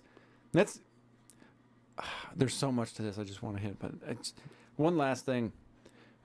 You hear Crème Jean-Pierre talk about, and the vice president and stuff like that, talk about how these, these people really, we need laws and to give these people a path to citizenship. Pause button. What do you now talking about an open borders situation? You come in, you go, then you get on a path to citizenship. No vetting, no nothing. You just come in, and then we'll ship you somewhere at taxpayers' expense, and then you get to become a citizen because you're. I don't know. The asylum process is a legal process. We forget this. You can be an asylum seeker. I would probably argue that people fleeing communist Venezuela should probably be allowed asylum in the country, right? But people just immigrating obviously here. We don't know that because most of them are trafficked by cartels and they're used as mules. They're used as all manner of shit, sold into fucking, sex Human slavery, trafficking, all sorts of shit, right? We don't know any of that shit, and you're just put them on this, path to citizenship. That's why this is the reality of, and I don't want to give it to these people because the problem I have with the generalized MAGA crowd is the message is generally correct, but it's very crass. It's the left, all they want is open borders. Well, this is what you say that, and a lot of people dismiss you, right? But this is what that looks like. You have a government establishment set up to pave the way for some form of amnesty or citizenship for literally just walking across a border. That is open borders. Because they're saying that now. Exactly. They're actively, the vice president is saying that this is we need, it was one thing, and let's underline why this is an issue, right? If we had a completely... Can we circle back? If we had a completely free country where everyone did their own thing, then it wouldn't really necessarily be an issue. The fact that we have so many government services that are involved in what's going on here, this is why this is an issue. For people to just sign up and fucking go on and do you, and we'll figure it out in a couple of years. So that's no good, right? The housing situation. That's no good. That's a taxpayer expense type of deal. There's Right. no housing available for somebody. That's People that's still a don't have taxpayer jobs. funding thing. Right. People still don't have jobs and here. you can't hire them because they're illegal. Right. I don't. What the fuck are we talking about? Right. So it was one thing when we were talking about like DACA dreamers, right? We're talking about people who are adults now that were brought here as children that Very have been different. living here for multiple years, Yes. and they literally don't know really anywhere else in their conscious life, right? A pathway to citizenship for fucking dreamers is a whole different discussion. Like you said, people who came here fucking last week that are like, it's better here than where I was from. Yep. Word, but it's also better here than like most of the rest of the world. So it doesn't really work that way. You know, there are so many fucking. We still have towns here where the water is brown. Like we're still knocking out effective drinking water for the places that we have right now. Yeah, We got a democratically lot of run domestic issues that we need to deal with before we start adding, like you said, 1%. Plus our birth rate, plus whoever else is coming here. Like, Hey, with the birth rate down, we need the migrant inflow. that's true. Yeah. So, All right. Hey, I have a proposal for you because we're going on 3 hours now. yes. I propose, because I don't know about you, but I'm nowhere near done with this. We could do this for a while. Okay. I propose that we take our break, Okay. and grab some more beer chachos, and we continue this on, and then maybe get to the breaking point at the end of segment 3 if we need to. Yeah. Well, you But still have. I got my orcas. We got all I was this gonna other say, stuff. Yeah, you still and, have those, so I'm happy. And to I do think that. this is important, and I'm having a good time doing it, and we I got think everyone so here is much enjoying ground to this cover. conversation. So I propose that we wrap things up here. we'll take a break. We'll Yep. take a break, and while we are gone, I challenge everybody in the audience to grab the link to this show, and whatever social media you do have, please share this show with everybody that follows you, and get them here so they can join you all in the chat. They can join us here on the show, and we can all have a fantastic time as we continue this conversation in part 3. Thank you very much, everybody. Thank you. And we're back to Salt of the Streets podcast. Social and political commentary. Life, liberty, and the pursuit of happiness, right? That's always and forever. That's right. Another fantastic episode. Everyday Normal Person's Podcast.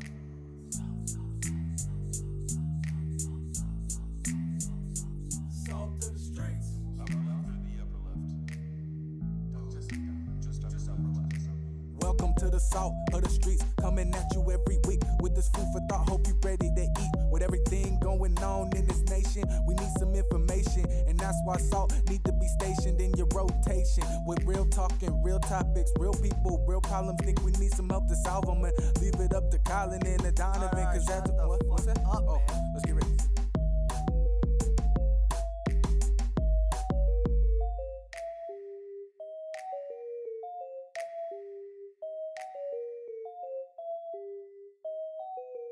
And we're back to Salt of the Streets podcast.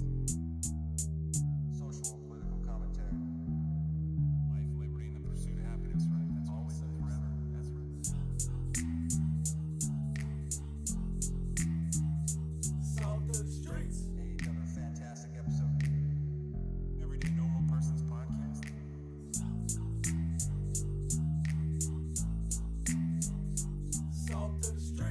Upper left or the upper left? Just upper left.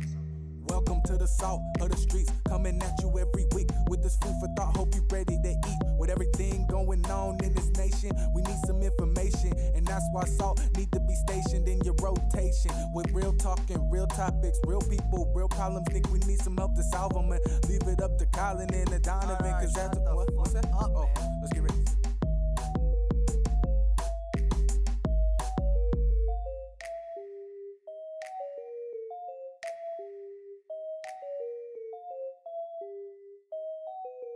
And we're back to Salt of the Streets podcast.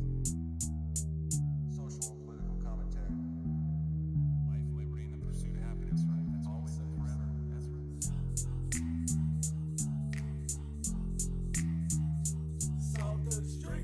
Another fantastic episode. Everyday Normal Person's Podcast.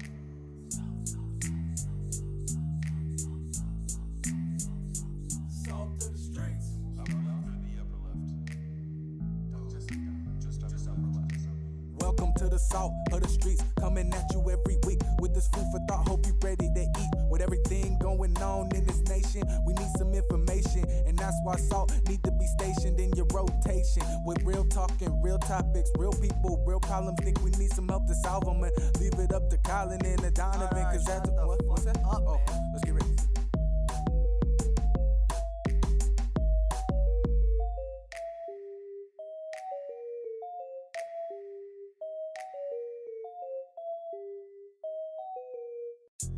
And we're back to Salt of the Streets podcast. Social and political commentary. Life, liberty, and the pursuit of happiness, right? That's always and forever. That's right. Salt of the streets. Another fantastic episode. Everyday Normal Person's Podcast.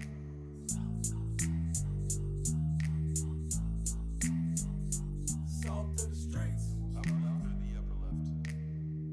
Just upper left.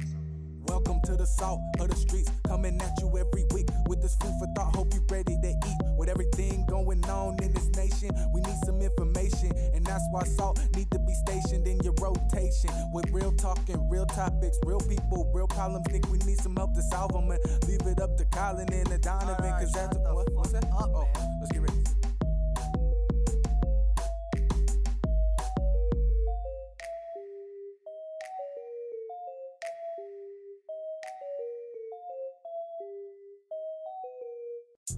And we're back to Salt of the Streets podcast.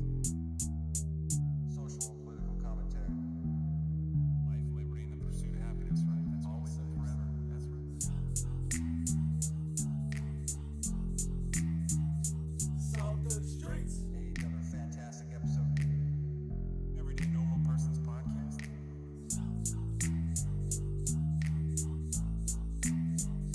Salt of the streets.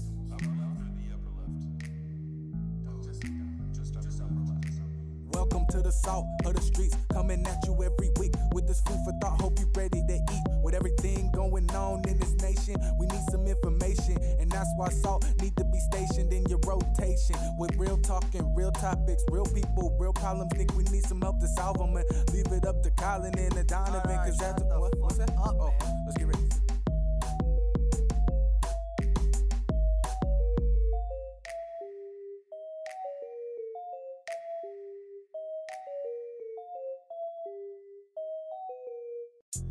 And we're back to Salt of the Streets podcast.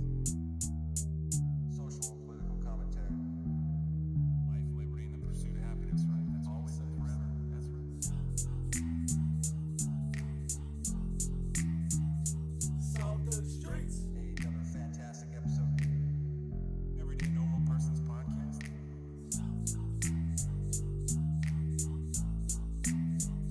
Salt of the streets. Upper left or the upper left? Just upper left.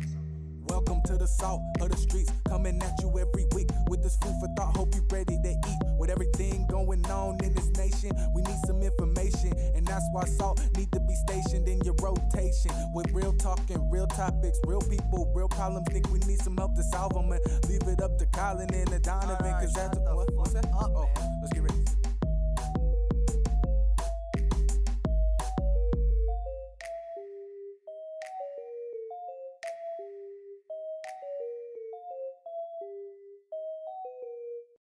And we're back to Salt of the Streets podcast. Social and political commentary. Life, liberty, and the pursuit of happiness, right? That's always and forever. That's right. Salt of the streets. Oh, so with that, we are back. Oh, jeez. Welcome back to part 3, everybody. Thank you guys for joining us on the streets. Part I'm just 3 of I'm just now remembering too that these are also released as individual parts, so that would be a wonderful cold episode opening. 133. My name is Donovan, I'm Colin. and we are happy to have you here. Thank you, everyone, for joining us, for sticking with us. You've been watching us here on our YouTube at Salt of the Streets. We also have our Patreon and our Instagram, everything at Salt of the Streets. Go to our Patreon, sign up. Help us make more better content just like this. We also have the newsletters that come out on the last day of every month. We have the review preview that comes out on the first day of every month. We have the beer shows. We have all kinds of wonderful content. Go there, sign up. Help us make more better content. like, subscribe, and comment on this video.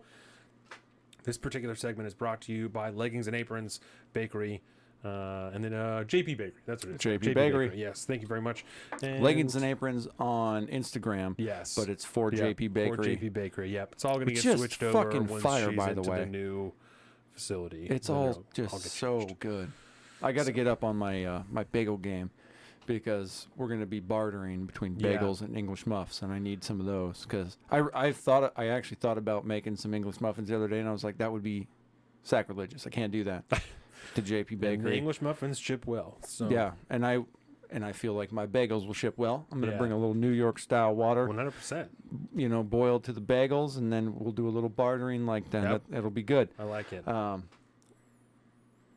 I was going to make a point real quick. The Patreon, Yes. part of the newsletters. I'm writing a book, and Yes. I am releasing it a chapter, more or less a condensed chapter at a time, through our newsletter. And the first chapter and a half is out right now on our Patreon. It is the part 1. I'm writing a book on my thoughts and views on anarchism. And so I do a think piece on one, and then I do kind of a personal postscript as the second half of the chapter. And if you're interested in that, that is also right there through our newsletter on Patreon. So make sure to get over to Salt in the Streets Patreon and support us at $5 or more, and you can get all of that. That's right. Boom. Okay, so with that, we're going to kind of continue on Yeah. our conversation about midterms and stuff like that. So, what do you want to start with here? You got I a lot want of to start clips and off stuff with like that. yeah. So Let's do this you because lead us now. You lead us. we lead me when I want to I've be been led. yeah, exactly. I've been making a lot of mentions in the last part about getting to this Mayorkas clip, right? And this is, I think, feeding into a lot of how people feel about going into the midterms. Maybe part of why the stakes are so high and stuff like this. And so I'm going to pull this clip up, and we're going to kind of let Mayorkas speak for himself. Actually, we're going to start with the VP because those are pretty Kamala Harris. Yeah, the Okay. VP Kamala Harris did a sit down with Chuck Todd, and fucking, I know what it is now. It's the buttons on the mouse that I had to change the cameras. But I'm gonna fucking kill somebody. There it is. But yeah, she did a sit down with Chuck Todd on Meet the Press on the anniversary of 9/11. Oh, God. And that's where these statements were made. A lot of this 9/11 talk that was done during the anniversary with all these high-ranking political officials were done, and they talked about, like, we were attacked by, a foreign terrorist group and foreign threats, and now, but there's all these domestic threats, Drawing a and it comparison turns between 9/11 and January 6th. and not even it's everything that stemmed from Jan 6. Anybody that is anti-government or anybody against their grain, going in the veins of fucking Joe Biden's authoritarian speech, a couple of weeks ago. Like, it's right there, and they're all talking about it. So I'm going to attempt to pull this clip up again. I just backed out of it. I think this is the one where it is. Well, no, because he starts immediately talking about fucking ads, about 9/11. That's not the one. For fuck's sakes, people. Foreign heads of state. What we have been seeing in terms of Okay, the let's attacks just do from this one because against it. I lost that one. Let's go to Chuck Todd. Cue up the question there, Chuck, and then we'll let VP speak for herself. And we don't compare the two in the oath. Vice President Harris, welcome back to Meet the Press. Good to be with you, Chuck. Let me start with, look, we're at the 21st marking, if you will, of the September 11th attacks. Yeah. This was a foreign terrorist attacking our democracy, Yeah. attacking this country. Yeah. We're now, as a nation, battling a threat from within. Is Threat the from within. threat equal or greater than what we faced after 9/11? Get the fuck out. Word. That's an interesting question. I have held. Before she goes on to say absolutely nothing, That was the good. question? That's the question. The previous clip fuck that outta I here. yeah the previous clip that I had queued up was his kind of introduction to his interview, and he makes this thing about September 11th, and he's we were attacked by foreign terrorists, but now we're being affected by domestic terrorism, and then they go into the interview. So that was really the first part of that clip that got lost because I hit the fucking back button. held many elected offices as district attorney, attorney general, senator, now vice president. And there's an oath that we always take, which is to defend and uphold our Constitution against all enemies, foreign and domestic. And we don't compare the two in the oath, but we know they doing both it now. can exist, and we must defend against it. But the fact is, having served, for example, on the Senate Intelligence Committee and now as vice president, I can tell you the nature of a domestic threat versus a foreign threat, they're very different. No, each are dangerous Yeah. and extremely harmful, but they're different. When I think about it, I think that, when I was on the Senate Intelligence Committee, that was actually my favorite she's committee real when good I was at in this the job. Senate. The reason is, when we walk through the doors, each of us, Republicans, Democrats, Which one independents, is worse? when we walk through the door of the SCIF, that secure room, We're all press American. could not come in, Right. no cameras, no public, just us. Just us. People would take off their jackets, they'd roll up All their right, I'm going to stop that one there because that's when she starts to get into this. Well, that's what we really need. We just need people to be Americans again. We don't need this, that, and the other thing. But she's already laid it out. She's talking about, just like Chuck Todd queued her up to say, like, obviously the focus is on now this internal domestic threat. And when this is put out on fucking Meet the Press, on NBC primetime television, this is the message people are getting going into midterms. They're getting this message. On the anniversary of 9/11, if you are old enough to have been emotionally impacted by that, you're going to hear that, and your thinking is going to be affected by now all these public officials coming out and now comparing what happened 21 years ago to what is currently happening today from within. And if that doesn't get people affected and fired up to go out and vote one way or the other, it adds to the narrative. You're building up those what do we call them before, the uninformed voters and stuff like that. They're voting against MAGA now, ultra MAGA. Now these people are domestic terrorists. The narrative is building against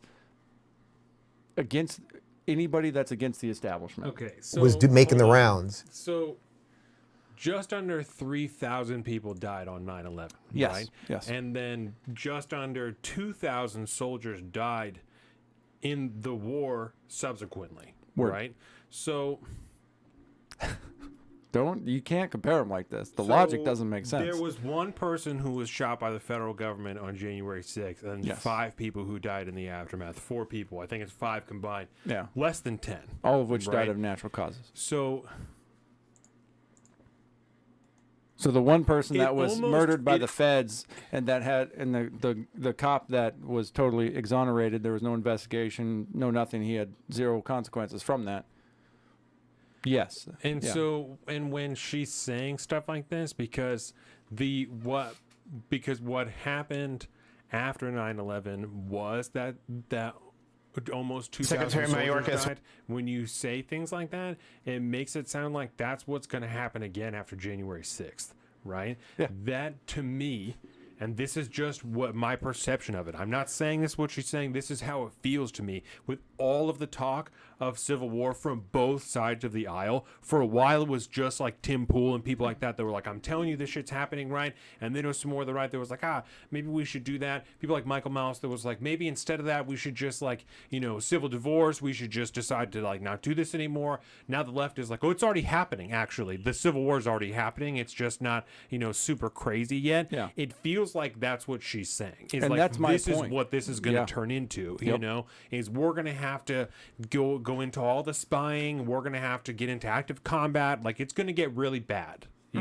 That's what it feels like she's saying, which yeah. feels ultra dark. And I'm not trying to just talk about my feelings, it feels like this. It feels like this. That sounds ultra dark messaging from the vice president of the United States, who, if they had their way, would be the president next, but they can't sell do that. that. They can't sell it. Yeah. So She's got to do it by default if he and dies or she's something. young. She's not done in politics. When she's yeah, done enough, she's comparatively. not done. Yeah, she looks older than she is. She's relatively young. Yes, and that you know, that is really the point, though, right? Is because the people that are intaking this, right? This all affects the midterms. People hear this on a day where they're may or may not be that emotionally tied to 9/11 anymore, depending on who's watching, of course. But obviously, most of the people watching this corporate press fucking media, watching Meet the Press, are going to be of an older generation who have that attachment. Yeah. They're building up this narrative. They're adding to that weight when it comes to the midterms. And then if all of a sudden they've been funding all of this money to all these MAGA Republicans in the primaries, and now they're going to look at the ballot and they see the MAGA Republican up against this Democratic fucking establishment shill, it's only going to go one way. This is all built towards securing their power as they go through the midterms, because they can't do it off the shit show that we all are living through right now. We all see with our own two eyes. But if this is your reality and you're watching this shit and this is where you get your information, you're adopting that narrative. right? You're going to believe that these people are fucking domestic terrorists, that we're domestic terrorists. And you're going to do everything in your power to vote against that. And you're going to talk about it. And you're going to be with your friends, the whole 9 yards. That's why this is important. She tiptoes around. She doesn't have to say it outright. By simply putting it out there and, well, we don't have to compare the two. You know, we can't think of them the same way. But it is a problem and it is scary. You're automatically thinking about the people that Joe Biden himself, the day after January 6th, called domestic terrorists. He said, do not call them protesters. He said, they are domestic terrorists. Right. So it's not going to look the same, but it's the same type of threat. Yes. And you would have to be, to your point, I'm 27, right? You'd have to be younger than me to not remember 9/11 at all. I was in the first grade when it happened. So you'd have to be younger than me to not remember it at all.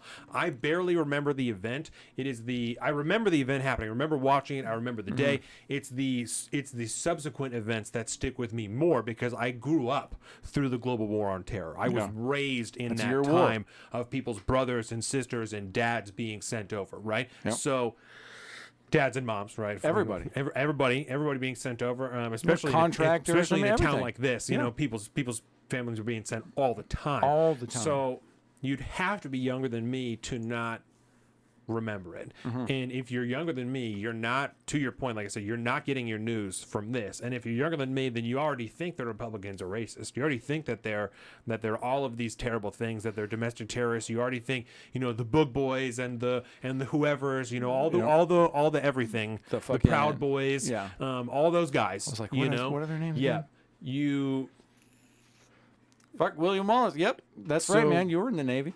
You fought the global war on terror. So you already believe that those people are a threat to democracy, potentially greater than 9/11 because you don't, potentially greater than the subsequent war on terror because you don't believe in that anyway. You think that was bullshit, that war was nonsense, but you've seen this.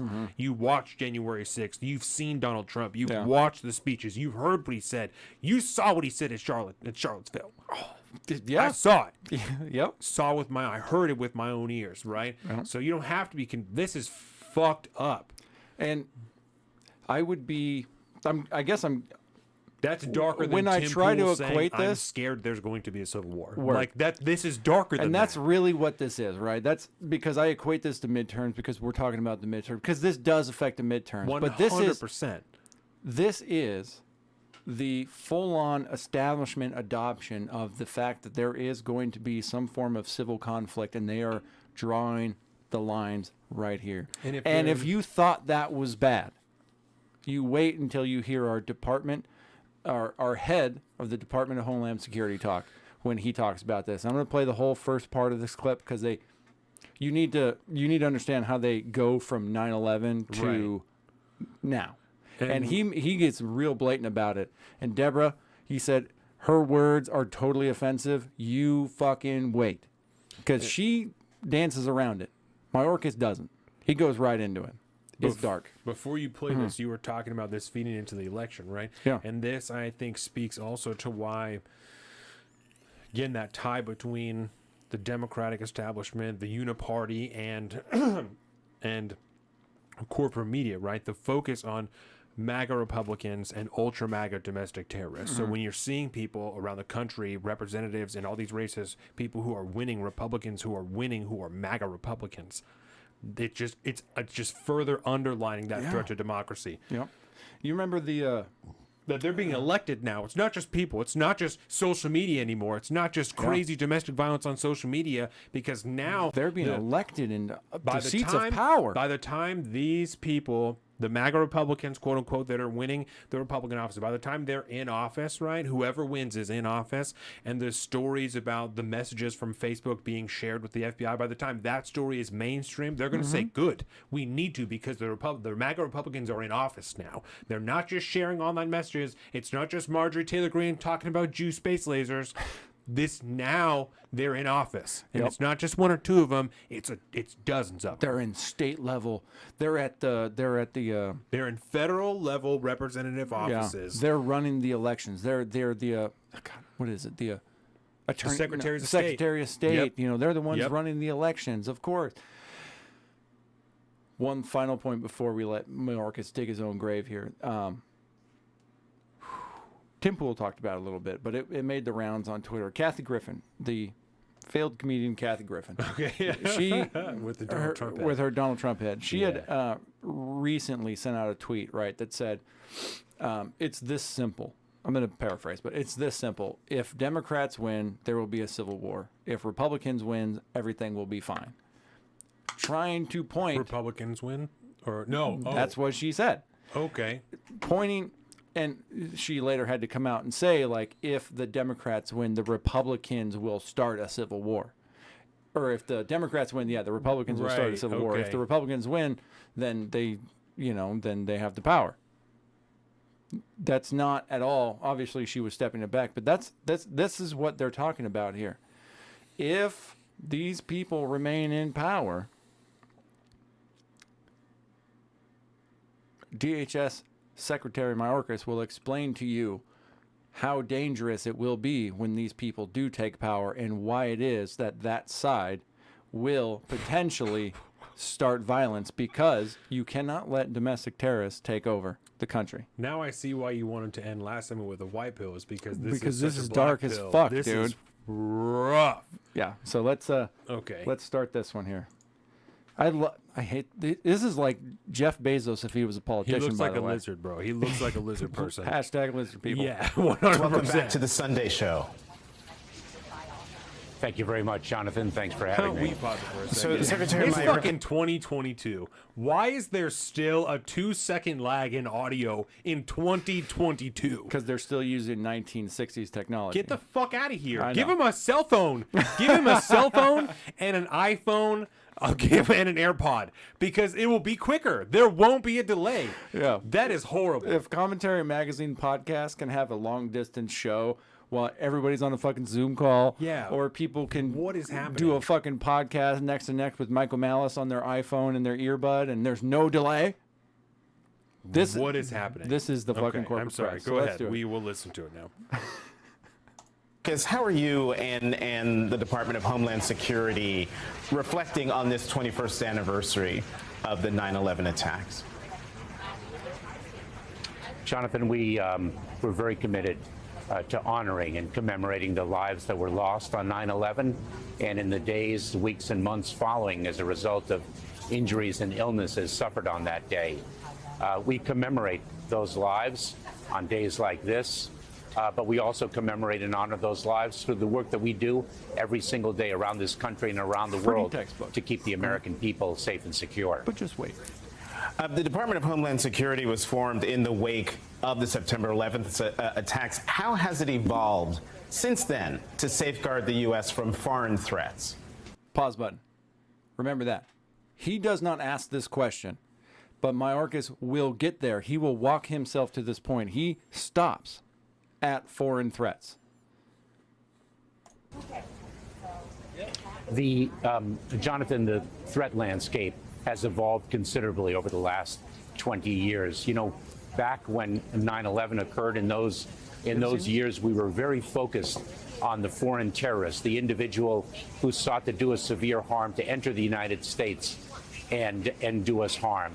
It then evolved. We began to be more and more concerned about the individual already resident in the United States, radicalized by a foreign terrorist ideology. Now we are seeing an emerging threat, of course, over the last several years of the domestic violent extremist, the individual here in the United States radicalized to violence by a foreign terrorist ideology, but also an ideology of hate, anti-government sentiment, false narratives propagated on online platforms, even personal grievances. The threat landscape has evolved. 20 years ago, uppermost in our minds was not the cybersecurity threat, or the threat of cyber criminals or foreign adversaries. Well, he said it already. That's it, man. It's anti-government sentiment, and false narrative, personal grievances. That's what the terroristic threat is. That's what the new terroristic. That's how it's evolved from 9/11. It's anybody that doesn't agree with us. Wait. Okay, so let me tie that to, right? We talked about when the FBI had their list of domestic violent extremist things leaked. One of those things was Mike Glover's organization, who fucking fought in the special forces on the global war on terror. So you're going to tell me, DHS, Mayorkas is going to tell me, he's going to tell us that Mike Glover, who, if I remember correctly, was an Army Ranger. I believe so. If I remember correctly, I believe he was an Army Ranger, right? At least that badass. Yep. He definitely in the special forces, right? So the organization that he helps run to help Americans be prepared is a domestic violent extremist group that grew out of 9/11, even though he fought the global war on terror that stemmed from 9/11. Yeah, because now that the guy with the American flag on his hat that has collided with what we have newly deemed the American flag to stand for. I mean, the Betsy Ross flag is a symbol of domestic violent extremism. The Gadsden flag is a symbol of domestic violent extremism. What they're saying is that if you are not on their side, are a domestic threat on the anniversary of 9/11. That needs to be handled by the DHS. Yes. Homeland Security. This is fucking Patriot Act. This is George Bush and fucking homeboy Cheney. This is what it has them evolved dudes are fascists, into, bro. right? Them dudes are fascists. Them dudes are fascists. Fuck. Hashtag them dudes were fascists. Wow. And they are still fascists. And now we're all fascists, according to them, even though they're fascists. So, yeah, things are looking up, man. DHS is coming after you. The vice president is calling you domestic terrorism. Things are looking good going into midterms, man. That was a week ago. That was less than a week ago. That was less than 7 days ago that he talked about that on the Sunday morning show on NBC. How many millions of people saw that? Well, a lot. Well, I mean, not that many, thank God. They fucking suck, but yeah, no, that's the narrative. That's what they're doing. You know, I got a little clip in here from Hillary Clinton. What the fuck? Dave Rubin showed, but really, if you're the type of person that's watching Meet the Press and you're watching the Sunday morning show on NBC, you've already seen the Hillary Clinton conversation, and it's nowhere near as bad as Mayorkas is, but it's not good, man. It is not fucking good. And if that doesn't get you fired up to get out to the goddamn polls and pretend like this thing actually matters, I don't know what does. Like I said before, I think it was at the end of part 1. Now is the time to be undeniable. Joe Rogan talks about this when he's talking about comedy and shit. But now, this is it, dude. This is it. If you want to stop that, these people need to be removed from power. And as of right now, without venturing into the realm of extrajudicial actions, this is the only way to do it. This is the system right now. You gotta get these people out of fucking power, and the only way to do that is to get these fucking MAGA Republicans into office. Get people that do not run on a campaign of hating you into office. People that do Because- not call you a domestic violent extremist and put you on a fucking list in some alphabet soup agency to come after you with a fucking gun. Because what he's just described is actual fascism, right? So the left throws around the term fascism all the time, but Yeah. fascism is authoritarian control generally attributed to the right that is enforced with violence, right? That's what fascism is. This is left-wing fascism. He's the head of the Department of Homeland Security. Yeah. That is the law enforcement, one of the law enforcement wings of the federal government. That is what they are, the Department of Homeland Security. Yeah. They have the ability to arrest you and detain you for being a terrorist for an undetermined amount of time. So There's This- nothing to stop them this from is- sending you to Gitmo. this is actual fascism. That's actual dictionary definition leftist fascism with no question, right? They call Donald Trump a fascist all the time. I've never seen him strike anybody.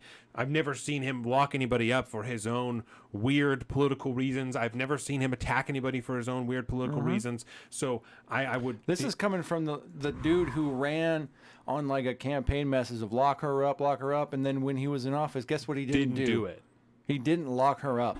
The minute they got power, they've done nothing but try to lock him up.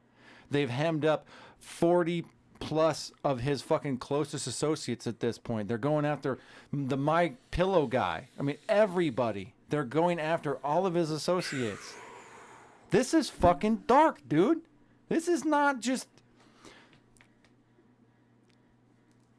But the only way they can continue to do this, we have a say in whether they can continue to do this. They're going to continue in some fashion. The deep state is not going to go away, obviously. No. But there are individuals that can be removed through. All you got to do is take this little fucking piece of paper and put it in a box. That's all you got to do, man. That's all you got to do. Maybe you go tell your friends about it. That's all you got to do.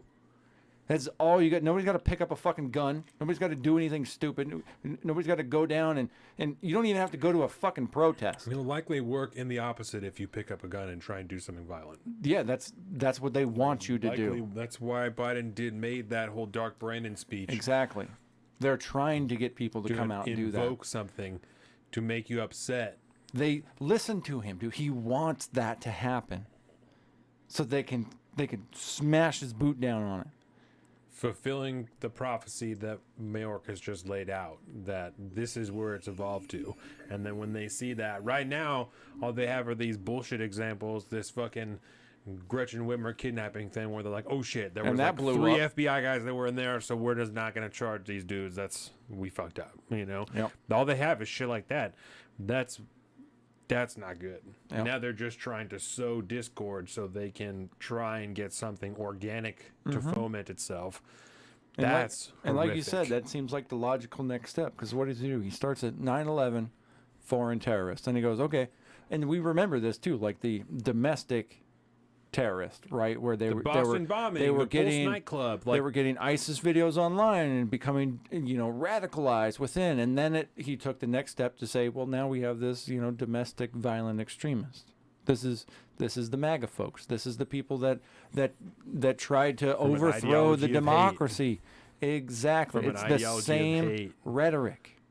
It's all coming after you, man. It's all coming after you. all of us. Yeah. It's all, yeah, that's what it really is. It's not just you or them. It's all of them. Anybody who Even the believes in fucking liberty. sheeple that are, even the sheeple that think that they're on their side, all they are is fucking, they're just pawns in their game, man. They will control them just as much as they're going to throw us in the gulag at best. It's not good, dude. It's not good, but you have a chance right now. We all have a chance to stop this. I'm anarchist 101, man. I'm into it. I recognize that I don't live under that system right now, and the system we live in right now gives you one vote. You got to be smart about that when it comes to midterms. You got to be smart about this, because if it's gotten this bad in 2 years, envision where we're at in another 2 when So we're what having a about presidential conversation. Joseph's question, okay, what if the vote doesn't go your way midterm? Then the next presidential election doesn't go your way. And we need to reassess Then the we're situation right now. That's all I'm looking at right now is this, if we're where we're at. I mean, This is what we can do right now. This is what we can do right now. And at that point, I don't know, it's an ever-evolving landscape, as Kamala Harris says, obviously. But you can only react to the situation that we're in right now. Yeah, the last thing you need to do is to try to take a step too far. But you should prepare for the future. 100%. You should. This is the way that you should react now, but you should prepare for the future. You should. Yeah, we should have been preparing. When is a tyrannical government supposed to be addressed? I don't agree know. with you. Yeah. The answer. It's never my really a good answer time. would be at people's doors, right? And my answer would harken back to last week or last episode. You here for that, Justin? We were talking about. We played that video for Mr. Guns and Gear. The ATF showing up at people's house, right? People are not being. And I'm not trying to draw too fine of a line, but you have to when you're talking about active combat with the federal government, right? The line is when people are being hemmed up, actually hemmed up for purely political purposes, right? And not the governmental actors. Right. Because that's what we're seeing now. Is the people, it's all being played on their level right now. And that's not necessarily, I mean, when it comes to the ATF coming to your door, that's another story altogether. And that's when you would take be charge. the line for me. That would be my answer for you. Yeah. Would be at the door. So that's why I would prepare to that end. This is something that we've talked about. I'm not trying to trail too far off. You guys are here. You're already fucking domestic violent extremists anyway. But develop a You're network. on the list. Tim says there is no answer. I would say read the Constitution because your door is too late. And I can't. Everyone has to define where their own line is. So that would be my answer. And maybe my door is too late. That's probably true. So that's why I'm saying when people are being hemmed up, if you're the first guy, that's unfortunate. I don't know. No one can predict when the first person is going to be the first political prisoner is taken to the gulag. No one knows when that's going to be. It just happens. And realistically, when the people show up at your door, we've seen it more than once at this point. There's lots of videos of these, especially like the ATF people coming in to try to enforce some bullshit on you. Yeah. Your constitutional rights still stand with them. They won't go far. When the Constitution is being violated. When you stand at your Constitution at the door and say, no, get the fuck out of here without a warrant, they cannot do anything more than that. And they aren't doing anything more than that. But They're trying. They are trying. But when they do, like I said, that's not going to be, you're essentially not going to have a choice at that point, and it's not going to be up to you. They're going to be willing to make the first step. If you are going to refuse to open the door for them, if they decide to open the door themselves, they've made the choice. Yeah. He says there already are January 6th. Yep. Yeah. Yep. I don't know, man. All I know is it's dark, and that's the thing. That's why I'm like, when it comes to, I gotta hold on to hope. You gotta hold on to the hope that there is. If you're undeniable at the polls, if we exhaust that option, I don't know where it goes from there. But that's, you don't want to skip a step. You don't want to skip a step. Nobody wants that. Nobody wants that. It seems you can conceptualize it as much as you want, but the reality of that situation is so dark that nobody can even pretend to understand what that's going to look like. So the logical next step is just be undeniable at the ballot box. And I'm not sure, Joseph, that a leader is the answer. I don't think that there is. Well, I think it's like Dave Smith has said, I don't think there's a demagogic figure that will, that will arise that will lead us to the end. The last person I can think of that got into office that was trying to take the government apart, that was trying to take the executive branch apart, got shot in the fucking head in Dallas. They set him up in a situation where he was going to be open in a car with no fucking roof on it, and someone shot him in the face. So I don't think a leader is the answer.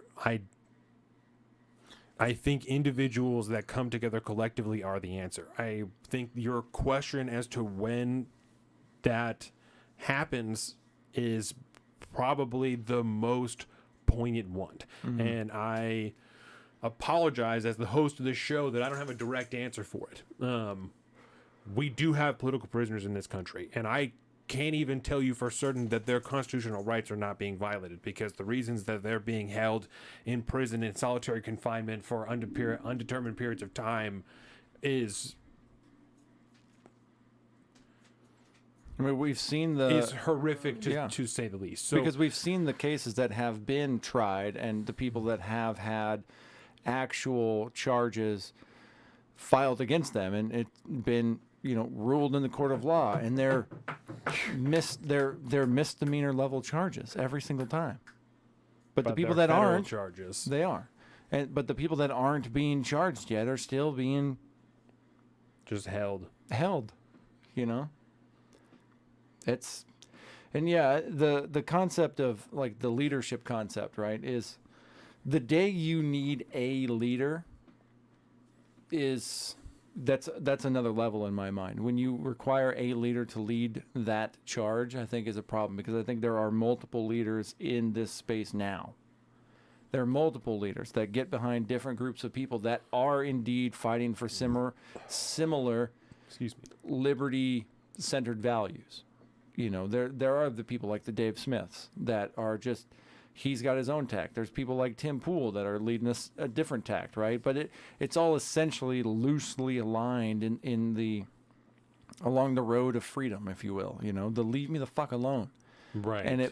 And I think that is a much better coalition than a single leader being required that would require some kind of large if you get to that point, you've already lost a step. But we are a nation of individuals. We're supposed to be a nation of individualists, and it only takes a large enough group of individuals to say fuck off, we're not doing this anymore. That seems like, I don't know, it seems like conceptually it seems very conceptual, but you got to have that mindset, because otherwise you start seeking that singular figure that more or less doesn't exist, because no human could actually personify that. And that's what liberty is about anyway, especially if you're talking about liberty, individual liberty for people in the country. You're talking about people pushing back against the government for their own rights because they believe it is best for the collective, because we're all decided we want to live here together, no matter what Jake Lyons thinks. We've all decided we want to live here together. So I am alive, and that's why the individuals are the answer. Yes, yeah. Just pray that your vote still counts, and that's you have to at this point. It's a faith-based system. That's why that's been my major bugaboo about the Stop the Steal general narrative, and arguably why the Senate was lost at that point. Because the narrative that your vote doesn't count doesn't help you win votes. It doesn't help you win votes, exactly. And if the minute that your vote actually doesn't matter, that's, like I said, we're at another realm there. I think what really happened in that last election is, especially with the fortification article about that, I mean, all it really did was paint a picture for a lot of people that thought voting happened a different way, that thought there wasn't these exponential levels of corruption that take place. Right. That's been happening for a long time. That has been happening for a long time. The only difference now is we have a different perspective on it. We can see much clearer today than we ever did before. And it's happened on both sides, but realistically, it's only been happening one way, obviously, because you can tell by who ends up in power over a long period of time that this uniparty of people that think essentially the same way about control and authoritarianism and all this stuff, that's all gone that way, one way or the other. But if we still have any say at all, until it becomes legitimately illegitimate, you still got to stick with the same game because that's the game we're all playing at this point, whether it's the right game or the wrong game. These are the rules we're still living under right now. Indeed. I want to live under an anarchist utopian as much as the next person. Why? Because I think I can fend for myself better than my neighbors can. But until these rules are called off. Indeed. I live under this system. And you got to play the rules of the game. What do polls show? Do the citizens at large believe there is an election integrity? And hold on, before we answer that, to your point, and if you don't believe in the system, right, it's fine. It's fine. But if you choose not to take part, it doesn't benefit you not to take part, even if you don't believe in it. Yes. It only takes away from anything. I believe it's a very invalid institution, but I still take part in it because it's the only way I can participate. Essentially, like I understand that. That's what Like, they how do you say. think I feel? If we're talking about, your vote doesn't count, how do you think I fucking feel? I don't believe any of these motherfuckers have any authority over me at all. And I wholeheartedly believe that with all my soul. What am I to do? What, am I just supposed to sit here and wallow, in misery and nihilism? I can only do the best I can.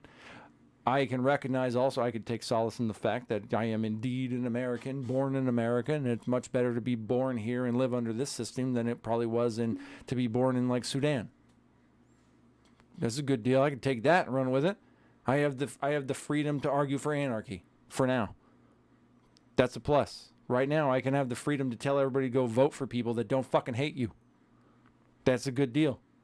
That is a good deal, and you should do that because that's where we're at right now. The only way we can make a better system at this point without losing everything in the process is to participate in the system the best we can, whether I like it or not.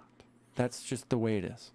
Joseph says, without a true leader you've chosen at your door, one at a time is how they marched to Auschwitz. And I understand the sentiment, but I don't even... And we can have leaders, But again, man. even leaders. to your point, if we use that example, if the Jews had a leader, that would not have stopped them from being marched to Auschwitz. That's not the answer in that example. It's for them to all have a leader that's telling them the Germans are going to fucking round you up and take you because they still took their guns, they still did all that shit. That's not... And a lot of people left. So that's not... I don't think that is the... like I said, I understand your sentiment, but I don't think that's the answer. I think that's why my advice would be to prepare. And what I was getting at earlier is we've talked about on this before, to prepare as best as you can. No one knows what's going to happen. So all you can do is prepare the best that you can. Find a group of people that you trust and that you can have communication with so that if you know that you need some type of help, you're not alone. Yeah. And be a leader in your own right. Be a leader in your own right by doing the best that you can for your own people. And if this system is illegitimate, then a leader to try and adjust that, I don't think is the answer. In that case, the answer is a new system. And again, which I don't think we disagree with you on. Yeah. But the way is not the means, I think. Which is also generally why we don't discuss this, because that's not the headspace that we're operating in. This is the reality of the country that we live in. Yeah. I wrote a piece for our Patreon way back in the day, Salt the Streets Patreon. Make sure you go subscribe. You can read it. Yeah. One of the earlier ones that I wrote a piece on Ron DeSantis will not save this country. It's because I don't believe in this singular leader being an answer. And and that was back when the fucking temperature was way down, man. I'm like, and because it's not. It's really not. It's up to leaders plural are necessary, I think, but leaders need to be plural. You need to have multiple people arguing for the same thing, and whether I agree wholeheartedly with their entire message or not, that there's a lot of leaders coming through in this kind of MAGA uprising that's coming through. There's a lot of people arguing. Like Carrie Lake's one of her big things is like school choice. That's a huge deal, man. If you can have a governor of a state that one of her fucking boners is school choice, that is a really good deal, man. You got a 25-year-old gal from New Hampshire that just won a primary. If she can run, I don't even know what her fucking message is, to be perfectly honest. She's just young and attractive and MAGA. But if you can get those people in there that'll argue for different aspects of the whole picture, man. You bring more people on board. You have multiple leaders. The country's too goddamn big to have one leader. We've been probably talking about that for a while. The idea that a singular president should be the dude is weird. the fact that's why we have this constitutional republic and this makeup of the different states and all this stuff, and then you got the singular guy who he's not supposed to be. You know, the popular vote for the president is a weird concept because he shouldn't be he's not like the dictator, man. He's not the king. It's not the way it's supposed to be. It doesn't work like that. It was too goddamn big.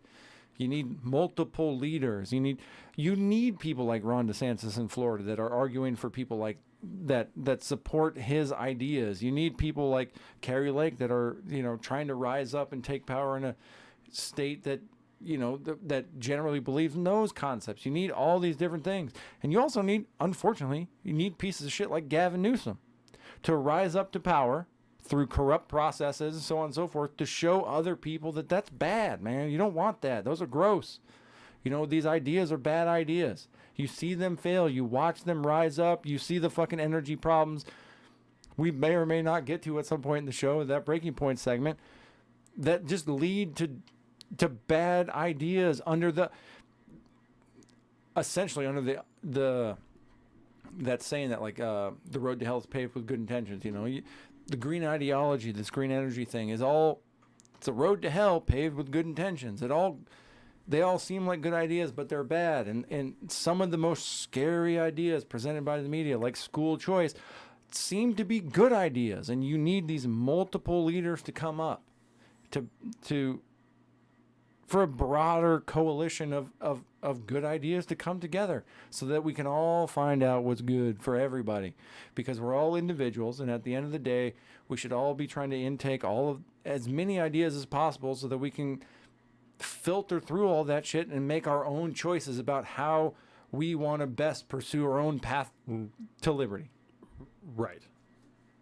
I think I tried to tie that up too early, but I just don't think the singular leader concept is a good idea, man. It's just, I get the concept, but I don't think that's the path. The path is multiple leaders. We're of the mindset, the shared mindset that, and we agree with you as far as the elections go. This type of shit. This system is illegitimate. We agree with you, 100%. which is why we host this show, doing our best to advocate and convince people that individualism and individual liberty and freedom is the true path, right? The only way. The more people that are convinced of this, which is also why we ask you guys to share the show and do things like that, because the more people that are convinced of this, the more real and tangible the illegitimacy of this system becomes, right?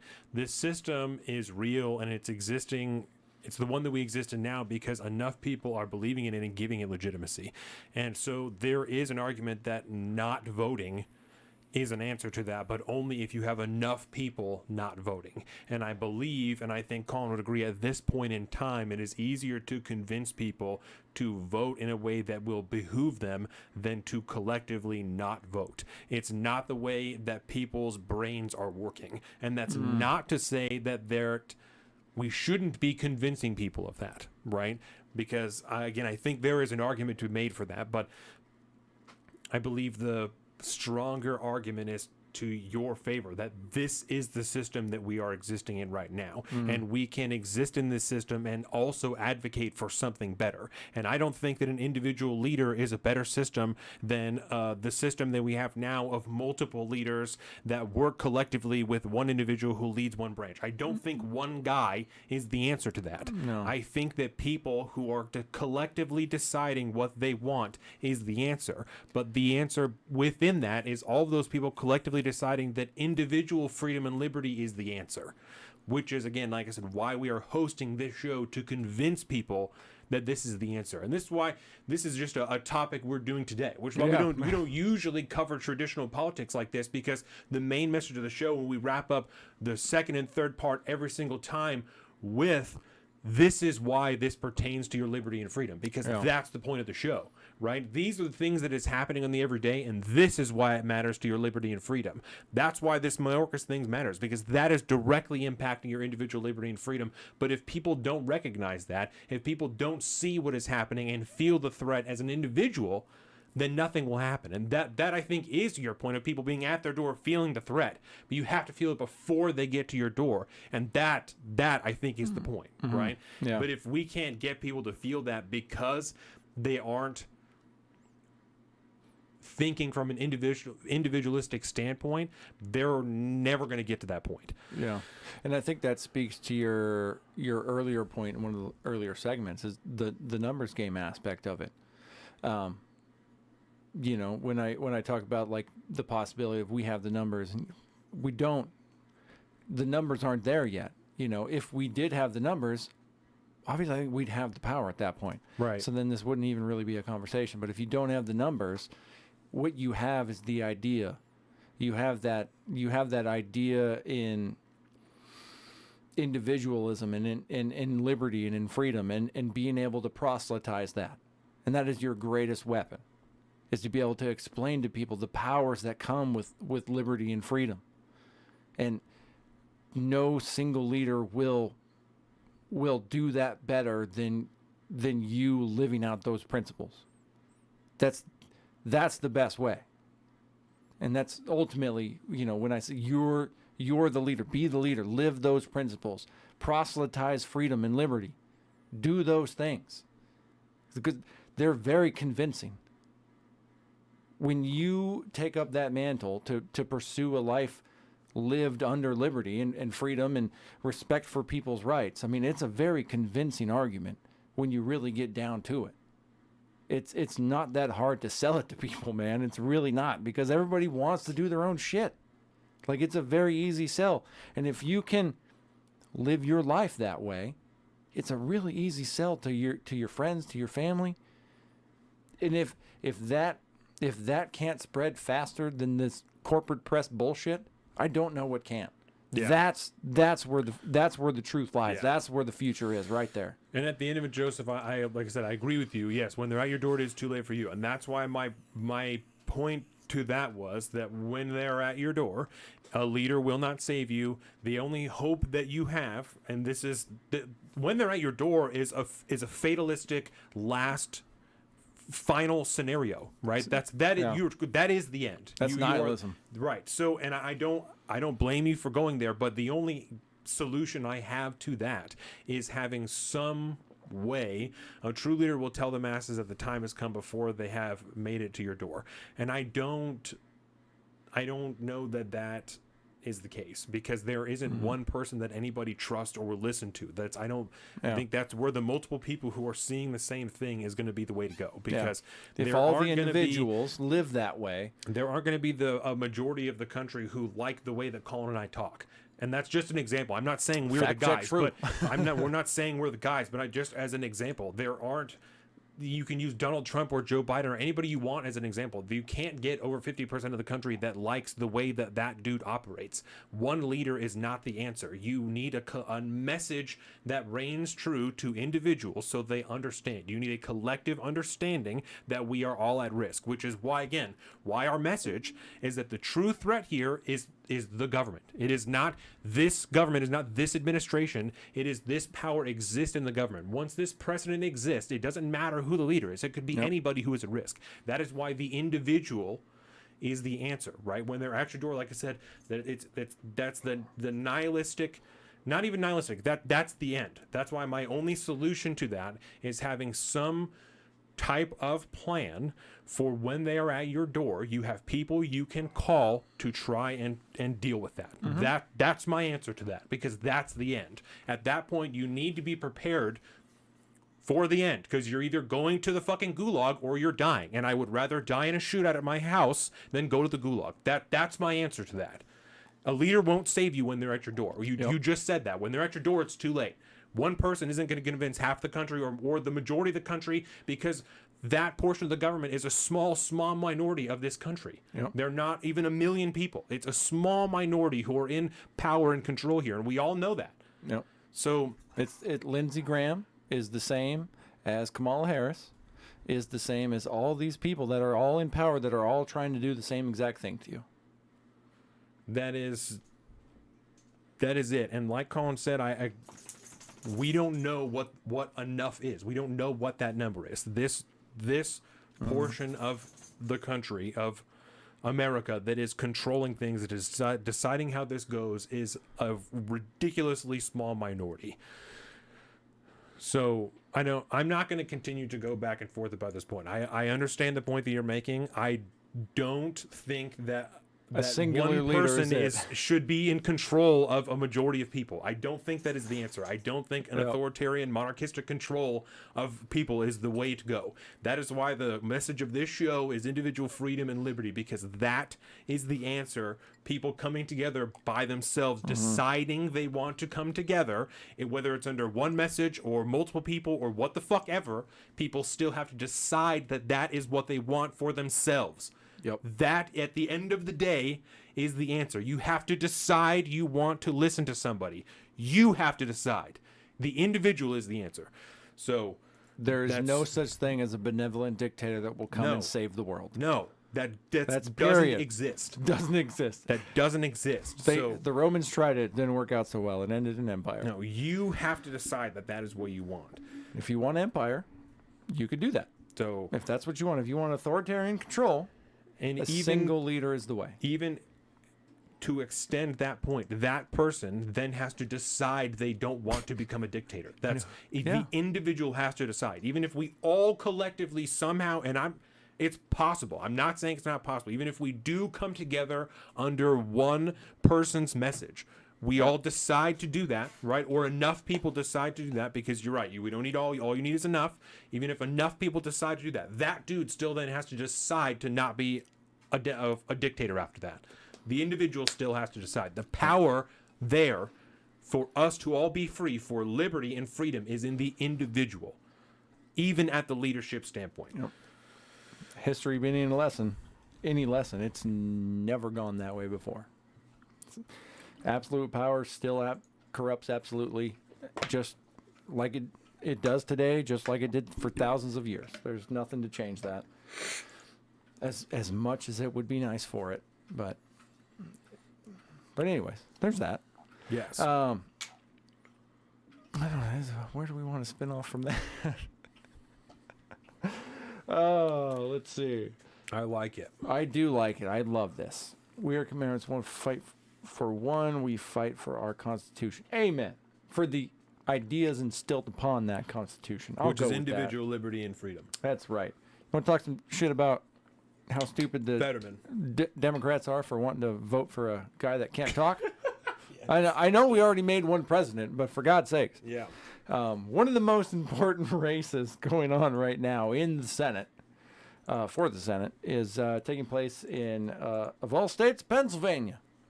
One of the states that were so key in the recent election. The ones that went against their constitution, if you remember right. I was very upset about that. And then their own Supreme Court was like, yeah, Okay, don't worry about okay. that. But that was with the mail-in votes and whatnot. Right. But just because it required a constitutional amendment, they didn't do it. But the Republican Congress said it was okay anyways. But the current fight going on right now for Senate is hilariously between John Fetterman, who is I forget exactly where he came from. He's kind of a union rep, formerly of a Democratic blue-collar upbringing, if you will, who recently had a stroke right before the primaries really kicked into gear. And there was a lot of the campaign. yeah, during the campaign, and it was really there was a lot of questions about why he was still running, if he was okay. There was a lot of time away from the campaign trail, so on and so forth. But he's running, and he's going up against none other than the great and powerful of formerly of Oprah Winfrey's Mehmet Oz. Mehmet Oz, yeah, he used to be on Oprah Winfrey's show, right? That was like a thing, and then he had his own spin-off show. The and- Doctors. Yeah. And then he had his own show, Yeah. I think. So kind of a very Trumpian background, if you will, right? Kind of a non-Hollywood He was a real TV doctor before guy that, I think. at some point, I'm sure. But yeah, Mehmet Oz is going up against Fetterman. Fetterman, obviously Democrat, and Oz, being from New Jersey, somehow now identifies as a Pennsylvanian, and has won his primary and now is up and coming. And it's kind of a dead heat at this point. For some reason, Fetterman going out there, becoming more and more public recently after the stroke, and having a understandably very difficult time trying to string a single sentence together that is somewhat coherent. It's a common thing after you have a stroke. Right. Your auditory systems are really screwed up. So he can Having a hard time he can hearing, hear too. things. He can hear certain things. He can read certain things. He can see certain things. But really, you need a good combination of all of those all at once to really understand what's going on. But then to be able to turn that around and speak in any kind of coherent fashion is very, very difficult. If you listen to any of his latest stuff, it's rather. I mean, we sometimes feel bad when Joe Biden talks. This is exponentially worse than that. He sounds like he's having a really hard time recalling his words. You Yes, know, like that's- getting the yeah. whole sentence together. Yeah, it's very words that obviously don't belong where they are, and it's here and there, and it's obviously in his mind and the thought process, but you can't string them together coherently, and which is obviously a side effect of the stroke, Yeah. right? Because he was on Breaking Points before the stroke. Like, he's been a guest on their show before. Oh yes, I Yeah. didn't see that. Yeah, he has a segment, maybe when they were on the Hill. But he's Oh, been yeah. on there before because he's held some form of office before this. Yes, I think he was. I think he's got a similar background Mayor, to like to, So he was to mayor of something. Buttigieg, where he was like mayor. So they Um, had him on when he was mayor of whatever the fuck to talk about Whatever the fuck. and that's what he was on there for. But yeah, he's been on. He looks on the he show looks before, and he mean. He talked wears a just fine. Carhartt sweatshirt. He- You know, he's a man of the a people. rough-looking dude. He is a rough looking. He looks like he's a steel worker. Yeah. Actually, I have met multiple truck drivers that look like him. We'll put it that way. Literally, with the chin beard and the Carhartt sweatshirt. looks I've like a multiple truck truck drivers, like construction truck drivers, people that drive dump trucks. You know, that bring shit to places that need shit. Right. But anyway, Big shit to places that need shit. exactly. I need a load of crushed gravel. I get a load of crushed gravel from fucking Mr. John Fetterman. But he's a big, kind of a big union type of guy, and, Right. So he's popular, and he's relatively popular in Pennsylvania. But the races kind of come down neck and neck, if you will, and for somehow, Dr. Oz. That's because Fucking he's riddle making me those this. He's a piece of crudité shit. videos and stuff like that. You know, it was supposed to be like a shoe-in for him, but Yeah. then he's out there, and he's from New Jersey. He's not there. Like, he's not from there. No, he's from Jersey. No. And what Deborah says, isn't Oz one of those fake Trumpers? Yeah, he kind of Yes, goes he is. back and forth, He's Hollywood, but without being from Hollywood. 100%. Yeah. Yeah, he's been on TV for way too long. New York So, Hollywood, right? That's a different breed of television people. The New Right. York TV people. Yeah. They're weird. It's no good. It's no good, but somehow or other It's no better than Dr. Phil. Well, at least Dr. Phil's been on some of the podcasts I listen to. We'll put it that way. Yeah. At least he can get on there and talk for 3 hours with Joe Rogan as like somewhat of a normal human. Let's hear Mehmet Oz talk. Shit haulers, Deborah says. Hey, I Yes. bought my house from a shit hauler. Thank you very much. He He's is he's a very nice man. He is the man for the criminal, John Fetterman. Yeah. He's big into fucking Cassius Right. bail and shit like that. But that's- Criminal crime reform. Yeah, but I don't know what's going on there. The real big story behind this is he has finally committed to doing a debate. Somehow, I guess the Oz folks, the Oz campaign, have been pushing his campaign really hard to try to commit to a debate because at the end of the day, the Dr. Oz folks want him on stage on a TV showing people what it is they're voting for. Yes. They have held no punches when it comes to saying, hey, this guy has problems and is unhealthy and should not be, you His should vote for me campaign is- because yeah. I can at least be in the Senate and participate. But he has agreed to do a debate with certain precautions or certain caveats in place. I guess he's going to have some form of like enhanced closed caption thing and In front of him. in front of him, and it's I don't know. We're all going to have to wait to see what the debate ultimately looks like because I don't know about all the technology that's going to need to be in place for that to happen because he recently just did a trip out to Long Island of all places to raise money and did an abortion rally out there and got a lot of fucking money after that. And See, yeah, that's the shit that people should not like. I you know. I don't like that at all. But It's be like, if you're from Pennsylvania, why the fuck are you going to New York to raise money? Why? Yeah. Why does anybody from a different state care about? That's what I would like. Where's some type of rule, some type of fucking law? Phil's from Texas. Some type of my bad. some type of law. I like where Dr. Phil. you can't take money from out of state. You know, I recall a point. Wow. I recall a point. Let me just say this. I recall a point at which I tried to defend the concept of no out-of-state money Yeah. to political elections, Yeah. and somebody convinced me out of it as a bad idea Yeah. because they're all. And I think, honestly, I think it speaks to the point you made earlier in the show. So we that all know I was a statist this when we started the show. Okay. Right. It was a while ago, but I think it speaks to the point, your point, that this midterm is very national. Yeah. It doesn't all this shit, all this politics are all fucking national. The grassroots, the internet, all this enables. That's why Trump has all the goddamn money, and he's not running for another.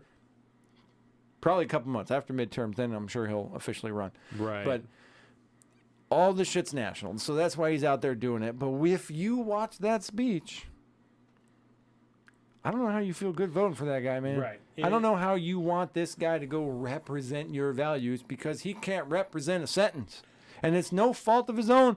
Mind you, maybe some habits and whatnot, might have led to a stroke, Oh, but that's a health different and deal. stuff But like that, yeah. but honestly, he's got a medical situation going on. He can't speak. But it's fair to be concerned about that. it's very fair. Because this is for Senate, right? Yes. So he's gonna, realistically, he'll be saying things on the floor of the Senate chambers. He'll be Trying to. be like, in his Yes. job. That's what he's supposed Yeah. to be doing, right? So he'll also be like deal making and having, backdoor conversations with people and potentially be on some type of committee. If he's on a foreign relations committee, he'll be talking to foreign leaders. And I'm not trying to talk shit or anything, but Well, this condition should improve over time. it should. It should. May not, but it should. Yeah. So He seems to be getting a little better every day. I think type that of it's thing, a but- fair concern. I think Deborah's right. Whether or not she's making fun or not, I don't know. But Oz's campaign said some rough shit because they knew that Bro, they could some rough shit, throw man. some shade at him. Yeah. Um, But also, they're not wrong. also, he's from fucking New York, Hollywood. So I'm not. He's from Hollywood, New York. So I'm not surprised. The worst part is he's from Jersey because he wouldn't even Yeah. put up the fucking money to be from New York. Yeah, he's from Hollywood, New Jersey, New York. So Yeah. I'm not. If you're a New surprised Yorker who that lives in that's what Jersey, they're- we judge you. Okay, I used to live in New York for a long time. That's a whole thing. Noah Rothman on commentary. He doesn't ever claim that he's from New York, although he works in New York. He says he's from Jersey because he's not a fucking shill. Yeah. John Podhorntz, that crazy ass motherfucker, lives in New York. He is a true New Yorker.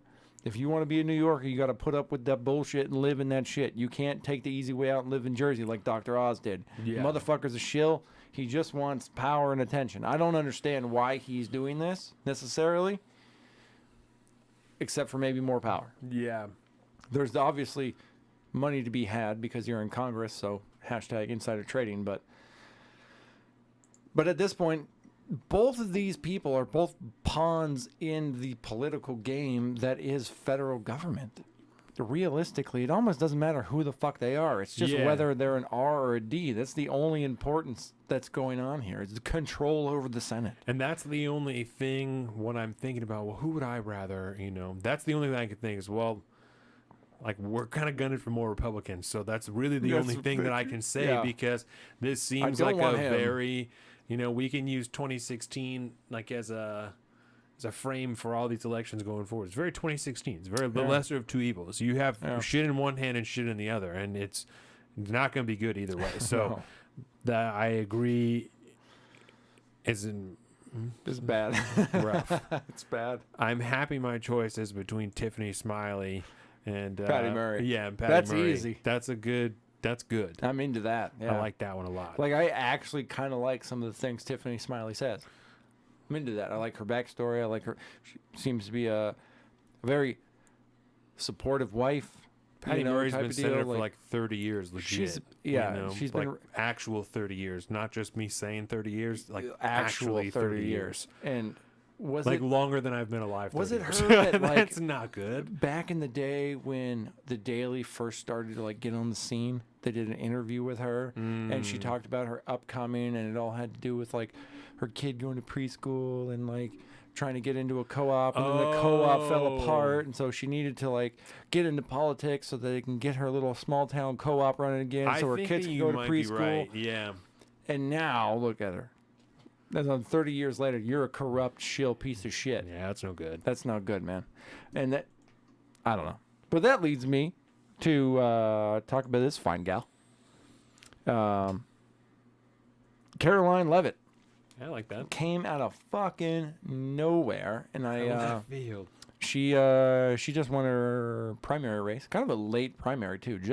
Just happened last week, I think. The youngest woman ever to be in the race, I believe, at least as far as New Hampshire goes. And if elected, she will definitely be the youngest person, I think, in the House of Representatives at 25 years old. First, Yeah. you know, she's a Gen Zer. She, I believe, worked for the Trump administration at some point. But That's what you said, right? yeah. She was some type of underling in Yeah, yeah. you know, somewhere in there. But I was when You I just was like to look at her. Stop it. Stop it. No, actually, no. I have very misogynistic views on what her outlooks are, and that's not bad. I have no futures in that. I'm a bad man.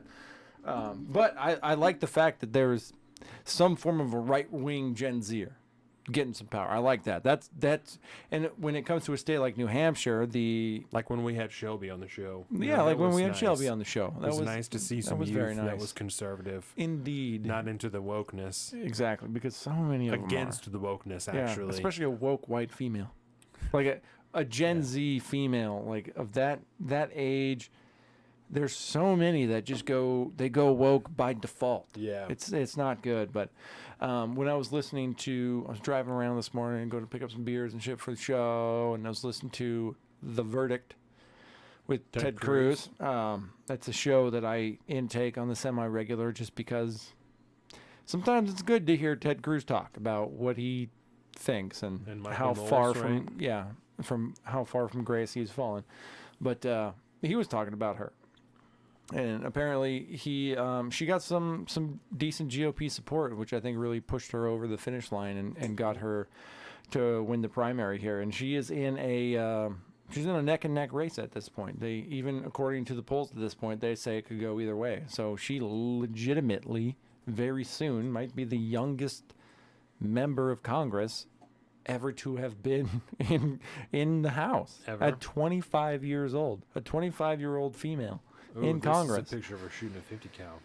She's a gods and guns girl, man. Okay. I will say that So much. Also, in she's these one of those. pictures, she's like Way massage- hotter. Yeah. Way hotter. I know. What? That is not the good. That's not the best No, picture of They're her. just trying to do her dirty. That's messed up. I also think that as well. Yeah, I think this page right here, I pulled it up. This is the 538 latest polls type of deal. And she's from New Hampshire 1, which, if you look at the map in New Hampshire, is the greater part of New Hampshire, including the woke-ass city of Portsmouth, which I thought was interesting. How old was she when she was working for the federal government? I don't know, that man. concerns me. She's like 21 years old working for the Fed. I have a feeling that she was probably scooped up in this kind of Young Americans for Liberty, YAF type of deal. A lot of these young people that are 18, 19, 20, 21 years old that are getting involved in the Liberty movement, and a lot of them stemmed out into working for the Trump admin through one way or the other. Just get her Wikipedia. But yeah, she's up against a guy named Tom Pappas. Oh shit, I don't know if it's Tom Pappas. Tom Pappas is a comedian. Yes, But anyways, but as of right now, the latest poll is showing her at 42 and him at 47, and that is, especially when you factor in polling error, that's a fucking dead heat race right there. It's a toss-up. And part of me, misogyny aside, we'll put it this way, I'm very interested to see somebody, a new AOC, if you will, from the opposite side. I am interested to see a young, passionate individual that comes out from small town America to get into the House and to see what the fuck they can do up there. Because if there's anybody I think that can retain as Mayorkas would put it, their radical ideology, would be somebody that's younger, I think. Yeah. You know, I think a lot of these people like Dan Crenshaw, they're part of the reason they fucking shill over to the establishment because they're old enough to go, yeah, I can make more money over there. I'm going to go ahead and do that. She doesn't even have a Wikipedia page. No, she doesn't. She's fresh on the scene, dude. Wow. Fresh face. Yeah, I was going to try and find out, like... AOC's not going to be so fresh, so face no more. Wow. Okay. Yeah. All right. Yeah, I'm there. Can you do me a favor on your little laptop there? Yep. Pull up what district of the House Joe Kent is running in. I don't know what district that is. I think it's District 3. District 3. Let's pull it up because I want to see where he's at because he is also a MAGA Republican. Yep. Who District recently 3. run a House race. He's running against Marie Glusenkamp. This is obviously not working out here. Cycle 2022. How about that, please? Thank you. Kent and Perez? Yeah, Glusenkamp Perez. There we go. 47-45.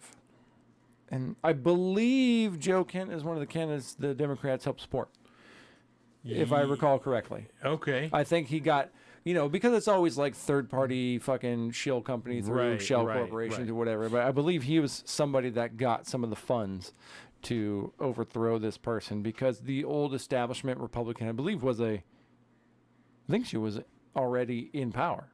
I thought. Glusenkamp? No. Is she Democratic candidate for office? Is she running or is she an establishment? Oh, you mean before this? Yeah. Is she in power now? Is she in the seat? No, I don't think so. No, Yeah. the two are vying for the seat held by six-term incumbent Rep. Jamie Herrera Butler. And Butler was a Republican. Yeah. And so they want Joe Kent to be the candidate so spot. they can get their Democrat in that spot. He's a good-looking lad, too. He Let's is a good-looking just comment lad. on everybody's looks for the Absolutely. rest of the show. Totally surface level fucking shit over here. That's all that matters to me, Joe Garrett. It's just only what they look like. And let's remember the only reason Justin Trudeau is in fucking power right now is because he's a goddamn pretty boy.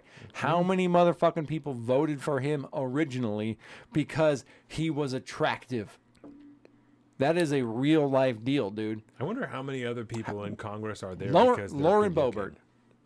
Lauren Boebert. That's all I gotta say. Yeah, she doesn't have that much shit to say. She talked for 5 minutes. I just want to shut the goddamn fucking computer off. But yeah, one day we should just roll. Marjorie Taylor Greene at least has stuff to say. You listen to her on Timcast and stuff like that. She's a normal human being. Yeah. I don't like. She's crazy like your mom. Yes. Not like your mom, like your aunt. colloquially, like your mom. Yeah, she's your crazy crazy like aunt, your mom. but she's normal. She's a nice lady. I like her. She's been on Timcast twice, and she has some crazy shit to say sometimes, but she seems like a normal person, man. Yeah. Like, she seems a little out of her depth sometimes, but she seems normal, and that's why I like MTG. The Jewish space lasers thing, like, there's a story behind that. She would be fun and to it hang doesn't out with. involve Jewish space lasers, Yeah, which is funny. She would be fun to hang out with. She would be fun to hang out for with. sure. I'd throw back a few beers. If you went to her house, had a barbecue yeah. or something, she would be a lot of fun to hang out with. If I had a house party, I'd call her to come hang out because she would be fun. You know what I mean? That would be a good time. MTG. Morgan would love. That would be awesome. Oh man, but yeah, Joe Kent. Yeah, I hope for the best for Joe Kent. He's got a really tragic story too. That guy. His wife died in Iraq. They were both active duty. She got killed in the line of combat. And yeah, it's fucked up. It's fucked up, dude. She worked for the CIA, right? Something like that. I don't exactly remember. Yeah, I think that she worked for the CIA. Yeah, all I know is she got blown up doing some crazy shit for the state. But over there, and now, I can't imagine what that would be like, and for him to be retelling that story all the time, it's fucking tragic, dude. And I like what he says for the most part. He's a big MAGA guy, but we got to remember a lot of the MAGA people are. He's big on the border, right? He's big on the border. Yeah. He's not, especially I think because he's in Washington. He's not that big into Stop the Steal. Right. Because let's be realistic, Stop and steal doesn't get you votes. No, not here. It actually it dissuades votes, especially around here. But he's big on the border. He's big on America first. He wants people to be doing shit here. We have a lot. I mean, we're on the West Coast. I'm fairly sure we had during World War II, we had a big kind of Japanese internment camp situation here because of where we're at on the West Coast. It's a big deal. We have a lot of trade with the East. Hemmed them all up. You know, Yeah, our we Chinatown's popping. We got you. Sid. You want a good Sid. You good Sid. Go to you the know? Chinatown Industrial District. Word. You know, Just avoid whatever that big fucking building is. just don't go there. Just don't go there. Where Yeah. everybody's shooting up heroin. Don't go it there. had a big acronym, But- but don't go there. But it's a big deal here. You know what I mean? So I'm excited to see what Joe Kent would do. He's down south, kind of the district that is the first in line after you cross the river from Oregon to Washington, I believe, that Vancouver area, which for him to get past the primary like that and to maintain any kind of popular support, I think is a big deal, because there are a lot of Portlandites that live in Vancouver for one reason or another. Portland is very, very expensive, but Vancouver, it might have sales tax, but the houses are cheaper. You know what I mean? The article says they're going to have a debate on the 15th. Ooh. This says candidates for Washington's 3rd Congressional District, Joe Kent and Marie Gluesenkamp Perez Washugel, that's where she's from, will face off in a debate held by the League of Women Voters on October 15th. At least it's before early voting. 5 newspapers, the Chronicle, the Columbian, the Daily News, Ilwaco's Chinook Observer, and the Skamania County Pioneer are co-sponsors of the debate. Journalists from each of the news outlets will prepare questions for the candidates who will face off on the November 8 general election. Herrera Butler was elected in 2010 to represent the 3rd District, then re-elected 5 times before August 3rd primary defeat by Kent and Perez. 4 chapters of the League of Women Voters from Clark, Klickitat, Skamania, Lewis, and Cowlitz counties are debate hosts. The 3rd Congressional District serves a diverse region, wrote League of Women Very voter diverse. Clark County Vice President Judy Stanton in a news release, and we are including journalists from throughout the district to make sure the candidate address issues that are of concern to all of their potential constituents. I'm watching that shit. A 101-year-old nonprofit league is well known for its history of hosting nonpartisan You keep talking. I'm going to go debates. pee real quick. Okay. Stanton noted that the campaign for the 3rd District has drawn extensive attention, including... Oh, Jesus Christ. Are you okay? Including coverage by the New York Times and the Washington Post, in part because the new candidates hold distinctly differing positions on a number of issues, including abortion and legitimacy of the 2020 presidential election. And that, again, speaks to the point of these elections being nationalized, right? The Washington Post and the New York Times are still covering this election. As always, because of our experience and our commitment to impartiality, the League is up to the task of conducting a nonpartisan event that will provide voters with important information about the candidates and their positions. Clark Vancouver Television, a government access cable channel, will handle production and air the debate live. TVW, Washington's Public Affairs Network, also has agreed to air the event. We also used to have a channel that UW hosted, University of Washington, that was a surgery channel, and you could watch knee replacements and all kinds of wild stuff just on public access television. It was one of the craziest things I have ever seen. Do you remember that? I leave to go pee, and we're talking about public access television. Is that where they're hosting the debate? They're hosting on TVW, yeah. And then I said we used to have. Do you remember Yes. the UW surgery channel? Yeah. That was okay. Wild, right? So I remember when TLC used to be nothing but surgeries. I remember that. But yeah, that was because it was from UW Medical School, yeah, right? so it was the top view. You saw everything. Everything. Yeah. Wild. It was wild. Yeah. Now, there was a question I was going to ask you about Joe Kent. Okay. Because the counties that his district is in, right, is because obviously because of fucking the way gerrymandering and stuff works out, it crosses multiple counties and not all of one county and all the other. But a lot of those counties were pretty heavily affected by the mandates and COVID, I think, which I think gave him a lot of power I think that gave him a lot of populist support, if you will, because of Vancouver being there in the populous center of Vancouver, being that kind of like voting powerhouse with the numbers, but then surrounded, if you will, pull up a picture of the actual district, right? You'll see it. It's pretty vast, and that's why when they talk about a diverse voting district, it's pretty big, if I recall correctly. There's a lot of people there, and I think we're very included in that district, that area of COVID mandates, COVID lockdowns, and shit like that, that were really, really, really opposed to that kind of shit. Chunks of like 4 different counties. Exactly. And a lot of those counties were like working class, blue collar fucking Americans who were more interested in going to work than being told to stay the fuck home. Yakima County, the very edge of King County, I think. Yeah. A lot of, like, yeah, when you drive to like Mount Rainier or something like that, like you go through that area, and those are the people right now that still have Trump fucking 2020 flags flying high. I mean, you drive down there, they're still loud and proud. I mean, I think he's got a good plan. District 3? This is Pierce County Council District 3. This is wrong. Pierce County, that's yeah, you know. Pierce County's like Tacoma and shit, right? Pierce County, Eatonville. Gig Harbor. Eatonville. Is that fucking... Yeah. So I think he's got a chance, though. 45, 47, considering how angry everybody is and how anti-establishment everybody is. I think he's got a good chance at getting in there, being involved in the House, and pretty soon that small group of that kind of make up the right-wing squad, if you will. Yeah, District 3, Pacific County, Lewis County,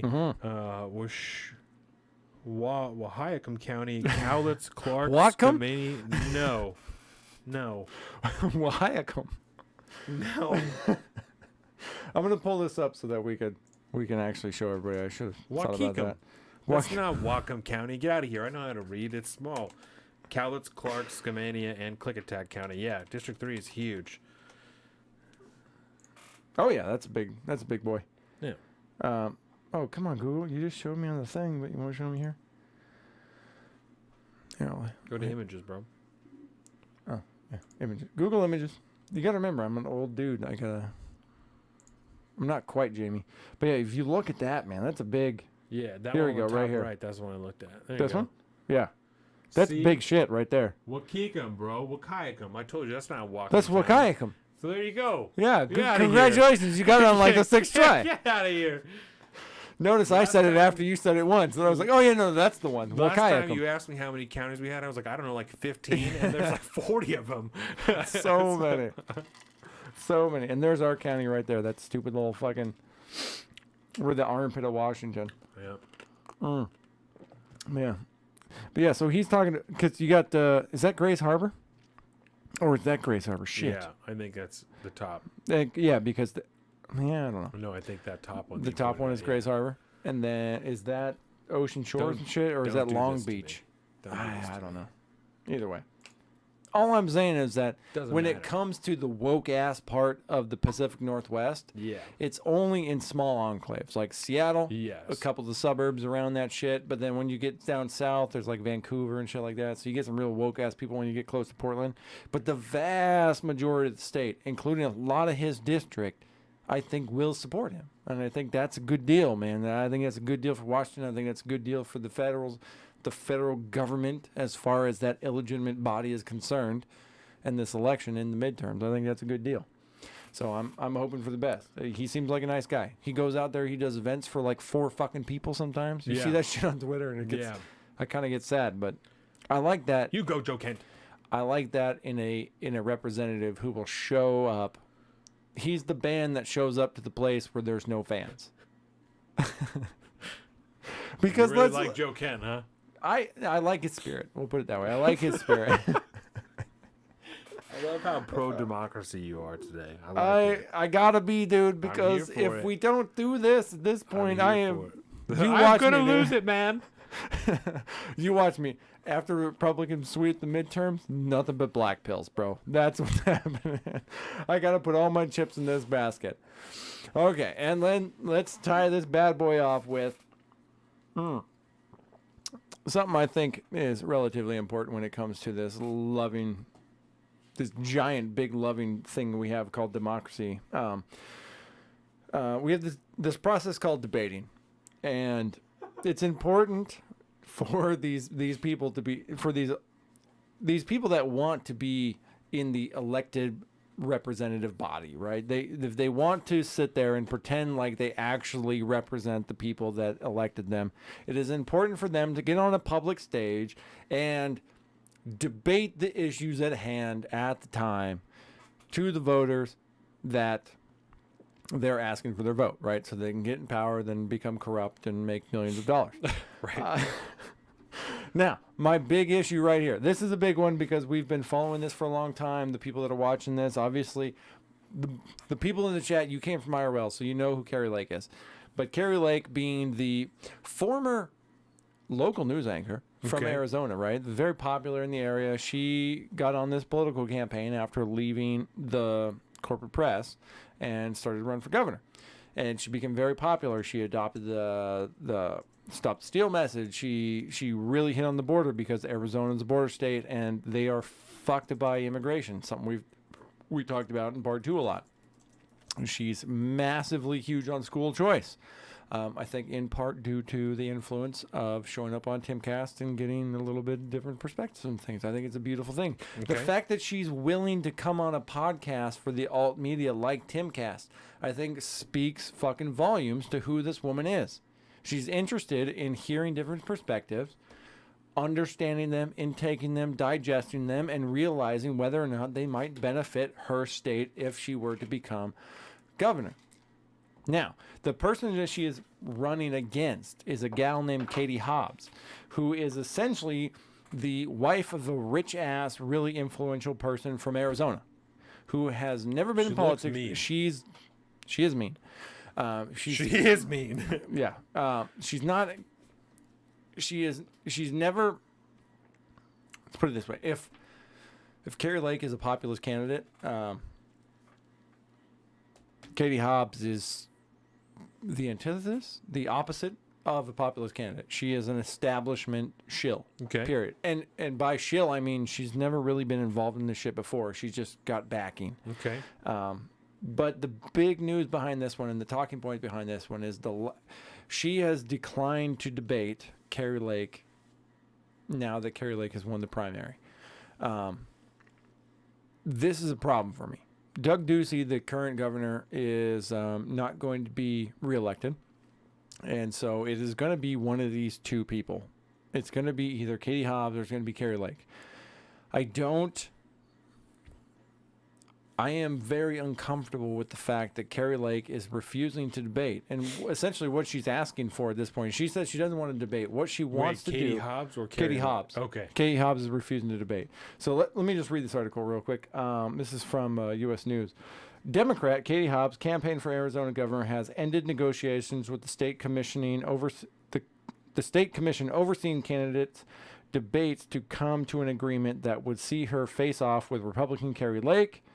Phoenix Democrat Carrie Hobbs campaign announced Sunday that she would not debate Republican Carrie Lake as the two battle for the Arizona governor's office, calling off any negotiations with Lake and the state commissioning overseeing debates. How exactly do you expect to be elected governor if you do not commit to a debate with your opposition? If you cannot get onto the public square through television or radio, I don't care how you do it, but if you refuse to debate your opponent, I have a serious problem with that.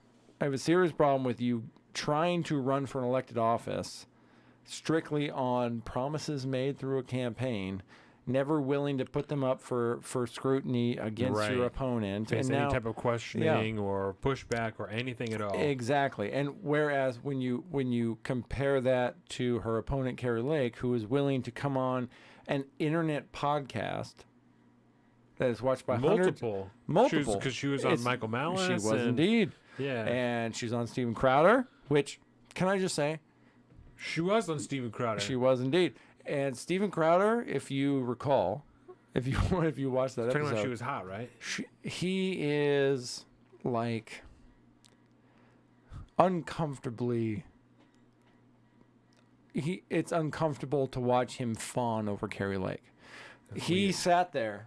Here, let me change the camera real quick before I take the pose.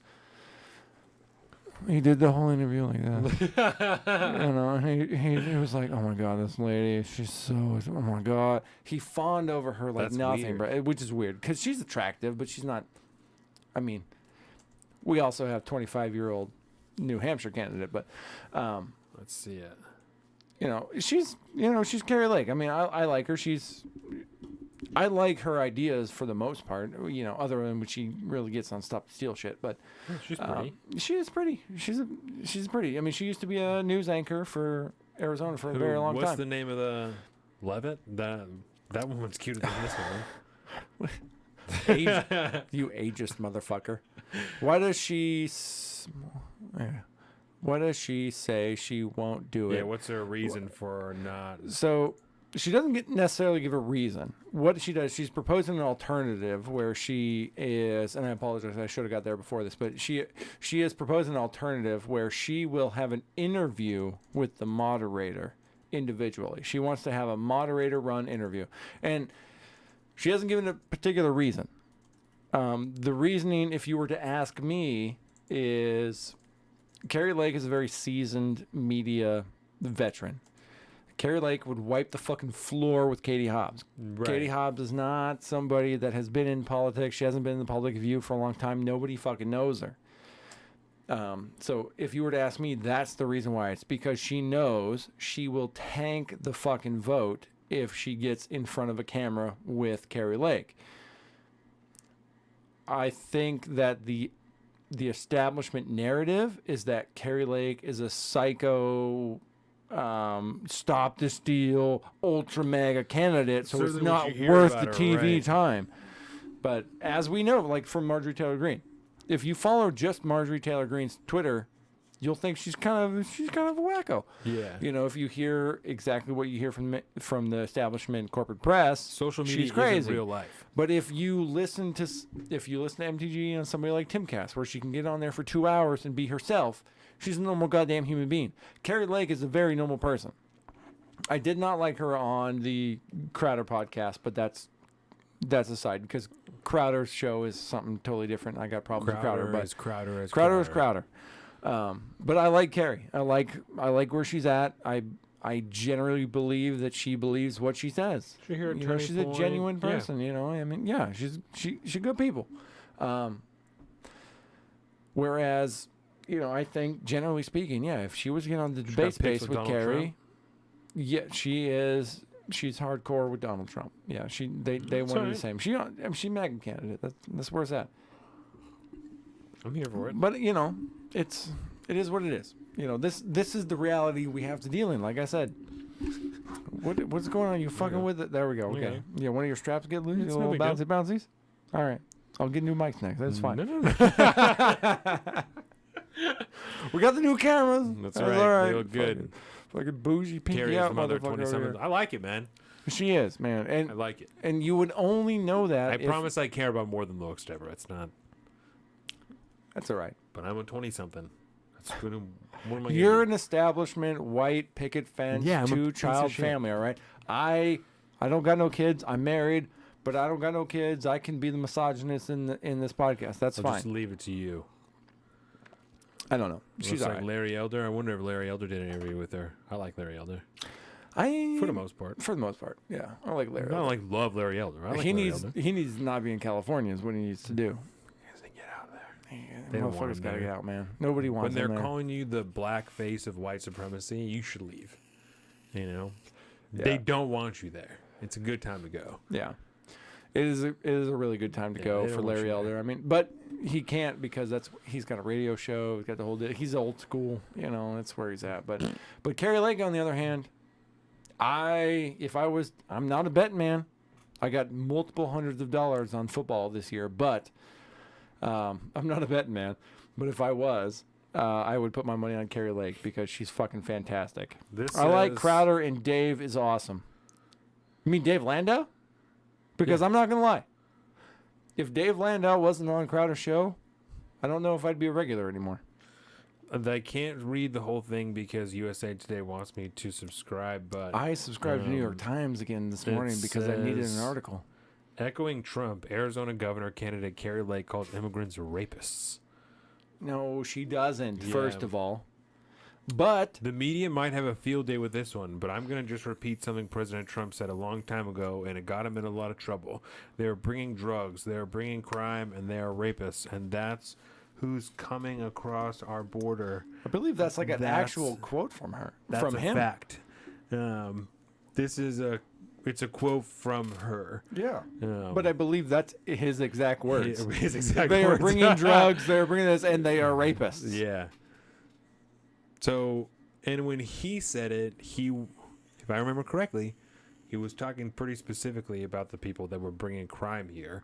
This is one of those things like the Charlottesville thing that's been debunked by the right over and over and over and over again. That's like, well, that's not exactly what he said, you know?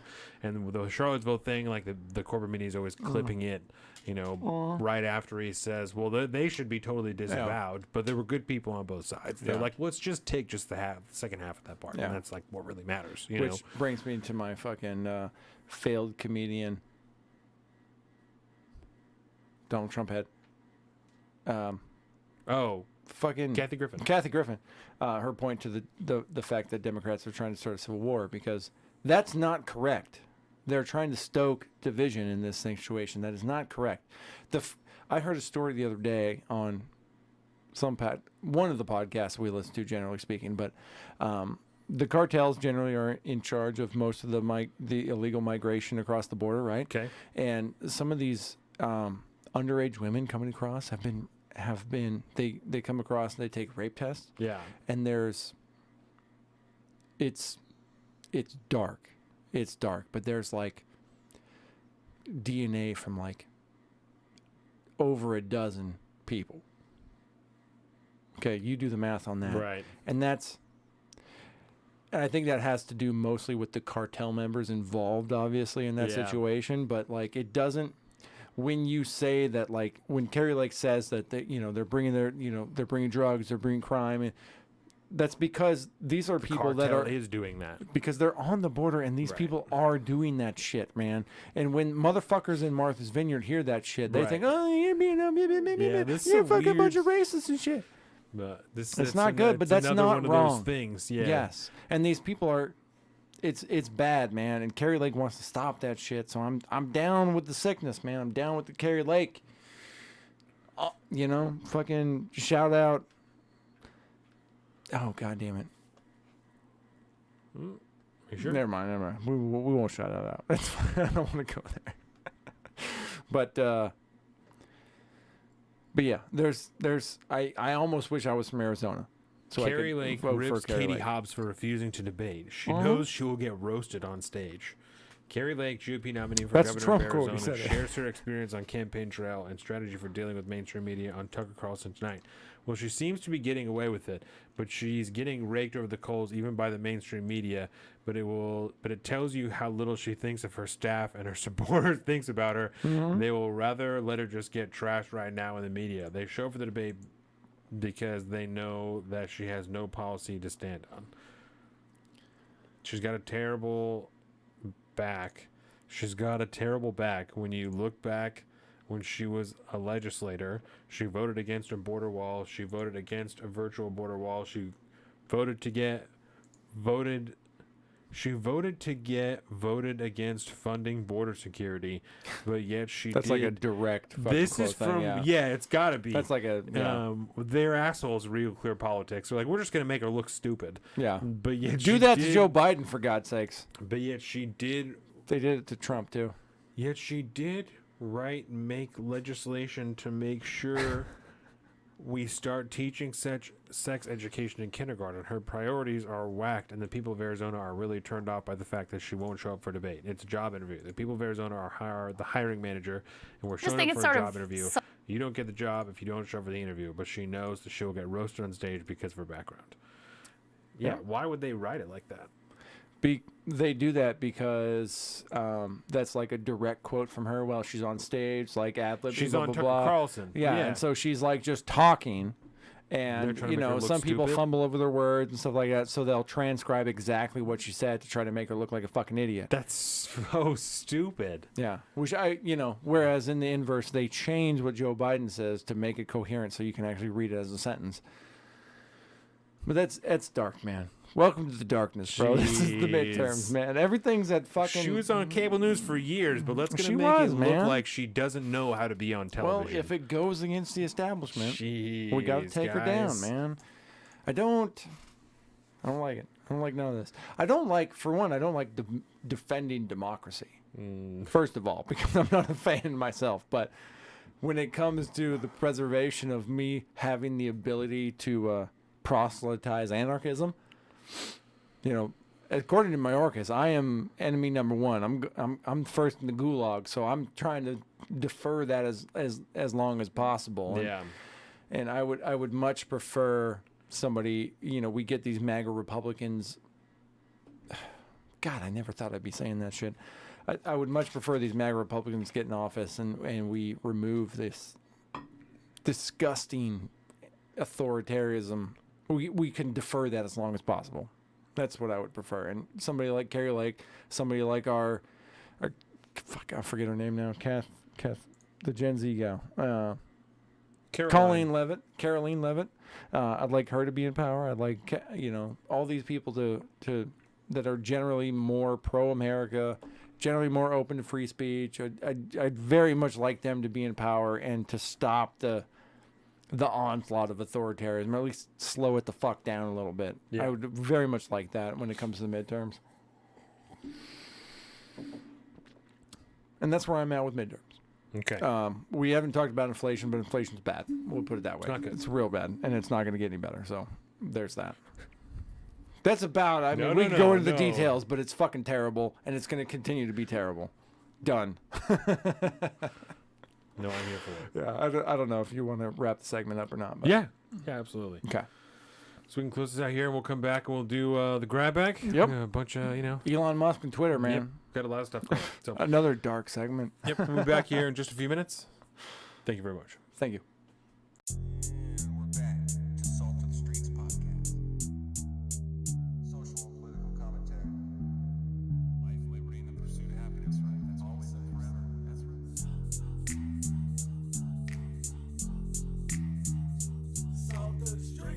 Another fantastic episode. Everyday Normal Person's Podcast.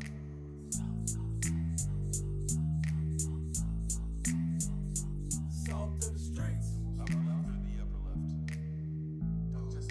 Just upper left. Welcome to the salt of the streets, coming at you every week with this food for thought. Hope you ready to eat. With everything going on in this nation, we need some information, and that's why salt need to be stationed in your rotation. With real talking, real topics, real people, real problems. Think we need some help to solve them, and leave it up to Colin and the Donovan, cause that's what's that? Oh, let's get ready.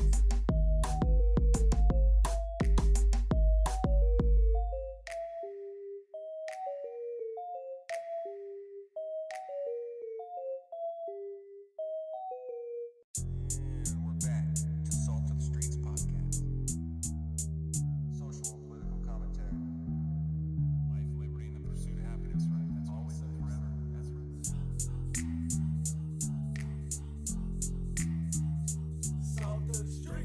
Another fantastic episode.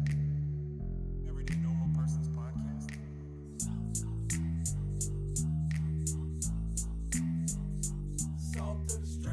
Upper left or the upper left? Just upper left.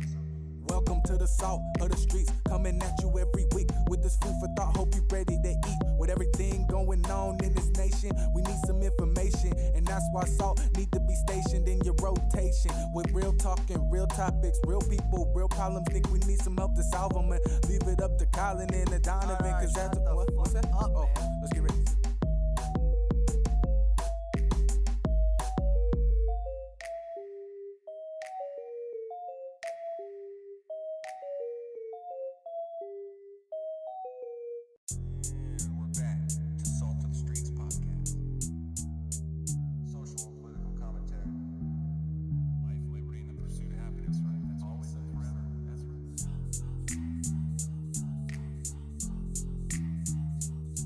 Another fantastic episode.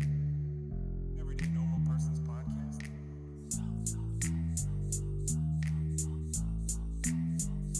Salt to the streets. Upper left or the upper left? No, just upper left. Welcome to the salt of the streets, coming at you every week with this food for thought. Hope you ready to eat. With everything going on in this nation, we need some information, and that's why salt need to be stationed in your rotation. With real talk and real topics, real people, real problems. Think we need some help to solve them, and leave it up to Colin and Donovan, cause that's what's that? Oh, let's get ready.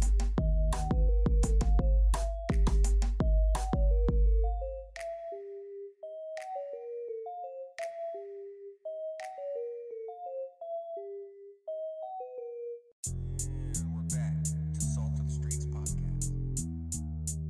Social and political commentary. Life, liberty, and the pursuit of happiness, right? That's always and forever. That's right. Salt to the streets. Another fantastic episode. Everyday Normal Person's Podcast.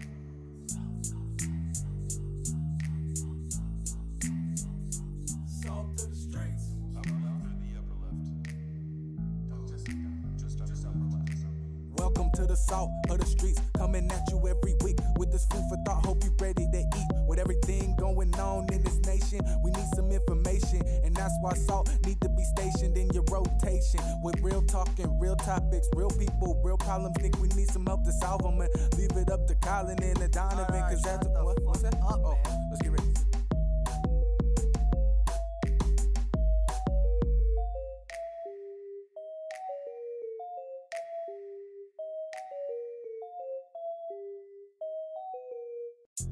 And we're back to Salt of the Streets podcast.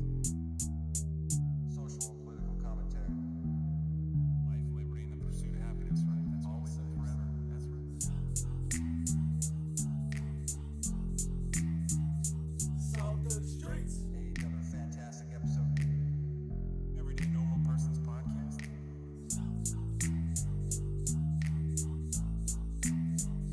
Salt to the streets. Upper left or the upper left? No, just upper left. Welcome to the salt of the streets, coming at you every week with this food for thought. Hope you ready to eat. With everything going on in this nation, we need some information, and that's why salt need to be stationed in your rotation. With real talk and real topics, real people, real problems. Think we need some help to solve them, and leave it up to Colin and Donovan, cause that's what's that? Oh, let's get ready.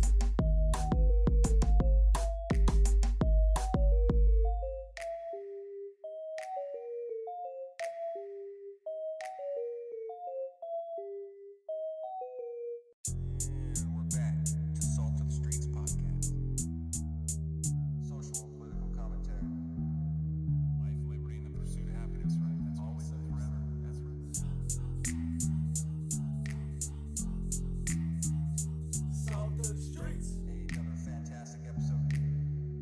Everyday Normal Person's Podcast.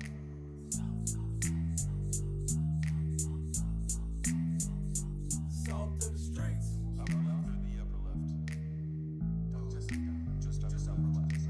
Welcome to the salt of the streets, coming at you every week with this food for thought. Hope you ready to eat. With everything going on in this nation, we need some information, and that's why salt need to be stationed in your rotation. With real talk and real topics, real people, real problems. Think we need some help to solve them, and leave it up to Colin and Donovan, cause that's what's that? Oh, let's get ready.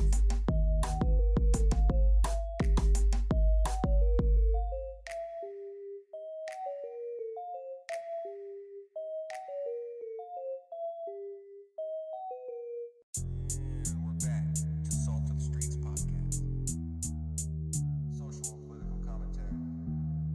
Life, liberty, and the pursuit of happiness, right? That's always and forever. That's right. Salt to the streets. Another fantastic episode. Everyday Normal Person's Podcast.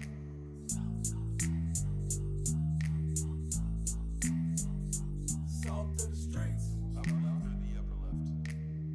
No, just upper left. Welcome to the salt of the streets, coming at you every week with this food for thought. Hope you ready to eat. With everything going on in this nation, we need some information, and that's why salt need to be stationed in your rotation. With real talking, real topics, real people, real problems. Think we need some help to solve them, and leave it up to Colin and Donovan. Cause that's what's that? Oh, let's get ready.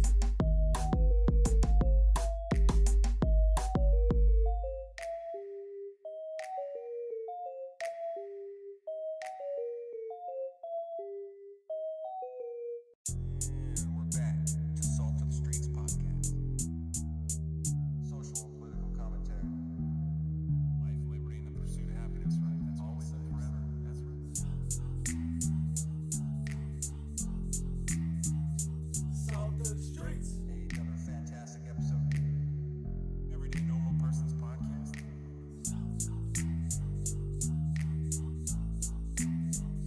Salt of the streets. Upper left or the upper left? Just upper left. Welcome to the salt of the streets, coming at you every week with this food for thought. Hope you ready to eat. With everything going on in this nation, we need some information, and that's why salt need to be stationed in your rotation. With real talking, real topics, real people, real problems. Think we need some help to solve them, and leave it up to Colin and Donovan. Cause that's what's that? Oh, let's get ready.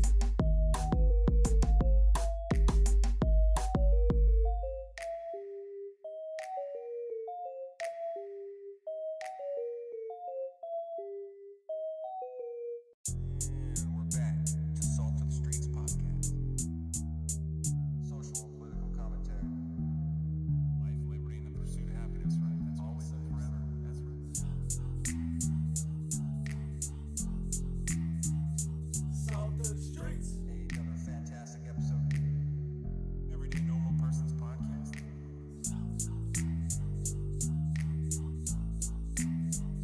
Salt of the streets.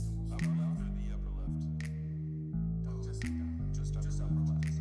Welcome to the salt of the streets, coming at you every week with this food for thought. Hope you ready to eat. With everything going on in this nation, we need some information, and that's why salt need to be stationed in your rotation. With real talking, real topics, real people, real problems. Think we need some help to solve them, and leave it up to Colin and Donovan. Cause that's what's that? Oh, let's get ready.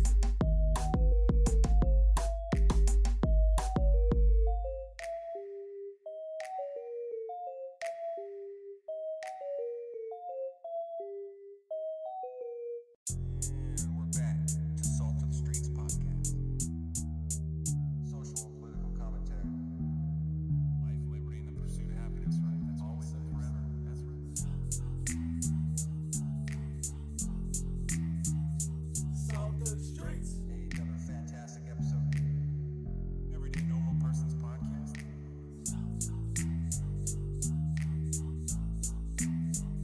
Salt of the streets. Upper left or the upper left? Just upper left. Welcome to the salt of the streets, coming at you every week with this food for thought. Hope you ready to eat. With everything going on in this nation, we need some information, and that's why salt need to be stationed in your rotation. With real talking, real topics, real people, real problems. Think we need some help to solve them, and leave it up to Colin and Donovan. Cause that's what's that? Oh, let's get ready.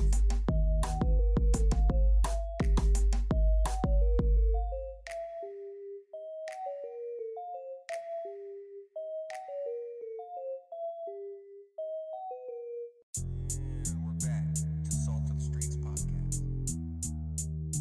Right, thank you guys for joining us. Sorry for that long break there, but we are back. We are For back. part 4 of Salt of the Streets, episode 133. I am Donovan. I'm Colin. We are happy to have you guys. I so gotta far. lead this one, don't I? I gotta get the clips ready. Yeah, you got. You're coming at it again. That's right. You've been crushing it this episode. You've been watching us here here on today. our YouTube at Salt of the Streets. We also have our Instagram, our Patreon at Salt of the Streets. You can go there, sign up, subscribe, help us make more better content just like this. We also have the newsletters, we have the book clubs, the review previews, the beer shows, all these beautiful things. So go there, sign up, become patrons. You can find all this information at saltofthestreets.com. This last segment is brought to you by Lexi Kyle on Twitch. If you want to watch some gaming, go there, subscribe, and watch. Yes. And and with that, Colin is going to bring us into She's some got a grab last bag. stream tonight. Last stream. For right. a while, anyways. Yeah. Because, she Gonna be got a busy. job as a flight attendant. So Yeah. she's going to training tomorrow. On that flight grind. Yep. And so she's got her last big stream tonight. So on Twitch, Lexi Kyle, make sure to be there, be square. I'm going to be there. We good? We got some people there. There you go. We'll see how. I don't know long if we're I gonna have an stay after awake. party, but we might have an after party tonight. I might convince her to do that because it's her last one. And I usually go home, eat, put Dax down, and promptly fall asleep on the couch. you fucking bitch ass motherfucker, white That's picket fence old man. usually, yeah, how my after show Saturdays How go. old are you again? 27. 95. Yeah. Oh, that's good. All right, so grab bag time, which means it is anything can happen. But we are going to lead off today because I don't know why. I just have this thing with Elon Musk. I like him. I follow him. You do? You know, I'm a big fan of the Musk man. And so we've all been through, we talked about on the show multiple times, but the acquisition prospects from Twitter. Yes. Getting that whole deal. And he has recently, I believe we talked about the show at the time, but he's recently backed out of that. He's tried to back out of the deal. The He's Twitter chip committed board to a just point. certified that. They that certainly sale, did. Though. Surprisingly, they certified the purchase of the sale the same day the whistleblower we're about to talk to and we're about to watch the videos of testified to Congress, which adds to the. Actually, we'll start off with the news article, and then we'll get into the actual videos of the whistleblower accounts and adding to the reasons why Elon Musk was trying to back out of the deal. Because there's multiple. Originally Elon Musk tried to back out of the deal because Twitter lied about the amount of bots on the. And it's not necessarily they lied. They lied about knowing. They lied because they didn't know how many bots there were on the platform, because they couldn't possibly know how many bots that were on the platform because they were fucking idiots, and they decided to do like a random selection of 100 accounts, 100 on a platform like Twitter that has millions of people on it. And decide whatever percentage of bots were in that 100 was the amount of bots that were on the platform. So that's accurate. Fucking hashtag fucking Twitter logic. But so we tried to back out of the deal on that. Originally they were like, yeah, fuck that, that's not going to happen. I got a cat now. Maybe she'll go up on the shoulder. She likes to go up on the shoulder. But now we had a whistleblower come out recently who was the head of Twitter, and hopefully, I believe this Fox News article, this Fox Business article, talks a little bit about it before we actually watch the videos. I don't know anything about this. This exactly. is all new to me. This is all new. So the headline: Elon Musk adds Twitter whistleblower allegation to amended countersuit, because he sued before this happened, and then it all happened about the same day. So Elon Musk's legal team has amended its countersuit against Twitter on Thursday to include allegations from the social media giant's former security chief, Peter, quote, Mudge, that's his online tag. Because he used to be a hacker, right? Mudge, once a hacker, always a hacker, but yeah. Yeah. Peter Zotko. Musk's countersuit claims that Twitter breached its obligation under his $44 billion acquisition agreement by misrepresenting the total number of spam and fake accounts on its platform, aka the bots. Twitter has maintained that spam and fake accounts make up less than 5% of its users. Quote, needless to say, the newest revelations make undeniably clear that the Musk parties have the full right to walk away from the merger agreement for numerous independently sufficient reasons, the filing said. Zucco filed an 84-page whistleblower complaint with Congress, the U.S. Securities and Exchange Commission, the Federal Trade Commission, and the Department of Justice in July, accusing Twitter of extremely egregious deficiencies in its cybersecurity. He testified before the Senate Judiciary Committee this week that the government of India placed an agent of Twitter at Twitter, and that he was made aware of at least one agent from the Chinese government intelligence service who was, quote, on the payroll. At Twitter? At Twitter. So not only just one from the Indian government, but also a Chinese intelligent agent on the payroll. Plus whoever works there from our government. Yes. Because we know for sure there's a ton of people who used to work in the government that go work at different social media companies. Well, yes, and that is yes, and that's not a secret, because yes, a part of the revolving door of government at this point when it comes to the bureaucratic state, the deep state, the faceless, nameless gray shirts, is if you are involved on the governmental level in cybersecurity, you immediately walk out the door to a exponential pay increase to go work for a social media company in their cybersecurity department. And so a vast majority of employees at Twitter, Facebook, Meta, the whole 9 yards, all the big tech platforms, Google, are all formerly employees that worked at like CIA, NSA, all the motherfuckers. That's where they were all at, and now they just make big paychecks over in the private sector. Right. So that being said, do you have any comments thus far before we dive into the actual video? Let's watch some video from the testimony, and then we'll dive into this. Foreign governments in this bitch, huh? Yeah. So let's see. Let's start with his opening statement because it's about 4 minutes. We don't have to actually. Fuck. I hate the fact I pull up these things on YouTube. I have them time stamped. Oh, and they don't. And then they don't stay there. But I believe it was around here because he goes over in his opening statement a couple of the main problems. The first problem being the executives of Twitter have no idea what the fuck they're dealing with because it's a big tech platform. We're talking about tech stuff, and these are business people who have no idea what the fuck they're talking about. Yeah. And then he gets into some of the more baseline issues there. So let's go ahead and listen to what he has to say. Y'all like butternut squash? But I can't. Yes, butternut squash is legit. I am formerly of the professional culinary career. I did 10 years as a professional culinary expert, and butternut squash is indeed #legit. But also, fuck the amount of labor it takes to take advantage of it. Let's watch fucking Peter Zapko. Why did they do that? To put it bluntly, first, why did they do that? Why did they do that? There's lawmakers and the public instead of addressing them.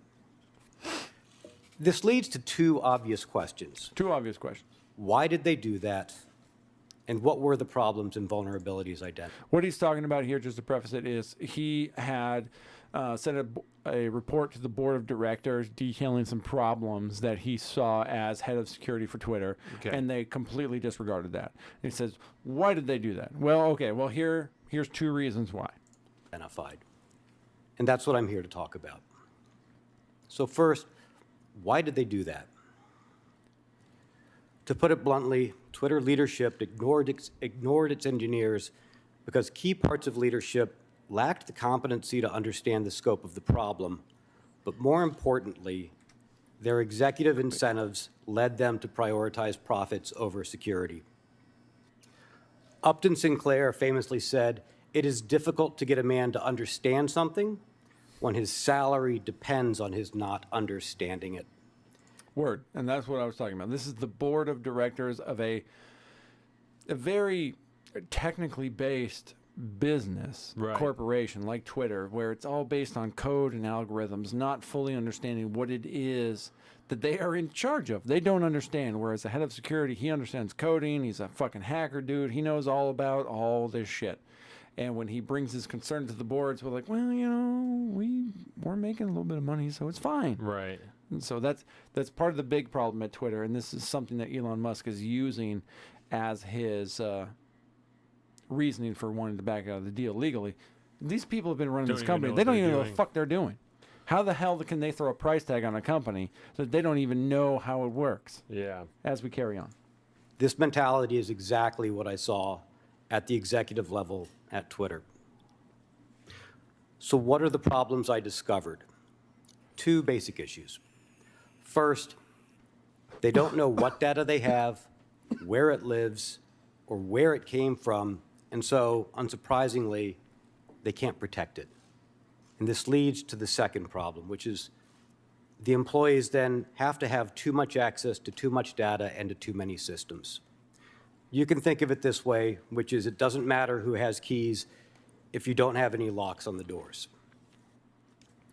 And this kind of vulnerability is not in the abstract. It's not far-fetched to say that an employee inside the company could take over the accounts of all of the senators in this room. At any point in time, because the employees at Twitter have too much access to too much data. And there is zero security on that. Because the people that are running Twitter have no fucking concept of what it is that they're dealing with. And so Elon Musk, as a purchaser of this giant company, is supposed to be paying top fucking dollar, which he applied, when he made his offer. It was above market rate, all the shit, because he wanted to make it quick and easy, boom, boom, boom. These people have no idea what it is they're dealing with. And the base level engineer employee could, if they wanted to, get access to fucking Senator Chuck Schumer's goddamn Twitter account if he wanted to. Over his Twitter. Yeah. And when I think he talks about, I don't know if he talks about in this clip or the next clip, but when you think about an agent of a foreign government or an agent of a foreign intelligence agency being a payroll member there. of the company, having access and having the ability to get into a sitting member of the U.S. House Intelligence Committee's Twitter account, that might be a problem. It might drive the price point of that purchase down, much less maybe even perhaps default on the entire deal to begin with. And what else can they get into? Because you use like your phone number and stuff like that a lot of times. Through Twitter has access to a lot of your shit, bud. I mean, it's not as bad as TikTok. TikTok, as per terms of service, can have access. My wife has TikTok on her phone, right? Because she can Bluetooth or Wi-Fi to our router or blah, blah, blah, she has access to anything else that has access to that router. Because that is legit in the TikTok terms of service, by the way. When you click the button on TikTok, that's what you're agreeing to. Told y'all. So, FYI. Told y'all you shouldn't be on I'm TikTok. compromised, motherfucker. What's up? Well, this time, Carolina's like, you guys should make a TikTok. I'm like, I don't know. And now I'm like, well, yeah, might as well now because they already got access to my shit. But hashtag, I'm just never going to be able to go to China ever. Sorrow. Anyways, let's let him finish it out and then we'll get to the next clip. Given the real harm to users and national security, I determined it was necessary to take on the personal and professional risk to myself and to my family to become a whistleblower. Of becoming a whistleblower. You got to tear up beforehand, otherwise it's not important. I did not make my whistleblower disclosures out of spite or to harm Twitter. Far from that. I continue to believe in the mission of the company and look for its success. But that success can only happen if the privacy and security of Twitter's users and the public are protected. In accepting an executive position at Twitter, I made a personal commitment. All right, I don't think he gets into anything else important in the rest of his statement there. Now let's jump to the main meat and potatoes of this, where he talks about the Chinese agent, the Chinese security agent, I guess, the Chinese intelligent agent, intelligence agent, whatever you call it. It's like the MSS or something like that, whatever it is, being on the payroll of Twitter at this point. While he just made this point in his opening statement, FYI, all of you people here on the committee today, just so you know, a intelligence agent from China has access to all your accounts and probably then has access to your phone, which then has access to God knows how many devices in your house, and welcome to the future, dumbass bitches. That's how that works, man. I'm here today because Twitter leadership is misleading the public, lawmakers, regulators, and even its own board of directors. Yes. In a wide-ranging Senate hearing on Tuesday, Twitter whistleblower Peter Mudge Zatko raised new concerns about foreign meddling at the influential social media platform. The famed hacker who served as Twitter's head of security until his firing earlier this year revealed that the FBI informed Twitter of at least one Chinese agent working at the company. At least one Chinese agent. This was made aware to me maybe a week before I was surprised and summarily dismissed. I had been told because the corporate security, physical security team had been contacted and told that there was at least one agent of the MSS, which is one of China's intelligence services, on the payroll inside Twitter. China's Ministry of... Okay. What the fuck? Why is he working there if you know? Well, I don't understand. He did work there, and then as soon as he brought his concerns to the board, they fired him. I'm saying the Chinese agent.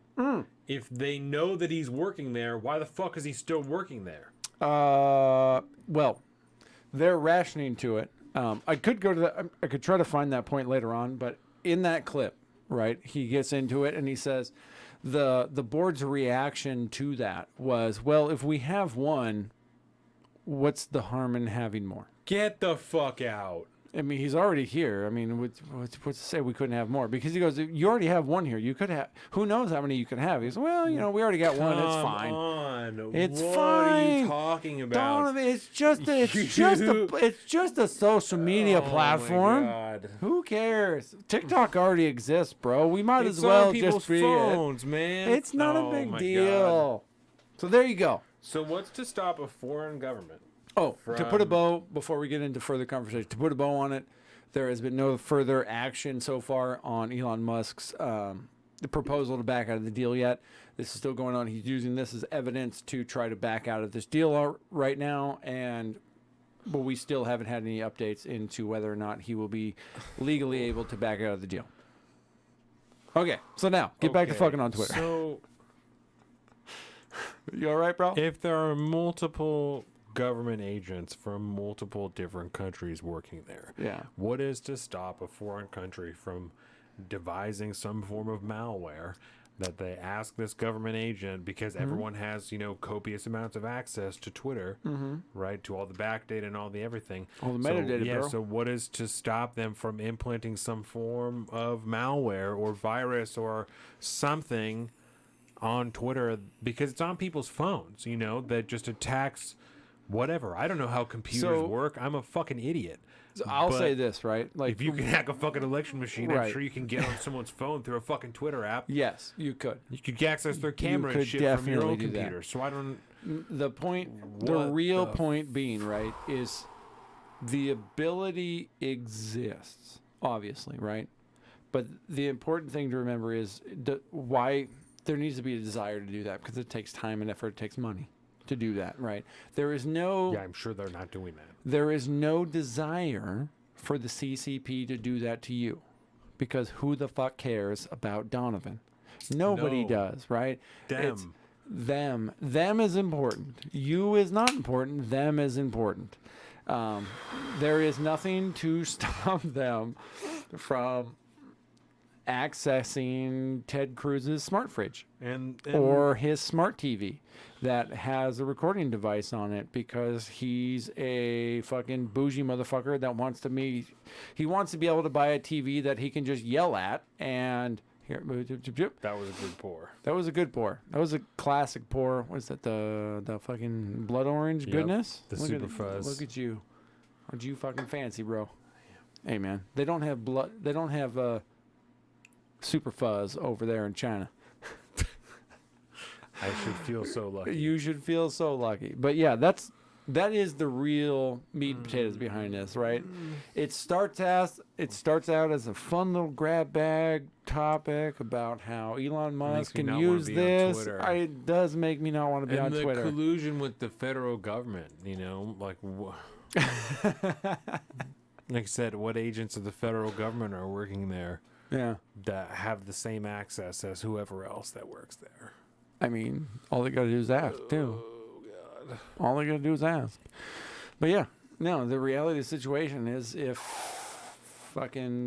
Ted Cruz or if Lindsey Graham or if anybody on, say, like the, you know, House Ways and Means Committee to see how and why the U.S. government spends money, or maybe the Intelligence Committee to find out what's going on. Maybe they're having a conversation with their wives or their families at home. If they have a smart TV, if they got a Google Home, if they got anything like that that's connected to their phone, hashtag CCP can get access. Everyone needs a pineapple device. But also, I would kind of argue that at least as it pertains to Elon Musk and the purchase of this, I see that as good grounds to be like, bitch, I didn't know what I was talking about. I'm not buying this thing. This thing is full of holes. You're open to fucking foreign espionage, blah blah. I get to back out of the deal and not have the $1 billion fucking penalty. But because I'm pretty sure that's all it was. It was like $1 billion penalty for backing out of the deal, which, again, I don't think Elon Musk cares about. I think it's more about flushing out what Twitter really is. And I think that's where the real story is, hence why we're talking about it here today, is because I think Twitter is basically damn near just as full of holes or potentially intentional holes as TikTok. Whether intentional or not, we'll just say it's as much as the CCP wants access to, they can get access to if they would so choose. Like I said, let's say somebody on the House Intelligence Committee or the Senate Intelligence Committee is at home and they have a smart thing. The CCP could, if they so chose, get access to whatever microphones are in that house. Right. Like this is their this capability. Yeah, this is within the capability. I mean, they know what's going. Facebook knows when you poop, bro. Period. Facebook knows when you poop. The CCP knows when you're talking about whatever it is that you want to talk about at home, if they so choose to listen. All right, what do you got next? Are you are you upset about this? One's too much. Okay. All right. Where was it? I don't like thinking about how vulnerable I am all the time. Okay. How about this? This one was good because this was less than 10 hours ago, and it fits perfect with what we're talking about Hello, earlier everyone. in the show. I'm Chicago Mayor Lori Lightfoot. Stop, Lori Lightfoot. Lori Lightfoot this is very recently, is within us basically planning for the show, starting the show. Okay. Lori Lightfoot has made a further statement after busing migrants out of her own city. So this is like so terrible. Breaking fucking news. This is what's happening, and here we go. Hello, everyone. I'm Chicago Mayor Lori Lightfoot. Hi. Here to celebrate a very special day. Oh, it's Constitution Today Day, by the way. Is Citizenship Day. A time to reflect on what it means to be a U.S. citizen. We must take this opportunity to recognize the pause button. You notice how they cut and zoomed in real quick? Yeah. As an editor of content, I can tell you exactly what that means. Happened. That means that they had to stop and make another take. And so they do a cut and zoom to seem like it's the same exact shot. I can tell you, that's exactly what that means.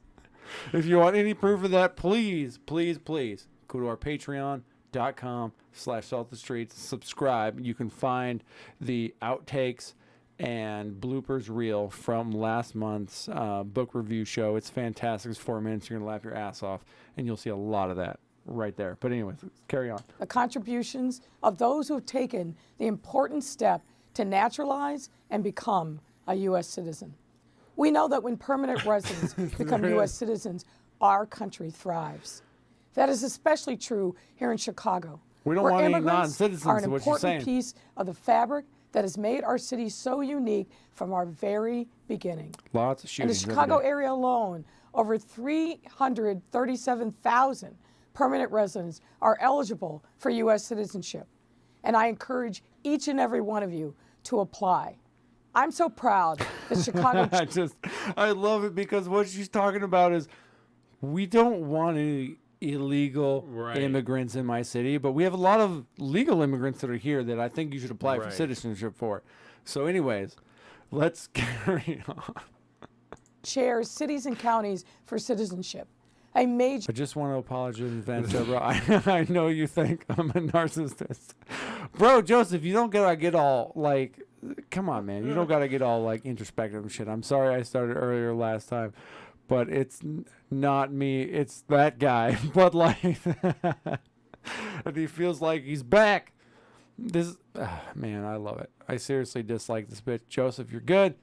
What's wrong with her? She's national initiative of over 100 cities and counties aimed at increasing citizenship among eligible residents. We are committed. If any of you guys ever in the Pacific Northwest, feel free to hit us up. We love to have you in the studio. You guys fit right in. To their mission to naturalize 2 million residents this year.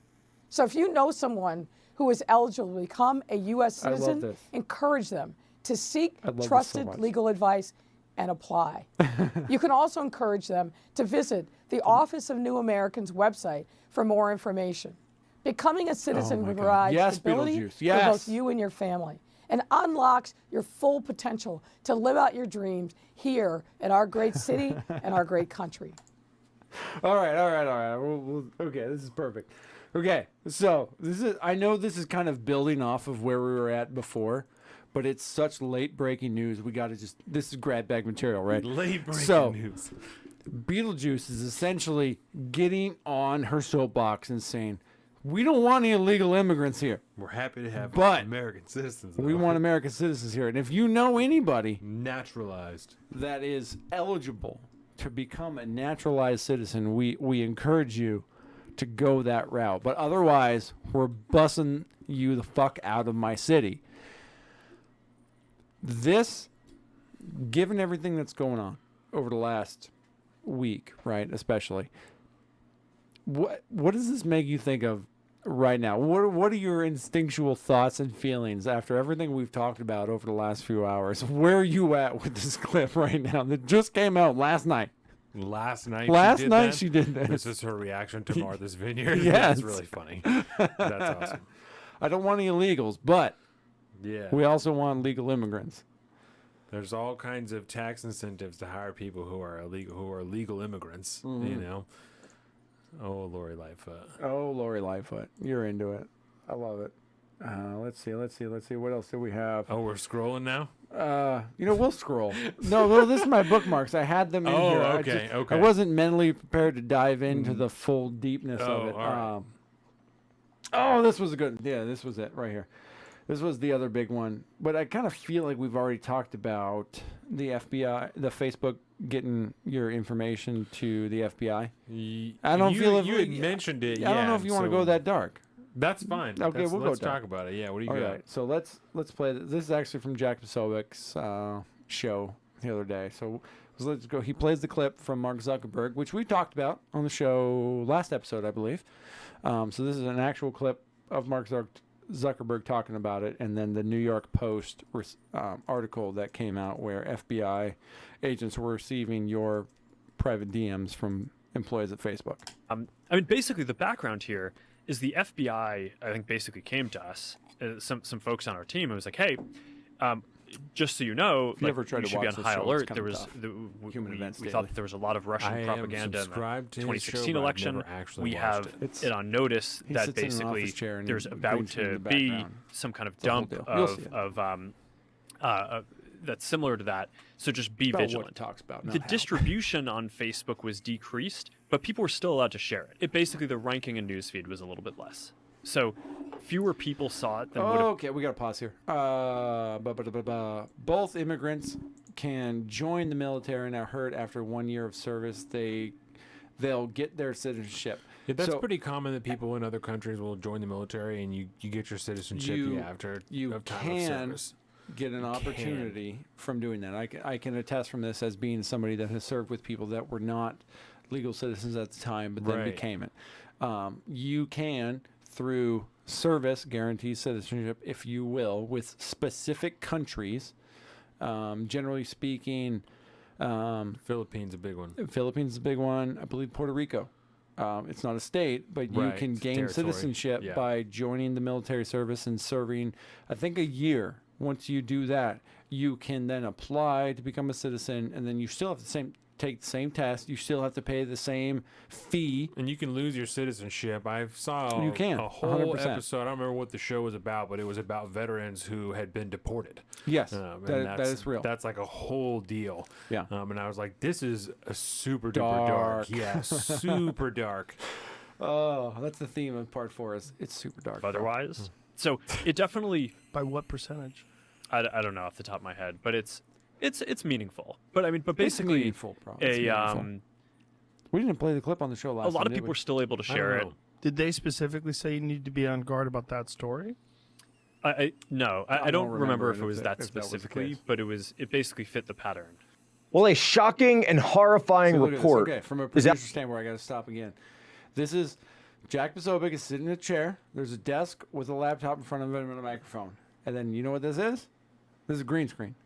He's sitting in an office somewhere with a fucking green screen behind him, and that's how they're doing their show. That's also how Rebel TV gained their priority, the whole 9 yards. It's a whole deal. Out from the New York Post. However, of course, it's not a surprising report because we live under a regime. We live under a regime. Now, if you lived under the CCP, if you lived under Stalin's Russia, Stalin's Soviet Union, if you... That's enough, Jack Posobiec. Okay, let's just go to the story. He's going to bring up the New York Post story. I can't stand the pontification of Jack Posobiec sometimes. He's so fucking I like Jack. I'm a big fan of Jack Posobiec, man. Don't get me wrong, right? But the game you play reminds me too much of the corporate press. Fuck off. Yeah. I don't give a shit about that. Okay. Don't do that. You don't need to do that. Fuck off. Here's the story right here that he's going to report on from the New York Post. Facebook spied on private messages of Americans who questioned the 2022 election, and it goes deeper than that. Facebook has been spying on the private messages and data of American users, reporting them to the FBI if they express anti-government or anti-authority sentiments. Hashtag, why do you think we're fucking shadow banned? Yeah. Boom. Or questioning the 2020 election, according to sources within the Department of Justice. Hey, at least they're semi-specific on where they get their sources. Under the FBI collaboration operation, somebody at Facebook red flagged these supposedly subversive private messages over the past 19 months and transmitted them in redacted form to the Domestic Terrorism Operational Unit at FBI headquarters in Washington, D.C. Oh, Jesus without Christ. a subpoena. Quote, it was done outside the legal process and without probable cause. Allegedly, one of the sources who spoke on condition and anonymity, quote, Facebook provides the FBI with private conversations which are protected by the First Amendment without any subpoena. So this is why you use... This is why I use Signal. Yeah, man. This is why when my brother hit me up yesterday and he said, yo, I got a plan. I was like, bro, we don't need to talk about any plans. I don't care about nothing. He was like, bro, it's just about hunting. Let's just have this conversation on Signal. Well, and we've had so many conversations where we've said we should continue this on Signal. Yeah. Yeah, we've had so many. Oh, we've had such questionable That's conversations because, yes, and that's because people at Meta, I should say, they're at Facebook, according to this post, but as we know, Facebook and Instagram are the same exact entity. They use the same messaging They service. use the same. They recently just converged the same messaging service, so it is all one and the same. If you have a conversation on Facebook, if you have a conversation on Instagram, you are having a conversation with the FBI. That is how that is working these days. That, my friend, if you do not understand how fascism works, it is when corporations and the government work intertwined together as one. That is the definition of fascism. That is the government that we live under. That is the America we live under. That right there is why you should go vote 2022. But not really. But yes, go do that. We can't define fascism in two different ways in the same show. That's because fascism is ethereal, you know. Authoritarianism, I don't know. Okay. Yeah. Okay, so we'll get into that in a second. Authoritarianism for sure. Authoritarianism, yes. You can use that one, but I already defined fascism. You I know, and I disagree with you on fascism. That's the That problem. is what fascism is, though. What is fascism? Tell me what fascism is. I told you earlier. I know, but this is a different part. It's authoritarian control backed up with violence that's generally attributed to Generally. right-wing. Yes. Okay, but that's that's why fine. I called it left-wing fascism earlier. Yeah. So it has nothing to do... What's the difference between fascism and dictatorship? Is a system of government marked by centralized authority under a dictator. I know you're Googling, bro. I don't care what Google is. This is the definition of the word. That matters. When we're talking about what the word means, the definition of the word matters. It does, unless they change the definition. Right, but they haven't, and this is what fascism means. A system of government marked by centralization of authority under a dictator, a capitalist economy subject to stringent governmental controls, violent suppression of the opposition, and typically a policy of belligerent nationalism and racism. That's why it's traditionally attributed to the right wing. I get it. I'm saying. So it's like this weird amalgamation of capitalistic enterprise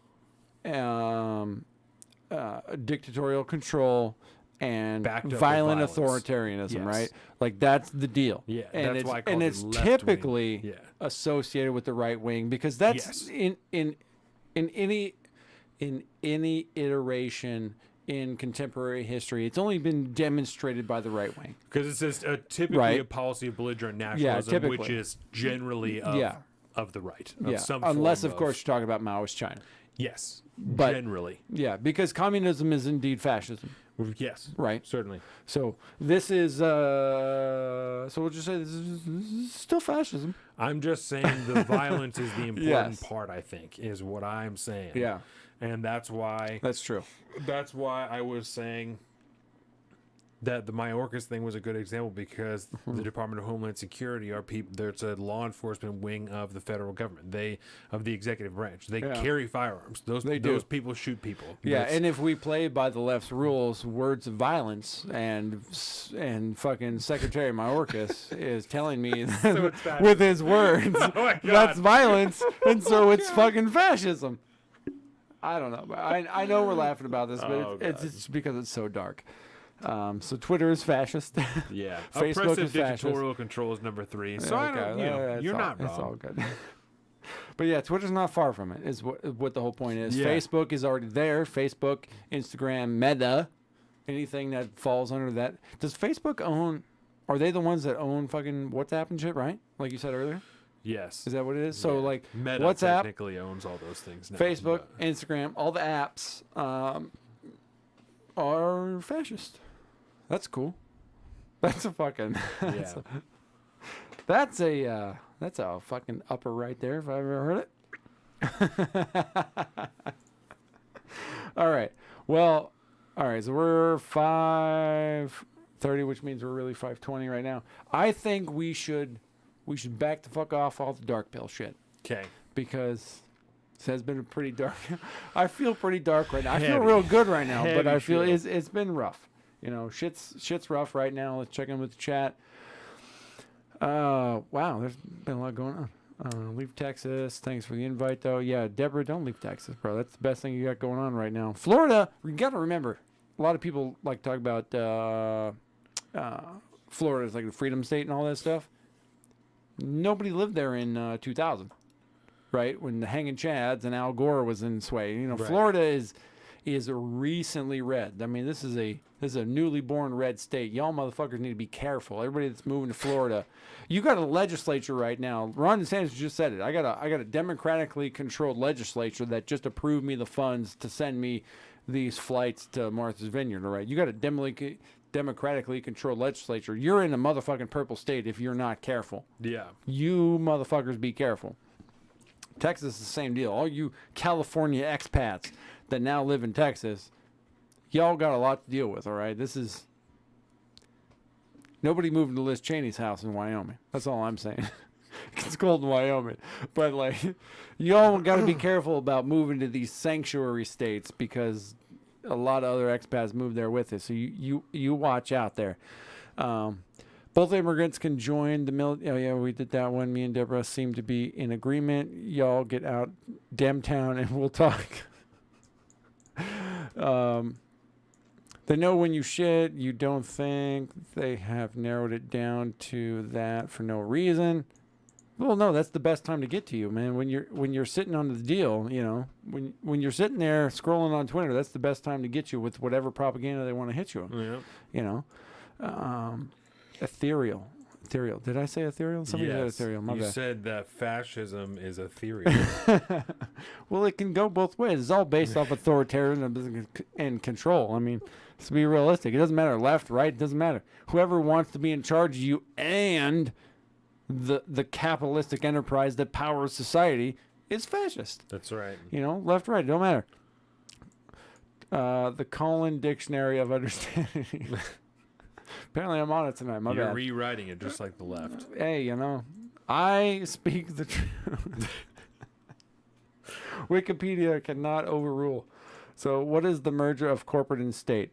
Well, that's kind of the fascist thing, right? It's and like I said, staunch throughout history, capitalism, throughout history, if you don't factor in communism for some reason, because that kind of goes with communism, I guess, fascism, you can't be communist without fascism involved, I guess. So nobody attributes that to the left. It's always attributed to like Italy and Germany. It's all fascist. Right. But at the same time, Mao's fucking China is just as fascist as fucking Stalin's Russia is fascist. So it's all when the state owns the capitalistic enterprise that powers the state. And it's just because of the trends. Like nationalism is a part of fascism. Yeah. It's a part of fascism because nationalism has generally tended to be of the right. That's why it just leans that way.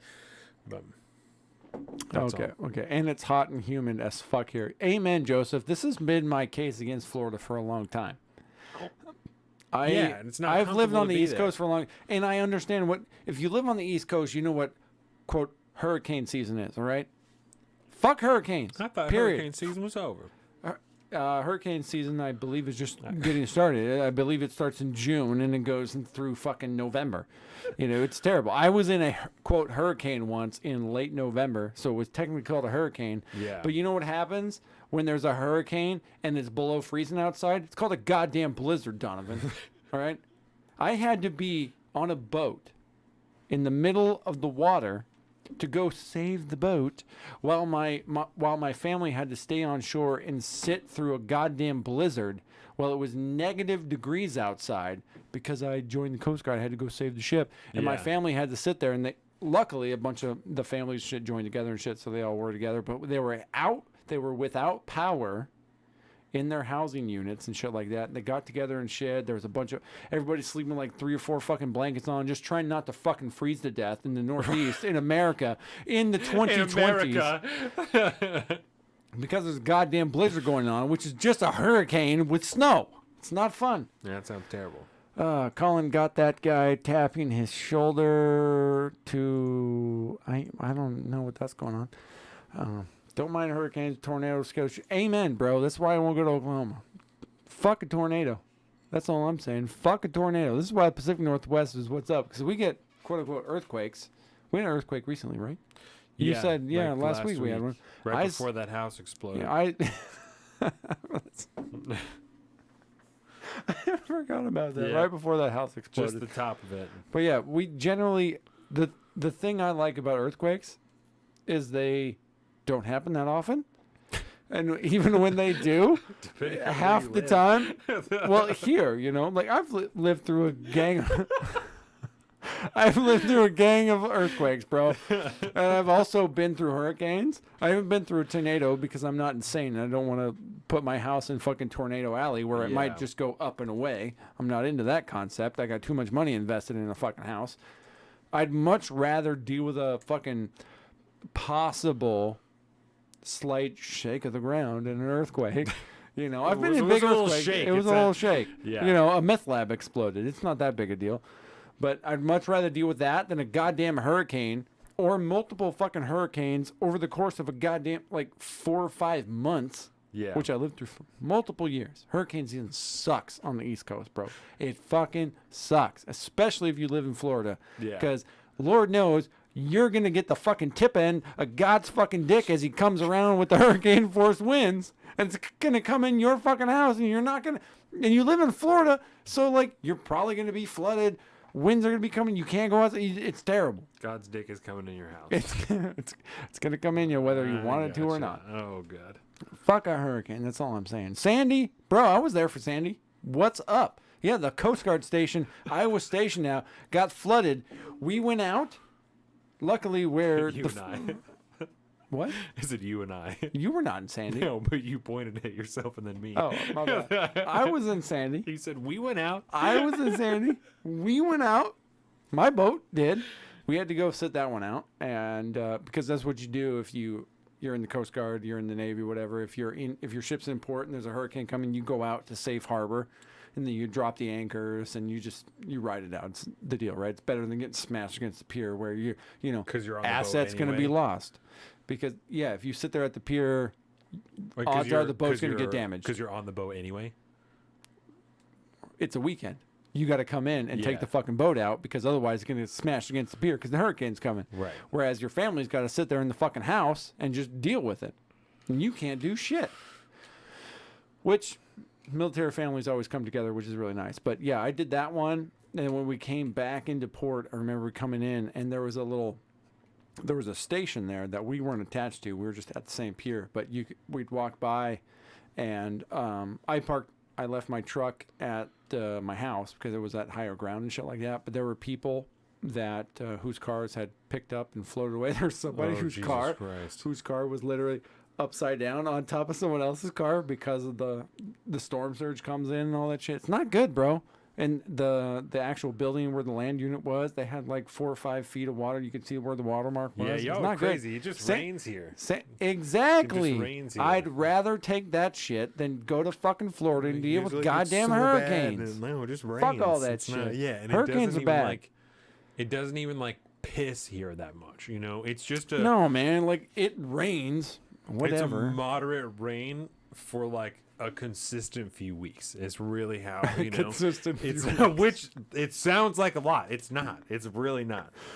Oh, are the bottle tapping, bro? Shit's beautiful when it does that. It is. It's all green plants and stuff. Yeah. Plants need water to grow. It's got what plants need. Amen to that. Oh, jeez. Yeah. Let's see. Let's do this real. Yeah, let's go on the fun note. Let's jump over to Twitter. We'll just have a good time. How about that? You're crazy. I mean, we're not quite fully there yet. Can you see this from over there? Yes. Okay. So welcome everybody to my Twitter feed. This will be fun. This is a segment that we call a scroll down the street. Apparently. This is something let's be honest, we've been talking about this for a long time. We just thought it would be a kind of a fun breakup segment. We call it a scroll through Twitter or a scroll down Twitter or whatever. So we're going to take a look tonight at my Twitter feed. Obviously, we got the hill there. I'm just going to roll down. Should I space out my flu and COVID booster? Dude, I heard this shit on... you don't ever listen to the Saturday morning shows, do you? No. Oh, bro. They were having a conversation on something this morning about like, well, I don't know what to do. Like, what should I do? The COVID fucking vaccine's coming out. It's supposed to be all good for Omicron, but nobody's taking it. Right. Maybe I should just take it with my flu shot. Everybody's all really concerned about this. And I'm like, bitch, nobody's taking the fucking COVID vaccine because guess what? You didn't test it on any humans. Wait, check this. The lactation consultant that we're working with, who happens to be no, who happens to be like the #1 lactation consultant, like in the state. I understand she just what got that her is. 5th COVID vaccine. The number 5. Is it? It's the Omicron booster. Is it? It's the somebody never had COVID. So. Number 5. No. If you've taken 5 COVID vaccines, you've had COVID. Because that's what it does to you. She's never had COVID. She's never had COVID. Yeah, no, but she's never had COVID, Colin. Yeah, but the damage done to your body is the equivalent of having COVID. Listen, she may have had an enormous bruise on her arm. The spike protein, right? She may have had an enormous bruise on her arm. We can say that now, right? Like we can say it's all this. Yeah, Jordan either way. told me that yesterday, and so I said, "Do you know anything about like this Omicron vaccine?" And she was like, "No, not really." So I told her that same shit. I was like, "Oh, like they haven't even tested on people." She said, "What?" It's like, "Oh yeah, for sure." Yeah, like, a few mice. I was like, "That's like." It's like they're like scientific articles. Like that's not even like a conspiracy theory. Like you can Google it right now and they will tell you that they only tested it on mice. She's like, "Are you serious?" Like, "Oh yeah." They said it's pretty much the same as the other one. So why would it be different? Why would she it was be like, different? "For real?" I said, that's I'm paraphrasing what they said. I said, but that is essentially what the message was. Is it's pretty much the same as the other ones, so it should be fine. Yeah. I love this, Joseph. I've wrote out plenty, but I know when to leave. Amen, bro. My whole point with hurricanes is I don't want to fucking leave because the weather gets bad, bro. You don't understand. You laughed, Donovan. You fucking laugh because you've never lived through hurricane season. I laugh because we're talking about hurricanes. I know. That's because you've never lived on the East Coast. Look at the hobgoblin, bro. Here. My little hobgoblin. My little buddy. He's like, I don't know where I am. The ugliest dog on the planet. He's really pretty cute. He's a good boy. He's a good boy. Yeah, he has when fallen his off in a mouth is 3-story. Closed, you know, and all his teeth are in, like he's good. He only has like 3. But they still get stuck. It's the last ones that hang on that get stuck. He's a good boy. He's a cute dog. Say, hey, buddy. Yeah. He's got incontinence, so he's got to wear a diaper all the time. That's nice. But, he As hangs old out with Daddy dogs all the do. time. I'm Yeah, as old terrified for dogs my do. dog to get old. Yeah, you should. All right, let's get back to my Twitter profile because I'm very curious for you. We'll talk obviously later on throughout Let's the see week it. about the differences. We got routers here. I don't know. It starts out with a big word. I don't really care. Foursquare. That's a fucking promoted. Yay. Jorge Ventura Media. You know Jorge Ventura? Yeah. Yeah, he's down there on the border. You've seen what's up. Settlers in El Paso don't have room to house migrants currently, and many are sleeping on the streets. Lucas and Sebastian, 4 and 6 years old from Buenos Aires, have spent the last 2 nights sleeping on the sidewalk here. Tonight will be the 3rd. Yeah, welcome to the fucking southern border. And you know what the really sad thing is How dare they do that to the unprepared communities? How dare they? Well, word. But also, when you think about the actual migrants themselves, they haven't had it that good in weeks, at the very least. That's how fucked up that situation is, Because too. they're not walking anymore. Well, because they're not going across fucking Guatemala. They're not going through their fucking, they're not being trafficked anymore. They're done. They're here. Now they're just hanging on the streets, and they've made it. They were in America. Done. That's fucked up. Cernovich, he's always got some fire going on. Wholesome, and Grandma Piled. What is going on? This is a retweet, obviously. Question: should we be able to disqualify people from office for cringe campaign content? Ask for her, Linda Paulson. So she's running for some kind of Utah State Senate seat, and yeah, super cringe. Moving on. Time Magazine, here are the 32 most anticipated TV shows. Don't care, Time Magazine. All I care is when you fortify the election. Ben Boyce, here we go. He's always got fire memes. Life imitates memes. Let's take a look. You think the far right is wanting women in women's bathrooms? Yeah, that's a far right position. That is awesome. Who radicalized you? You did. That's awesome. Welcome to society, bro. Actually, no. Welcome to Twitter. We all got to remember, Twitter is a microcosm of extremes. Real world. That's the way it is. Man, the mainstream news still obsessed with the Queen, bro. They're into it. They're into it. I feel like I missed. Did you ever watch the Queen, the show? No. The first couple few seasons got were 2 pretty good. kids, I bro. liked it. I don't know. You don't get to watch. I don't anything. watch shit. I watch Like- fucking Seinfeld. That's what that's what I Yeah, watch. you're not watching Lord of the Rings. No, you're not watch watching the shit- fucking new Game of I Thrones. watch shit that I've seen before because I can't pay attention to it all the time. Like, we have time to watch things at night after Dax goes down, and he takes, on average, an hour to go to sleep every night. Mhm. So one of us is getting up. So you need about every, 20-25 like- minutes max. I mean, the thing about it is that If you're watching Seinfeld, you can watch Vox Machina. The thing about it is That's what I'm that saying. every time, like when we're watching something, Dax gets up out of bed probably once or twice every 5 minutes. So we're continuously pausing a TV show or a movie because one of us is getting up to leave the room. Deborah so Jorge it is great. takes us 2 hours to watch a 30-minute TV show because we're pausing it so much. But that's not going to last forever, bro. It's fine. We'll get you on some. We just, Right, we but just right forget now- the first season, you know? It's fine. We started recently watching this. I also always have to do show stuff because I can't do it till after he goes to bed. So I'm doing show stuff and we're doing that. So what you're saying is, I watch a lot of whatever Jordan wants to watch. I feel real privileged right now. You know what I mean? I watch a lot of whatever Jordan wants to watch because I even have time these days to play the occasional video game. I play video games when the boy wants to play video games. That, my friend, is legit. I played Kingdom Hearts this morning before I came here. Bitch, please. Yeah. Well, I'm going to play some kind of video game at some point tonight, maybe. All right, everybody everybody retweeting that. Don't care. Washington Post, democracy dies in darkness. Oh, I love the Washington Post.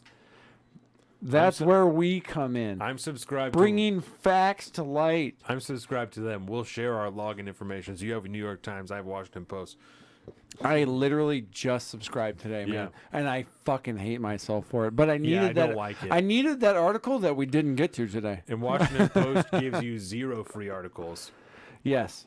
And at one point, I thought a VPN would fix it. I thought fucking Brave would fix it. They don't give a shit. But the people at New York Times and Washington Post are so hard up for money. They're willing to invest their money properly to make sure that their site designers can allow you to get around their fucking paywall. Yeah. They're a fucking bunch of pieces of shit. Can't block ads. We haven't talked about anything concerning Ukraine today. Apparently, Ukraine's like on the shit right now. They faked out to the south, but then they moved into the north, and they've been killing it, bro. They've been killing it. Unprecedented. And then fucking we go to here. I'll open up in a separate window, but Deborah, my boy, is 3.5, and we had daughter in May. So how old does that make her? She is 4 months. Few months? Yeah, 4 months and like a week. Where is it? Where is it? Joe Biden. Breaking news. Joe Biden sends Bilbo another $600 million in military Ukraine to we love Ukraine. you, Bilbo. Hail! I'm back. Sorry, I can't be active family friend event. Hey man, don't worry about it, bro. I'd rather you be doing family shit, but also share the show. 100%. Share the show. Just share the show. Go do your family shit. Catch us on the backside. It's okay. fine. We love to have you here, but also, just we need the views. Biden had announced a $600 million for more Ukraine aid. Let's fucking go, I guess, huh? Yeah, that's what's up. And remember, if you have a problem with that, then you're pro-Russia, anti-democracy. You might as well be a fascist. You'd probably vote for Trump anyways because he's a Russian asset still. Right. Let's not forget that. We're in my bookmark time. Oh, this one was good. The difficult challenges are... This one gave me kind of hope, right? This was concerning the migrants in Martha's Vineyard, right? Okay. Because we got to remember, man. There's two parts of this. There's the political equation, then there's the real life on the ground equation. So let's hear what Miss Barbara Streisand Hair has to say. Barbara Streisand. Oh, Barbara Streisand. So, what are the most difficult challenges right now? The difficult challenges are we have, at some point in time, they have to move from here to somewhere They can't else, be here. right? We cannot, we don't have the services to take care of 50 immigrants, and we certainly don't have housing. We're in a housing crisis as we are on this island, and so we can't house everyone here. I'm sure that there we don't have are housing 50 empty houses somewhere. There are that people very open and giving and caring leftists will happily open their arms and their homes because they have a beach home or something that people can stay for a few days. I have heard this 1,000 times on the internet, and I have never actually gone down that road. But I have heard that there are, let's just, we'll go one adult. We'll just be safe here. How many Airbnbs there are available right now on Martha's fucking Vineyard for about $200 a night? Oh, my God. And the federal government is not willing to put up the money to do this. They'd rather call in a fucking ferry and have them shuttled back to Joint Base Cape Cod to have them housed in some fucking barracks or garage somewhere. Don't have housing for them. They don't have housing. No. It's all up to the Obamas. It's all up to, don't worry about the it. vacation houses that people aren't staying $69 a night, bro. Let's look at this one. $69 a night. You could look at this. This is nice. This is nice. Entire home. Look at this. Yeah. It's fucking Martha's Vineyard. It's late spring, early fall. You can get there. You can see the fucking leaf colors probably changing. I love it. And I love it. For less than $100 a night, I'd fucking stay there. Look at that shit. It's nice. You can come crash on the couch. You get super drunk, you just crash right there. It'd be sweet. If you're really, really drunk, you can crash on the coffee table. I've done that shit before. It's fine. One of those chairs with your feet up on the coffee table. Wild Child Artist Studios nestled in the woods. That's what it's called. And you're telling me that the federal government cannot house... We don't have housing for them. 50 people. Obama housed more than that motherfucker when he hosted his goddamn birthday at his fucking house. I love we don't have room for 50 people. It's fucking 50 people. Like, what are you talking about? I get it, bro. I get it. I get the concept of the people that live there every day. But it's 50 because they have zero concept. Right. They can't handle one new person moving to town. If any new person moves into a I'm God, Long Island. I lived there for too long.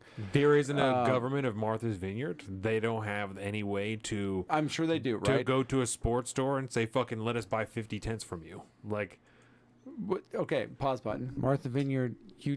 People don't live in tents. That's the thing no, about I know that. I'm talking about the fucking immigrants. I know. I know, but they can't conceptualize it. That's my problem. And the idea here is that we probably should. So they wouldn't even think to live in tents. What you're saying? Exactly. Okay. That's my point. All they can conceive of is a house. Like we can't think. We can't do oh this. My God. That's and they all that's need my at deal. least 2 bedrooms and a bathroom to themselves. They don't understand that got in LA you can live in a $25 fucking tent that you get at the fucking at the Big Five or whatever. Hell, Like you they can do don't that in understand how that Bremerton. works. Right, that's Okay, not I got it's you. not in their mind. They You're can't funny. conceptualize it. But I No, might no. be funny, but it's But you're real, not bro. wrong, right. That's the thing. Because they've never had to handle that shit. They never had to deal with that. And I feel bad for the people on the ground that have to deal with it, but Yeah, that's fucked. but let's get back to Twitter. We're in fucking let's go back to the home here. Do you keep your Twitter home in latest or on the homepage? Latest. Latest. What am I? I'm in latest. Good, Yeah. good. Michael Tracy. I don't know why I follow him, but he I don't know sends who me that stuff is. that I hate. I follow all kinds of people. Let's find out. Michael Tracy is a roving journalist, a friend of old dogs. Proton Mail.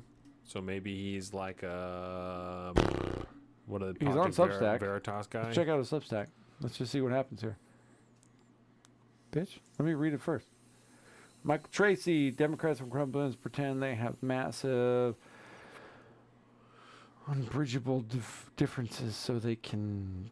I feel like I heard about Michael Tracy on fucking Commentary Magazine. He seems like somebody. He looks like somebody I might hear about on Commentary Magazine. Yeah. Just looking at that picture. Hey, who knows? Yeah, who knows? All right. V.B. Harris, the transportation sector in our nation's single largest source of greenhouse gas emissions. What about the cows? Yeah, don't talk about the fucking farting cows, bro. All right. What about agriculture? And first of all, it's burping cows, not farting cows, according to Tim Pool. Every year, gas-powered cars and trucks and buses contribute millions of tons of carbon dioxide and toxic air pollution. First of all, you know what? No. Let's just hear fucking psychopath talk for herself because she is always a pleasure to listen to. Transportation sector is our nation's single largest source of greenhouse gas emissions. Every year, gas-powered cars, trucks, and buses contribute millions of tons of carbon dioxide and toxic air pollution. Pause button. When she says millions of tons of carbon dioxide, is she talking about like compressed carbon dioxide? Does she know what she's talking about? Like, is that like when you capture it and put it under pressure and then it becomes liquid, or like what are you talking about, sweetheart? Do you know?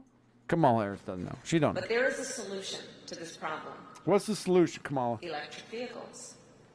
Electric cars and trucks and buses. Electric vehicles. Yes, we should do this. We should go ahead and start strip mining all the resources that we need to harvest all the precious metals we need to build the batteries to contain all this energy that we get from all the precious metals and precious materials we need to build the fucking solar panels that we need to capture all the energy that goes into, again, those batteries that obviously don't contribute to the carbon footprint of the nation, so that we can have a governor like fucking Governor Newsom in California tell us that it's a heat wave and we can't plug in our electric vehicles and our electric appliances. Just make sure that you also use like electric backhoes and everything to extract the minerals. As long as you use an electric leaf blower, it's fine. It's fine.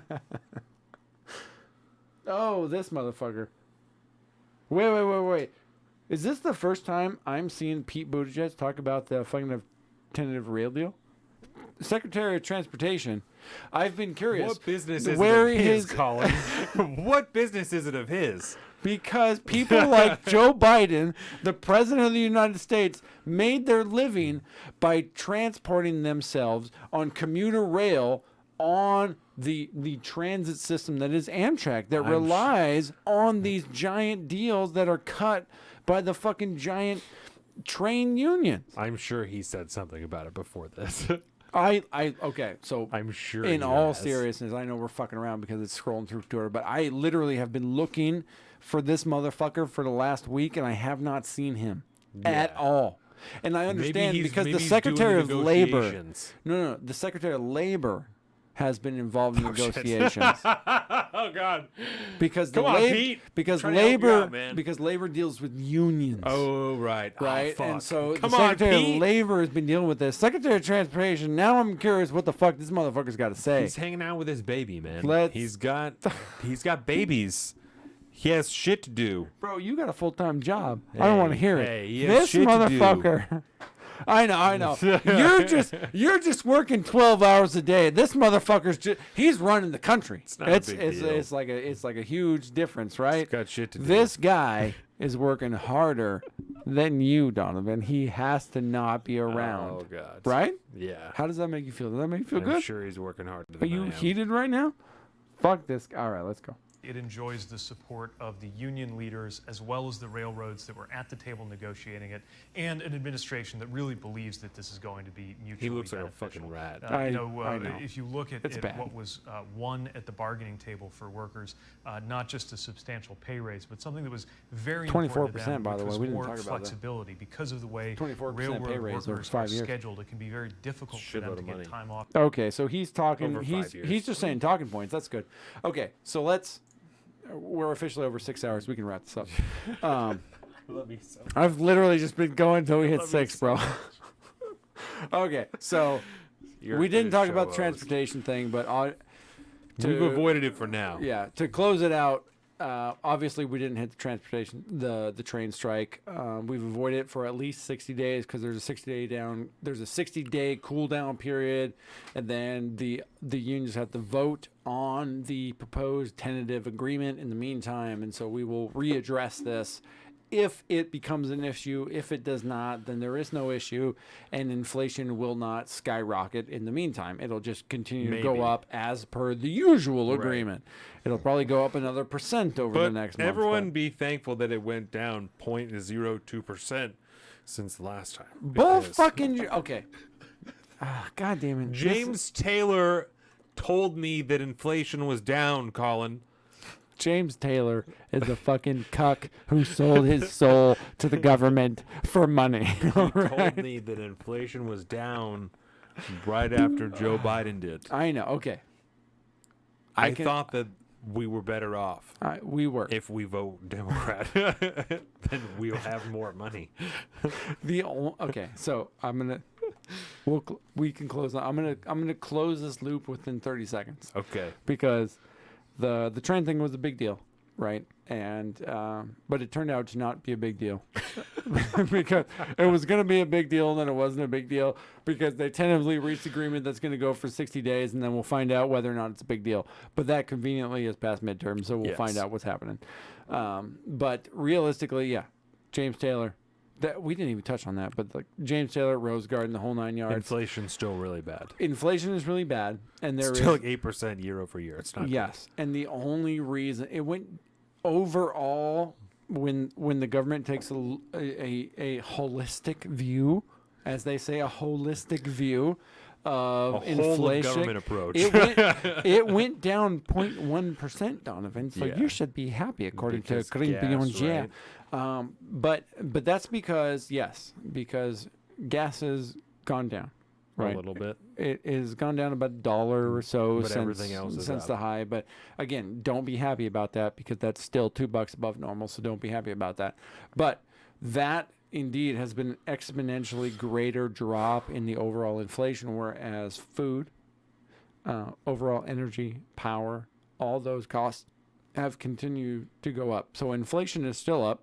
as far as you're concerned, because gas you might need to fill up once a week. And as we know from when the gas jumped from $4 to $6, it's a big hit. Right. But when you buy groceries every week, it's a bigger hit. And when that's up 13%, a gas can go fuck itself. Right. So inflation is still skyrocketing. The government is still continuing to spend money, and they continue to suppress every aspect of your liberty as they possibly can as they get towards the midterm elections to gain as much power as they can so that they can continue to do that more. That is the message I want to leave you with today as we close out this episode 133 of the Salted Streets podcast. Donovan, it's been a good day today. Absolutely. I mean, it's been crushed it. It's been a lot of dark shit, but it's been good. Inflation is skyrocketing. I understand how everybody's offended and stop stealing all that shit. But I'm telling you right now that if you do not go out and vote right now, you're shooting yourself in the foot. Handle your business. Pay attention to shit. And just take care of yourselves. We love you all. Have a good rest of your weekend. Bye, everybody.